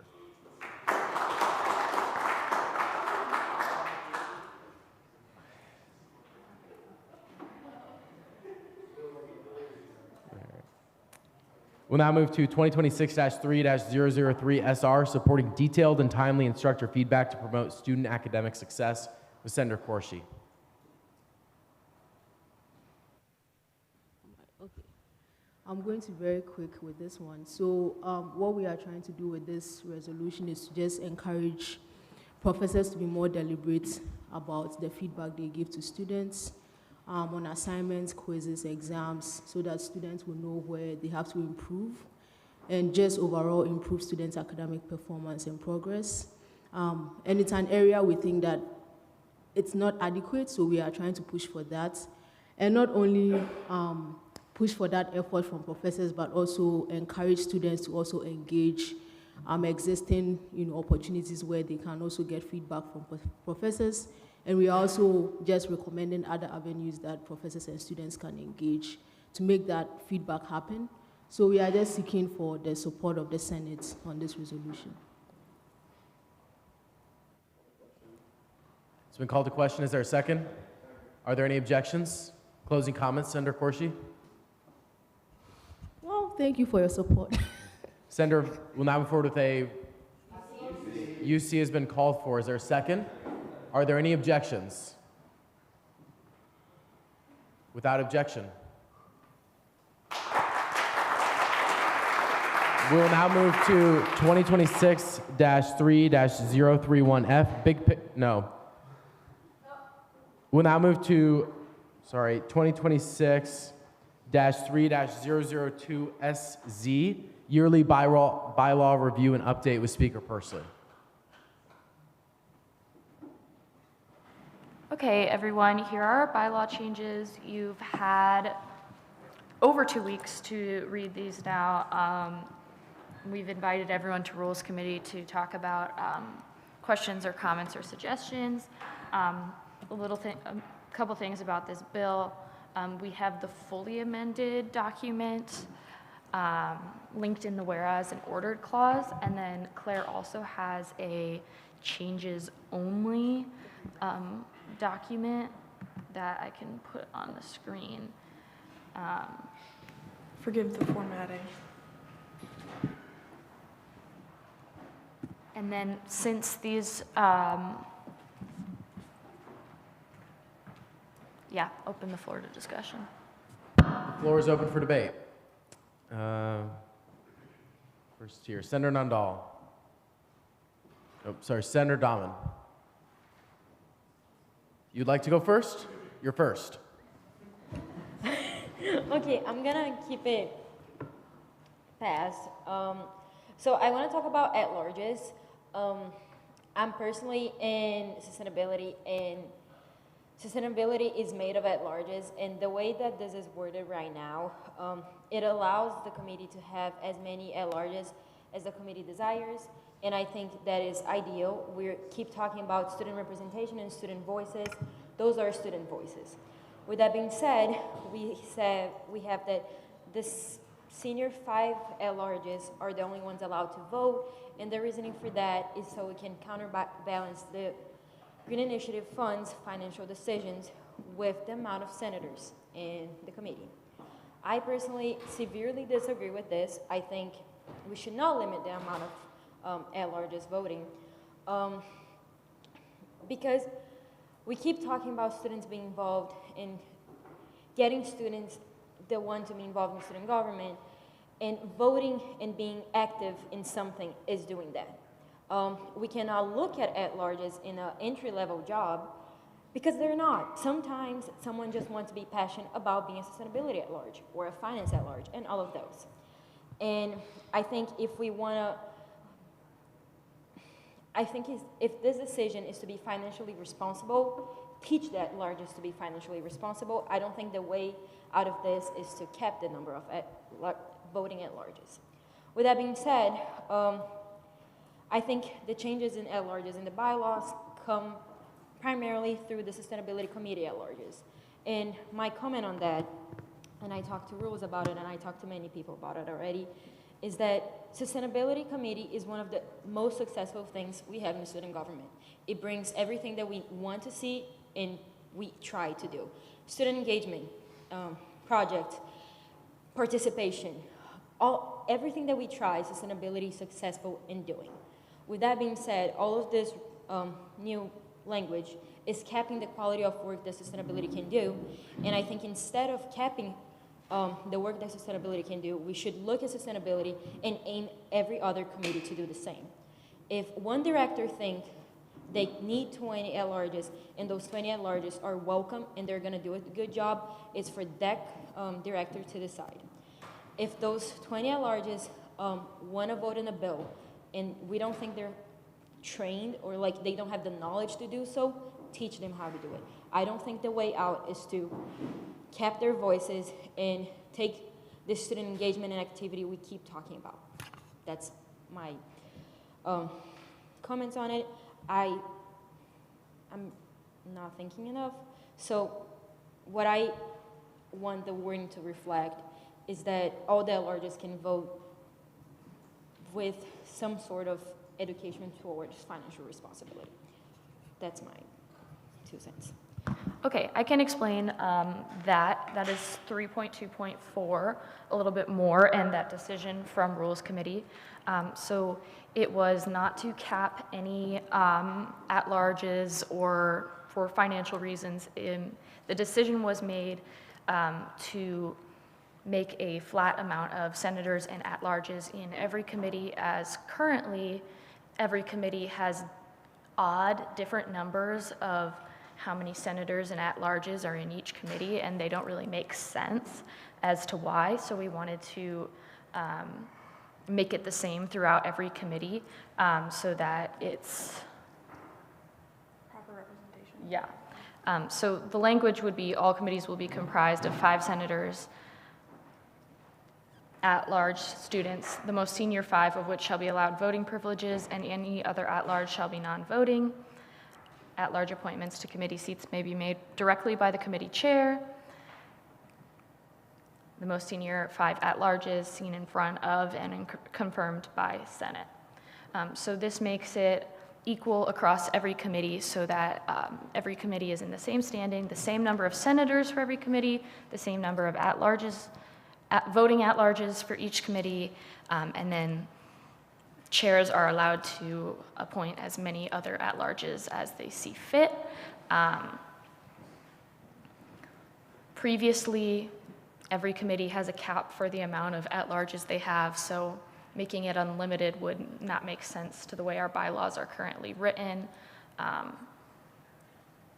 We just wanted to make sure that it was the same throughout all the committees.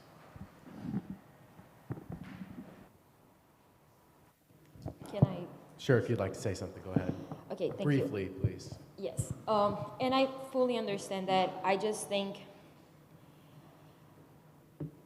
this is, the wording of it is for the well-being of Senate, not the well-being of student body. And here I'm talking to the well-being of student body, and I don't think the language reflects that. I think it reflects the well-being of Senate. And that's not what I'm advocating of, but I don't want to like exhaustively talk about this. It's just, I think what I think and some other people that I've talked to. Are you making a motion or just general discussion? I'm making a motion, sorry. Yeah. Sorry guys. What?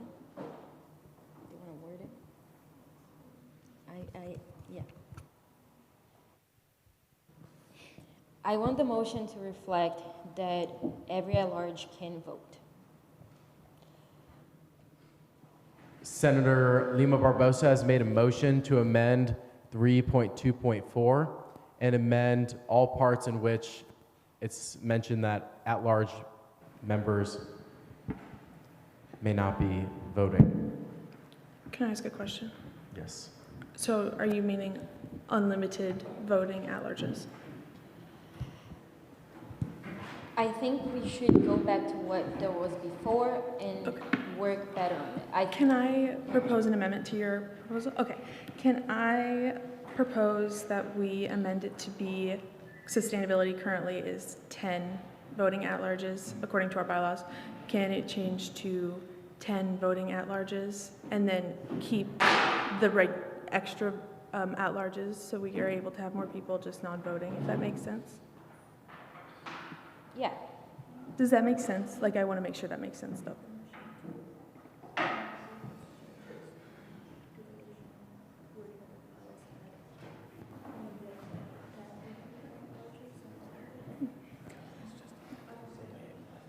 I agree with what you said, Claire, sorry. I agree with the wording you proposed. Would you be willing to write your motion, the suggested amendments into Okay. the bill? Yes.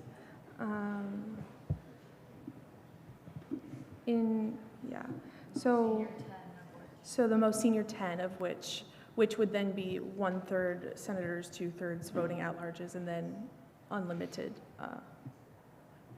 non-voting at-larges. And that all the voting at-larges are going to be seen through Senate? Yes. Thank you, sorry. So that is on their 3.2.4. And that currently reflects, because we waived a bylaw this year for, and I think historically for the Sustainability Committee to allow for more at-larges, but currently our bylaws allot them 10 voting at-larges. So is the suggested amendment the highlighted text? Yes. In yellow? No, sorry. Senator Gray, if you'd like to contribute. We've got a couple people going already. Could we also maybe make a motion? Let's get through this motion first, and then can we jump into that one? Yes. Okay, thank you. Sorry. They just get yeah. complicated. We do like 4 or 5 at a time. It's a revision to add on to the motion, but Okay. Good? So the motion is now an amendment to 3.2.4, which states 10, and then in parentheses the number 10. And that changed from 5 parentheses the number 5. Is there a second? Are there any objections? Are you going to object, Bain? Senator Bernal? Yep. For 3.2.4.3, does that have to also be changed or edited? Because I feel like we need to make sure we reflect all changes made in the original if we accept this amendment with the rest of the wording provided. Other than that, I withdraw. The amendment has been amended to also reflect in other places within the bylaws that are specifically relevant to this and make it logical and sensible. It's been seconded. Are there any objections? Object. It's going to be real quick, and then I'll withdraw it, and then we can continue to vote how we'd like to here. I just want to say that this is being applied to all committees equally, right? Every single committee. Rules, finance, sustainability, everything. Okay, so my objection here is based on the, I have been a member of only Rules and Finance Committee, so I can't speak for every committee. But based on the committee meetings I've attended for both Rules and Finance, I would say that applying it equally to where not only is there 10 at-larges, let alone 10 voting at-larges, like every at-large already has permission to speak, right? Every at-large gets speaking rights, okay.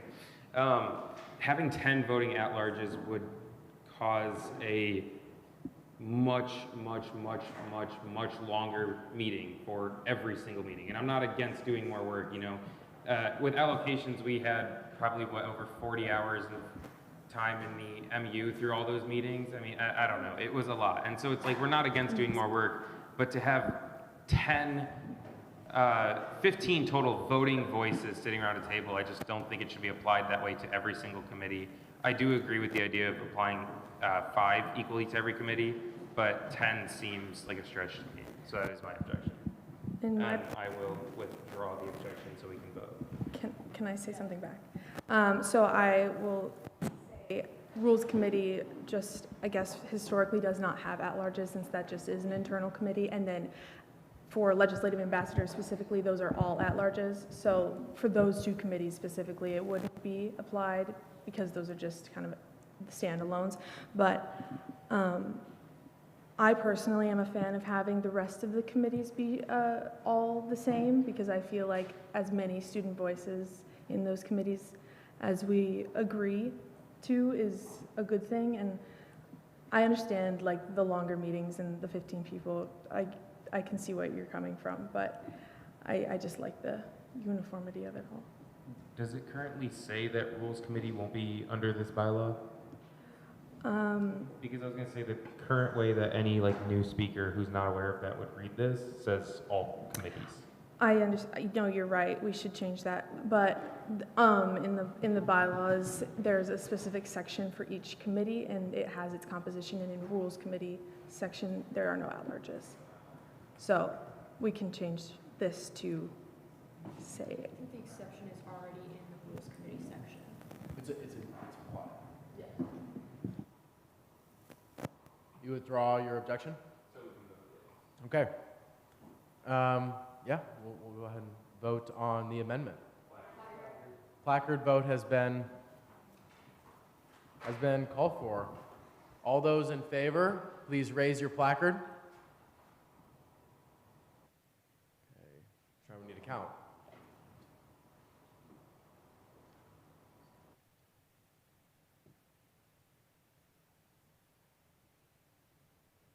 You getting it too, Delaney?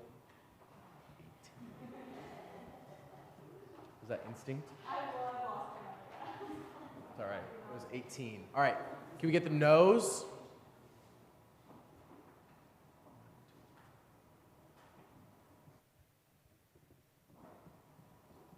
I guess anyone that's abstaining?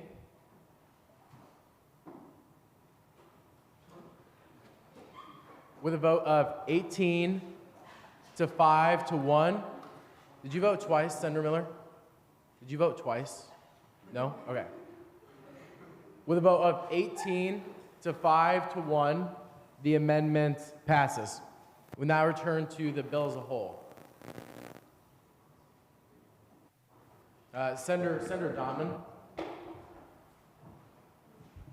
I was just wondering about, so we're adding an attorney general position, and it's my understanding that this is something that existed a long time ago, and then it was removed for not really having a job. I was wondering what the difference is with what we have now versus what happened then. Sure. Yeah, I can take that question. Being very brief about it, so this is a position that we had. I believe it was removed around 2023 or so it's been a little while without it. I can't speak to the calculus of why we removed it. I will say the bylaws for what's currently in here is simplified. So the previous Attorney General had a lot more authority about like having hearings and doing different things. Not all of it was necessary. Some of it seemed like a little bit much for that person to be doing. The Attorney General, as it stands in this position, they don't make any kind of decision. They don't decide whether someone did something or not. They're purely a watchdog that makes recommendations, and then Senate and the court can decide whether or not to do anything about it. So really, they're just kind of, again, a watchdog and another set of eyes. It's simpler and less authoritative than it used to be. All right, thank you.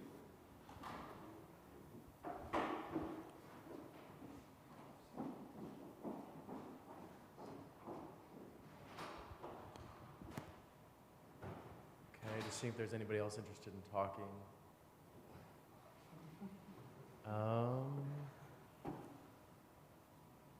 Senator Miller? Okay, well, I abstained on that last thing. I just think we should keep the original language for the at-large voting. Let's keep it as is. It's not broken. Oh, what? Senator Miller, is there a motion you would like to make regarding that? Yes. I have, I could go through, I have everything up here. I have sent out a document too with the motion I'd like to make. Basically, it's just going back to what are in the bylaws now instead of updating the rules. Is this specifically regarding the at-larges? Yes. And so reversing everything regarding at-larges? Yeah. 100%? At-large voting, yeah. Like 100%? Or just the thing we just did this evening? The 3.2, okay. Yeah. Chapter 3, Section 2. So the motion you're making is to reverse the previous amendment. Is that correct? It's to, no, it is to amend so this is a separate amendment. This is how procedures work? This is tough. There's a lot of changes. So Senator Miller, is your motion to do everything in 3.2.4 back to the way it currently is? Yes. Well, Okay. not like the changes, like the bylaws that we're following right now. Yes. Yes. The bylaws we're following now. Yes, yes. Okay. So there's been a motion for section 3.2.4 to strike everything and insert all language in the current bylaws. Is there a second? No, 3.2.4, 3.2.4.3, 3.7.2.5. Wait, yes. 3.8.4.6, 3.9.2.3, all committees. So this is everything regarding voting at larges. Yes. So, hold on, let me state the motion first. Senator Miller has made a motion to take everything in this bill regarding voting at larges and replace it with the current languages regarding voting at larges in our current bylaws. Is there a second? I think we might need to clarify. Okay. Can we vote on the motion? I'm not happy with how this whole bill is like structured and how these have been, for the record. How do I? Point of information, you are on Rules Committee and helped create this bill, so No, I'm I was ignoring a little confused. a lot, man. Okay, so in the Senate group chat, I've got a document with what I'm trying to do. Senator Miller, I just asked can you write down the motion that you're making? Yeah. Can you write that I'll down send or it to you. send it to me in a Yes. message? Okay, or would you let Senator Nandal state the motion for you? Yes, please. Senator Nandal? So I move to reject all of rules changes regarding at-larges in Chapter 3. On behalf of my Miller.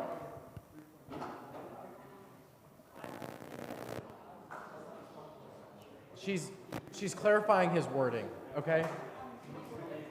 Senator Miller has made a motion to reject all of rules changes regarding at-larges in Section 3 of the bylaws. Is there a second? Second. With no second, the amendment dies. We are now back to the bylaws as a whole. Point of information, we have 17 minutes left in this meeting. Senator Grafe? Love, go ahead. Senator Saini.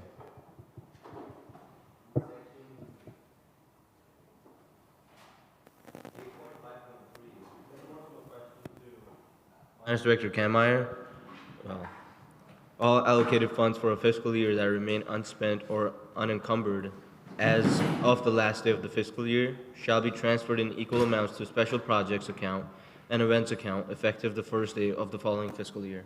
Have we been doing that before? Yeah, so that's basically just saying that the money that goes unspent at the end of the fiscal year transfers back into our accounts.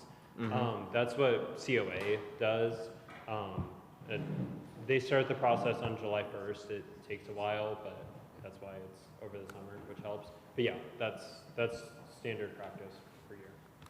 Okay, and the required balance at the beginning of the year for events account, according to the new bylaws, is 60,000? Yeah. Right? So how does that number and this number, I don't know, I'm not able to put it in smart words, but since that's the starting balance, 50,000 is like the starting balance, is that the minimum or is that what we should have?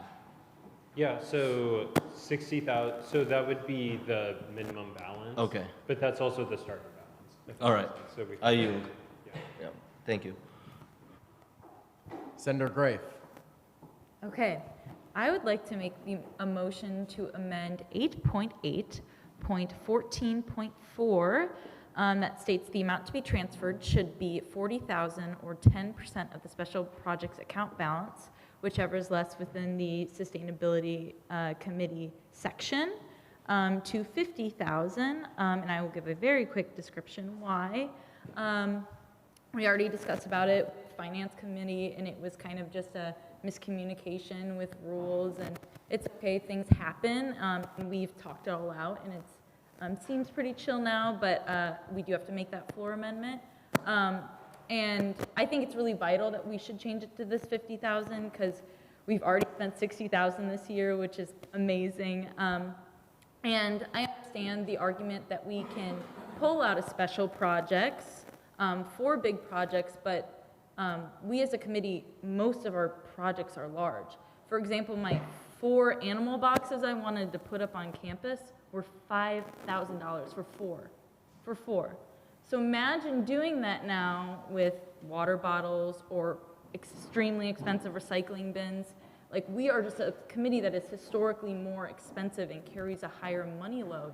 So just by giving us that higher money load, it'll just look better on paper, on Finance Committee side, on our side, and as a Senate side. So please vote yes on this. Thank you. There's been a motion for 8.14.4 to amend the amount transferred from 40,000 to 50,000. It's been seconded. Are there any objections? Without objection. Senator Cernaski. I really like a lot of the changes here, but I'm just a little bit worried about the interest of time to go over some of these monumental changes, such as scholarships and advisors changes. And so I'm a little bit worried about the amount of time that we're going to have. And so I think because of that, I'm going to vote no, just because I would like to have more time to discuss a lot of these different issues. I can explain the advisor changes as well. That whole portion was created because it is now required in our Constitution, so we had to flesh it out in the bylaws and create some sort of language there. So that's why you see that language, and yeah, it's required because it's in the Constitution, which was passed. If I may really quick, how does that change our advisors and the state of our advisors like in the near future? Point of order, this isn't germane to the topic at hand. Indeed it is. Continue. The advisors, we're talking about the bylaws. On what amendment? Yeah. That passed. I was like, so go ahead and continue, Senator Cernaski. Where was I? Sorry, what does that all change in the near future or currently if this were to pass? Yeah, to speak to that, I can explain a bit more since I wrote that part of the bylaws and since the Rules Committee approved it. So that would not majorly change anything since by the new constitution we approve our advisors on a term basis. That just gives us an option to, as we select them, gives us an opportunity to also remove the advisors. And a lot of those items that is said in the bylaws are also what the conflict of interest statement says in the new constitution and some other changes that we're reconciling with the constitution. All right, thank you. And then is there more reasoning behind going from 3 to 2? For the number of advisors? I think there's no limit on the number of advisors. Each body can pick their own advisor and as many advisors that they like.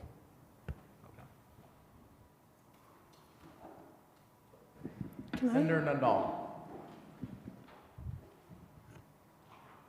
Okay, I'll make this even quicker on chapter 4, 4.1.5.4. These are some changes that one of Christine had that we were not able to get to in rules. So I would like to bring them up as a floor amendment to add the purple that said from 4.15.4 until 4.4.15.6.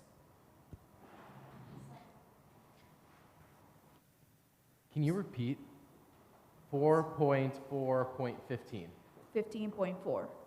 So these changes entirely say that the events director should be familiar with how event policies work in Iowa State and be knowledgeable of how events are planned. And purple. Yeah. Okay. So there's been, are these additions? Is this amendment an addition?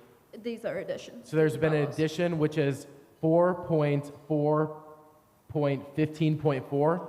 through 4.15.6. You all see those, they're in purple. These amendments are regarding the events director position. Is there a second? Are there any objections? Without objection. Senator Valley? Can you use your microphone, please? Yeah, totally different topic, but I just have questions on Chapter 11 on why we're giving higher scholarships to the chief officers. Can we come back to that after we pass this motion? Yeah.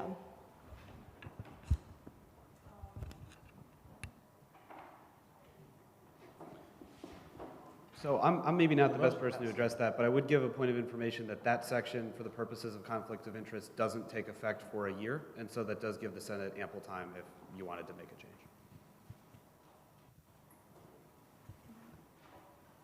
It would not take effect in the next term, but the year after.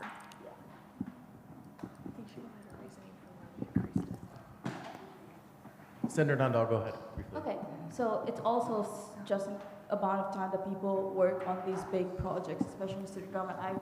That is one of the reasons why rules decided to increase student compensation, and just because it's going to be, because again, like we mentioned, conflict of interest stuff, it's going to be taking effect a year later. But it was because Rules Committee felt that they should be compensated for their time. So this is on the bill as a whole. It's been called to question and seconded. Are there any objections? Senator Dahman. Motion to remove Senator Miller from the roll. There's been a motion to remove Senator Miller from the roll. It's been seconded. Are there any objections? Closing comments, Speaker Pursley? No closing comments. We will now move forward with a roll call vote. Valenzuela. Placard vote has been called for. Roll call vote has been called for. Valenzuela. Yes. Valley. No. Cernaski. No. Saini. Yes. Romeri. Yes. Corshi. Yes. Utica. Yes. Neal. Yes. Nundahl. Yes. Martins. Yes. Marcus. Yes. Margret. Yes. Kuzi. Yes. Graybill. Yes. Grafe. Yes. Fliggy. Yes. Einwalter. Yes. Dahman. Yes. Carr. Yes. Bernal. Yes. Lima Barbosa. Yes.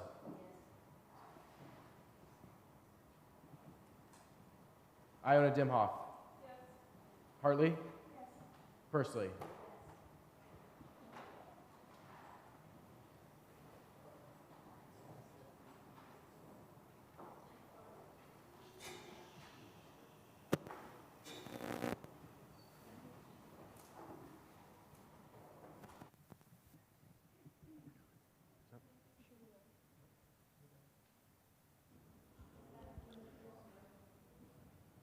Point of information, maybe after the vote.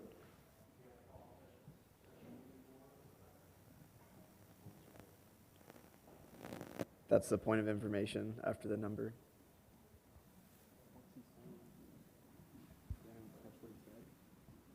With a vote of 22 to 2 to 0, the bill passes. Point of information, bylaws and the Constitution allow special meetings to be called by the President, Speaker, or petition of 1/3 voting senators. I would move to table the big picture bill until the special meeting happening before inauguration with 12 hours notice as required by the bylaw. There's been a motion to table the final remaining bill for this evening until it's picked back up again at a potential special meeting. It's been seconded. Are there any objections? Are there any closing comments for the good of the group? I have.